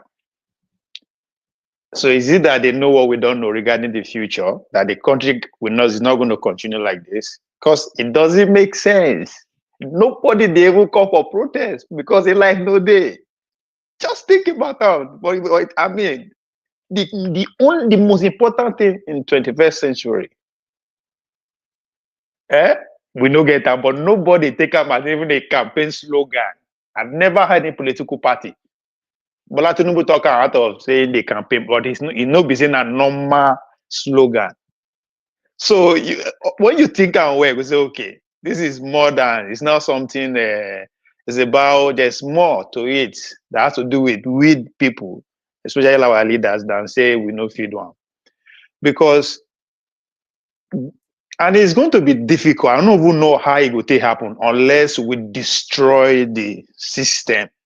Because when this thing they government hand, now government now go electrify the country from the capital to the rural states for the local government. This is not government project anywhere in the world before you go hand over to private. But guess what? Buhari, that one now the parting gift be that. It took it out from the exclusive leave and give it to the private. Guess people will buy them. The multi-dollar, the Lumelu and friends. Now then they in charge of electricity now. And as you start from the beginning, Bola Tinubu wants to give them 3.6 trillion. And when I say you no go win election, haba, come on now. No, but those people do the financing of his former election, not talk of now. So it's not something, just as a local say, na political, na we, na them, they do themselves. Another thing again, how come is that data, you live in Canada, data center, and they cause community problem for America. Because what? The effect of the electricity where they generate. Do you know that in Nigeria, we have over 20 data centers? As of today, we have over 20 data centers. where they consume 1.3 3 megawatt electricity. What do you mean by data centers? What do you mean? They go power AI. Okay. We have over how many in Nigeria? Over 20. Because Nigeria, like, yes, they use Lagos as the center of West Africa. Then they Port Harcourt said. As the thing they cause problem for America, because anywhere they can go, community they reject them because it's affect their electricity and their water. The cost of electricity It consume. go up. Hold on, Ovia. I know what you're talking about. What you're talking about? Are you sure it's 20 in Nigeria? It's not more than that. Oh, thank you. So I know, by More than that, exaggerate. just to say, because I know what you're talking about. I don't want to over exaggerate it, right? But those 20, the electricity they consume is equivalent to what Lagos State they consume. So you now ask your question: how come since this government come to power, electricity, the grid, we as a national grid don't fall for either Niger, one don't fall for Lagos. So the national grid with the year, that's a new phrase when this government bring up. Now the contributing factor be that. But guess what? The medias are paying not to talk about it, so the ordinary Nigerian knows to protest. So most of these things, where would they accuse the ordinary Nigerian for? They are not aware. We need to educate them. Now the job of those where they look for power, now them will need to educate people to actually know how to take action in this complex system that we are practicing. It's overwhelming to the average Nigerian, information everywhere and there. So if there's no deliberate action to educate the people, to organize the people, to destroy this system, it is too late because, as Loco said, people where they benefit from this darkness, they will sponsor government. Our government system is for sale. It doesn't matter how you do an a bag, they make them, they bring them to power. So people will sponsor them, they will always make policy that will favor them. So that's why you are seeing this 3-point-something trillion at the eve of an election. Nobody say they won't send and go abroad, though. They won't give them to Nigerians. Say now debt, they won't pay. Debt of what? So it is crazy. Then my last point, I changed my name to my village also for a reason. Because this idea of say tribal, whatever, and be a problem. Also now one village, only one. When I say only one, no other village they share anything with us. Not language. No, we only us they speak our language. We are when not you finish, to, please tell us who your governor is, please. we are not up to 20,000 people in the whole population, home and abroad. I go argue dead and alive, safe. Right? But guess what? Since when the Benin Empire was invaded, right? That's one village. We begin get problem. We know they see eye to eye. We marry ourselves. My mama is from one, because na 4 quarters, we just say ourselves. In a small village, you know, busy now, but we get 4 quarters. My mama is from one side, my father is from one side. We fight ourselves. We carry guns. Why? Because of leadership. Before the invasion, those 4 quarters, they get their own kingship, king differently. Then within the 4, they will come select the eldest to be the king of the whole town. That's how they rotate and peacefully they come. So as they invade the Benin Empire, where the British people come because of tax treason, they say this is not nonsense. They want to make it effective. Now they empower one person. So when that one die, in some say now go continue, and that is the beginning of our coexistence in peace. For the past 50 years, we know we live in the same place. So we see they go the same church, the same market. We know they fight ourselves. We see everything But together. Ovia, I have a question for you. Who is your governor? Monday Paholo. Okay, thank you. That's all I need to know. Yeah, that's why I say government is for sale. People will get money and then buy and put on there. If you don't like it, donate money, buy and put your own there. That's the system. That's the structure that I talk about. That until we destroy the structure, it don't pass. Or we never reach level where we will practice this kind of system. We will open up for competition. Okay. Right? And the competition is for sale. Which is one easiest way Nine Local just described. One way to sell part of government, to buy government with that. Thank you. All right. Dexter, are you there? Yeah, so you've had the conversation on electricity. We started earlier on. We started talking about ethnicity and religion, and we're ending on electricity. We've spent 4 hours going to 5, and I don't want us to do that. So, what's your take on this whole thing? Why is it difficult for Nigeria to have steady power supply?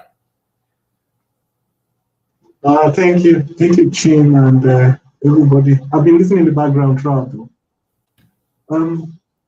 First of all, I think we are simplifying it. We are simplifying it too quickly. Power generation is one thing. Power transmission is another thing. Power distribution is another thing. So I heard what Loco is saying. He's talking about power generation. That's the easiest part. That's the easiest part in a grid system. So if you want to, example, just take geometric power in Abia State. It took roughly he's covering only like 10 communities, and he has been there for close to, I think, almost 12 years now. It's not as easy as we put it. So you can buy a gas turbine. You can buy the gas turbines for generation. You can say, okay, you build dams, for generation. You can install a solar farm for generation. But then you have to distribute it. You have to transmit it. First of all, you have to transmit it. You have to distribute it. There are a lot of other things that come in there. Now, one of the problems we have also is the same way we are trying to approach it. You see, in Nigeria, in Africa, we have a lack of, we don't have the penchant for detailed work, for doing something very detailed to precision. We have not generated that culture yet. That's why we are even still looking at, it will just be straightforward. Our national grid assets is comatose, whether we like it or not. That's the truth. So you have a national grid that was probably most likely set up in the 70s. Your standard power cables today, standard power cables that are made by Nexans, NKT. But hold on, Dexter, hold on, sorry. I don't know what you just talking. What you just say, talk? Wait, hold on now, Lokopi, hold on. Dexter. Nigeria is not the only country where we have those things, and those things are always up for renewal and maintenance. So why can't we maintain it or change them so that we can produce better of electricity? Because you guys don't like paying your debt. I can answer that without him saying anything. You guys like contracting everything, but you guys have a history of owing. You don't like paying. If you have a history of payments, so they can do anything without you say anything. You guys don't like paying. So let's say the way it is. Chin, let's not play as if we don't know what's happening. So the average lifespan for a power cable, in fact, let me tell you, I contacted there's the leading power cable manufacturer in Nigeria. I think they're based in Ogun State. I contacted them. Their cables have only a 1-year warranty. 1 year. But in Europe, Japan, China, America, their power cables give you a 40 years lifespan. So just imagine that's what was installed in Nigeria, a 40 years lifespan. Now, after 40 years, you expect the cables to start failing at different points. So it's expected that in the cable industry, it's after every 40 years, you start retrieving the old ones and then you put the new ones, and you have it happening around the world with fiber optics. You have a cycle of maintenance. Now, like I started in the beginning, Nigeria, we don't have a penchant for detailed work. We don't have a plan for, look at your NNPC, your refineries. You don't have a plan that the next maintenance is at this date, we have to get, it's a large supply chain. You have to do procurement, you do planning, procurement, installation. In Nigeria, somebody will eat that money. That's what will happen. So what happens in Nigeria, like, okay, you want to do installation. So what we like in Nigeria is, like the way Tinubu has come out and said, I'm giving you 3 trillion. We like that. Oh, I'm installing this, I'm buying a generating plant. Oh, we are now generating 255 or 2,000 megawatts. Fine. How are you going to transmit it? How are you going to distribute it? How are you going to get it metered? The whole plan for that system is not one. And then when you do that once, you are now supposed to, it will become a cycle so that the whole system can run. We don't do that in Nigeria. That's the reason why you have people pay an estimated bill.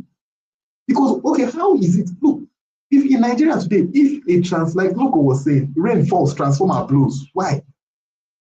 One of the reasons is this. So Nigeria had a population it's not true. Huh? It's not true. What blows transformer is overloading? Loco, it's true. Let me tell you why. It's not true. What blows transformer is overloading? It's not true. Don't worry. See, let me tell you what happens in Nigeria. When I was even in university, I went to distribution stations. I walked to the community where I lived. I was one of the reasons why they used to give them lights, because I used to interrogate them. Let me tell you what happens, Loco. It's not like transformer. Let me tell you what happens many times. Now, before you install a transformer in the community, you have to know what is the average load that community is generating. Nigeria, do we have a proper metering system? People just, so let's assume that the load that community takes, maybe that community needs maybe 25 megawatts. Let's just say 25 megawatts. They install a transformer that can do 35 megawatts. Within 6 months, people would have moved in there. They will not take, they won't give any. Bring in more transformers. Wait, no, but Loco P, that's not how it works. Loco P, you're not listening to what Dexter is saying. How can you not maintain? Hold on, Dexter. You can't maintain what you bought, and you're requesting for more to be delivered to you, and you're still owing on those things you bought. So based on what should they deliver more goods to you? Adama, transformer belongs to the government, not the people. So when you say you cannot maintain, it's the government that supplies transformer, the government that do the maintenance, and the government that. I'm telling you, Loco P, they don't do the maintenance. If they don't do it, that is their fault, not because they don't do so. Somebody they don't want to do it. You understand? Because there's no more transformer to be distributed. Look, let's move away. Well, hold on, Dexter, please wait. I have to take. I'm working, and that's why you see me coming in and out of my camera, because I'm dealing. Loco, please, let's be logical when we're having this conversation. If you buy something, there's something called Home Depot where I live in the diaspora America. Yes. When you go and buy a lawnmower, you buy a warranty for that lawnmower. And if that lawnmower you get home, something is not working, there's something called 30 days exchange based on what you bought on that receipt. The problem with Nigeria is when you go to buy that lawnmower, this is a hypothetical situation I'm saying. You're not paying the full price on that lawnmower. You guys are sometimes you guys don't even pay half of the price of the lawnmower. So how should I maintain? Understand what I'm going to say? Sorry, who is the who that is paying? Is it? I'm talking about the government. Okay. I'm not talking about the people, because the people don't know when these things are happening. Okay. You're not paying the price. And when these people come back and you see things we are using in Nigeria, things that other countries have left behind, they always give us the leftovers. We are behind. And when you come back and you say, I want the maintenance on this transformer you bought 5 years ago, people are using 2026 transformers. And the part for the one you bought, which you've not paid off, cost more to maintain for the 2026. Make it make sense. Why should I maintain your transformer and you've not finished paying, but you want the latest transformer? It doesn't make sense. Adama, you see, I know Nigeria is having issues, but trust me, we have technicians, brilliant technicians that fix transformer. As in A1, not like you say you buy transformer, you are now asking people abroad to come on. The people that fix and repair transformer, refurbish transformer, they're in Nigerians. Local, we need to move forward. I want Dexter to black finish. People. Black can people. make a So comment. we can refurbish transformer. What Dexter is talking about here is easy. Look, my brother, he's like community planning. Wait, Loco, wait. I wanted to address you. You are not addressing my point. Please listen to what I'm saying. Loco, the point that Dexter, just 2 minutes, please, so that Chinonye can talk. The point that the load increases. Is there a proper metering system in Nigeria?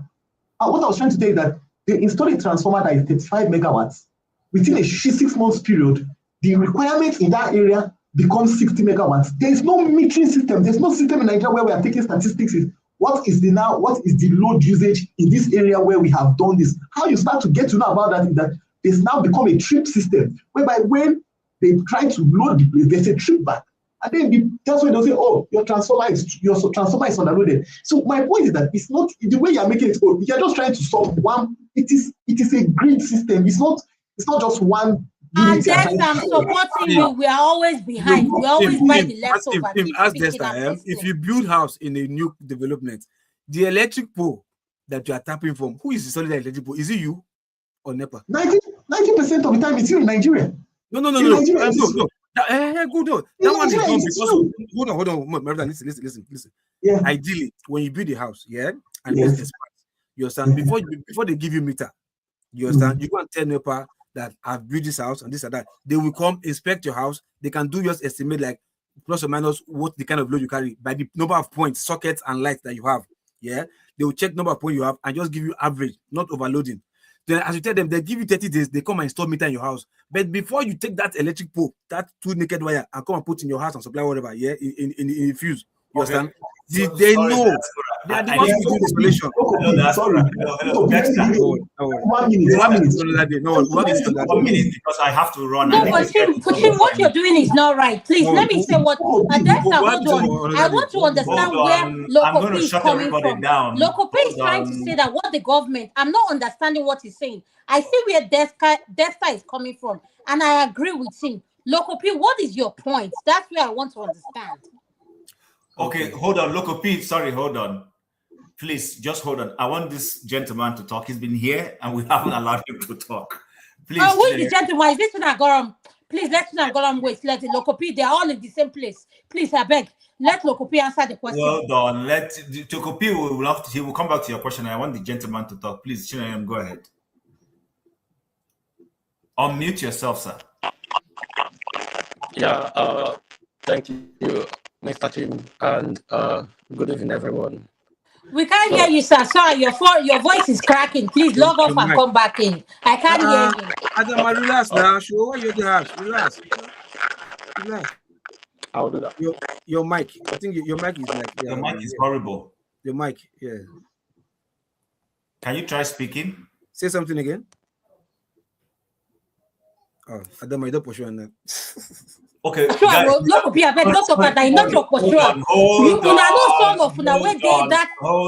hold on. Listen, we have spent 5 hours on this, so I want us to quickly, in the next 15 minutes, do this. I'll shut this thing down, please. Dexter, finish your thoughts, and then anybody who wants to make a comment can make the comment, and then we go. Yeah, Chim. So what I'm saying is, I know Locopi is trying to foster solutions, but don't oversimplify it. He's talking about you are trying to place. It's more like in a standardized system.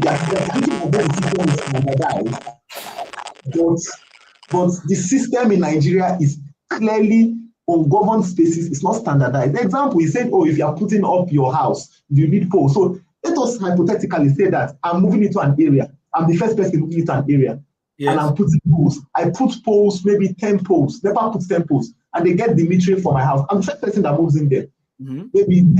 Maybe they put a transformer for me. They assume that, okay, what I'm going to be using there, 1 megawatt.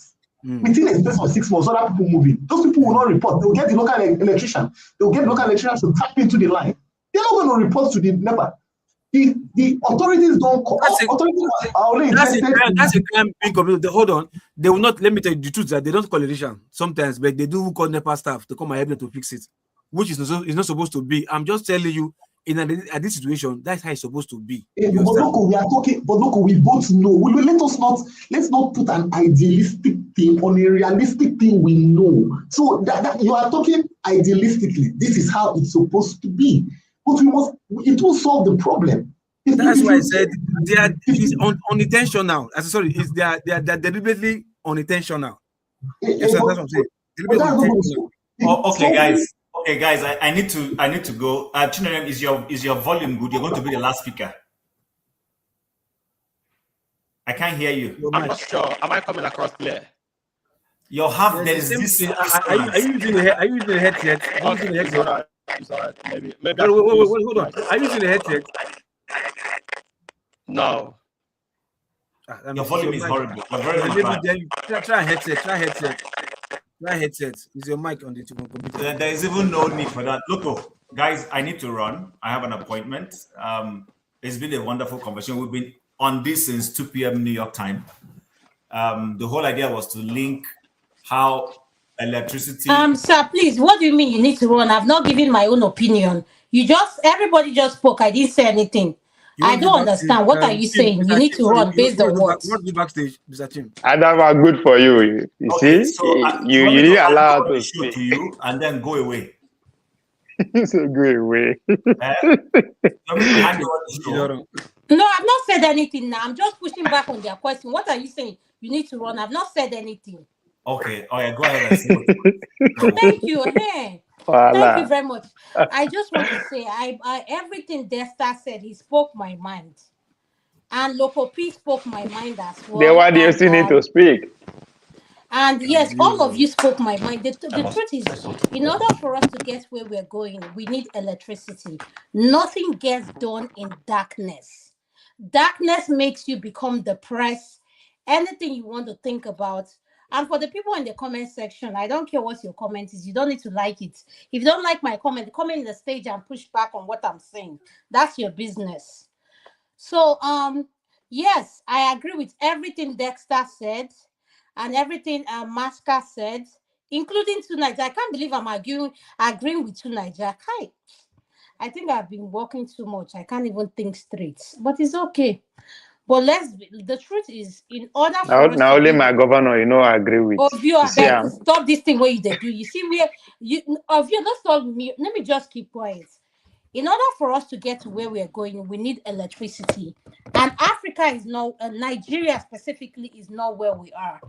And for those people that were saying, oh, Adama, what you're saying, Uncle, when Chris was talking, when you go to the hospital, when they ask you a question, ethnicity and your race is two different things. Your race is, are you a black or a Caucasian person?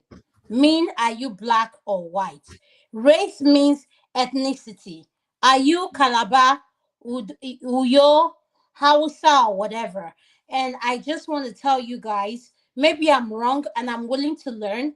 I don't think there's any medical facility in Nigeria where you're coming for a medical emergency will ask you what your ethnicity is. They will ask for your race, which is the basic in every medical organization. Because guess what? When you get blood donated to you, the blood given to you is not based on your ethnicity. They are not giving you that blood based on that you are Calabar or you are Hausa or you are Iyo. So let's stop that. And in order for you to get that blood in a pump that we use, you need electricity. So yes, I agree with everything. This topic is something I would have loved to speak more out of, but since the moderator is in a rush and needs to go somewhere. No, if you see, even forget that I was here. If you want it's to okay, moderate, please don't apologize. So I understand. It's okay. Okay, but if you want to moderate, because there is Ify trying to join, I have a medical appointment. Ify can join and you can continue. Since you have access to this thing. Otherwise, yes, please let's join because if you, my sister, I need to hear her voice. All right, so please end this segment. No, before you end, create a part 2 and let's start this part 2. I can create the part 2 if you don't want me to. Okay, let me go backstage. Go ahead and create the part. Go ahead and create the part 2 and I'll come in with the part 2. All right, go ahead and create a part 2 so that people can join in. But guys, thank you very much for joining us. It's been fantastic. The whole idea was to see how this, what I call the 3 twin evils, are affecting Nigeria's development. So a part 2 is going to be created. If I come back and you people are still on, I'll join you. All right. I appreciate conversation and yes, I am going to do that. I want to thank all the people who have supported us today. First and foremost, I want to thank T-League. I also want to thank Oriako Tokwe. I want to thank everybody in the comment section. I want to thank all of you, the panelists who have joined to enrich this program. Some people have already left. So, but I can't start mentioning all your names. So Ify, incidentally, you would have to wait for the next one to be created, and then you would join them in that show. All with that being said, to all those who have helped make the show a success, to the producers and everybody else, thank you very much, and enjoy the rest of what is today called Easter Monday. Bye. Thank you so much for watching. Thank you. Have you subscribed? Yes, you. Have you subscribed? You. Yeah, before you go, click. It's free. Click. Just that's it. Have you subscribed? You are laughing. Have you subscribed? Have you subscribed? Thank you. Thank you. Thank you. Hey, madam, thank you so much. I can see you. I can see you. We have to get to 100,000 subscribers. By the end of the year, how are we going to do that if you don't subscribe? Yes, you. Yes, you're about to click off. Why? Have you subscribed? It's free. If you don't, ask your son, ask your daughter how to. Just one click. Thank you. Thank you. I see you. Aha. Thank you.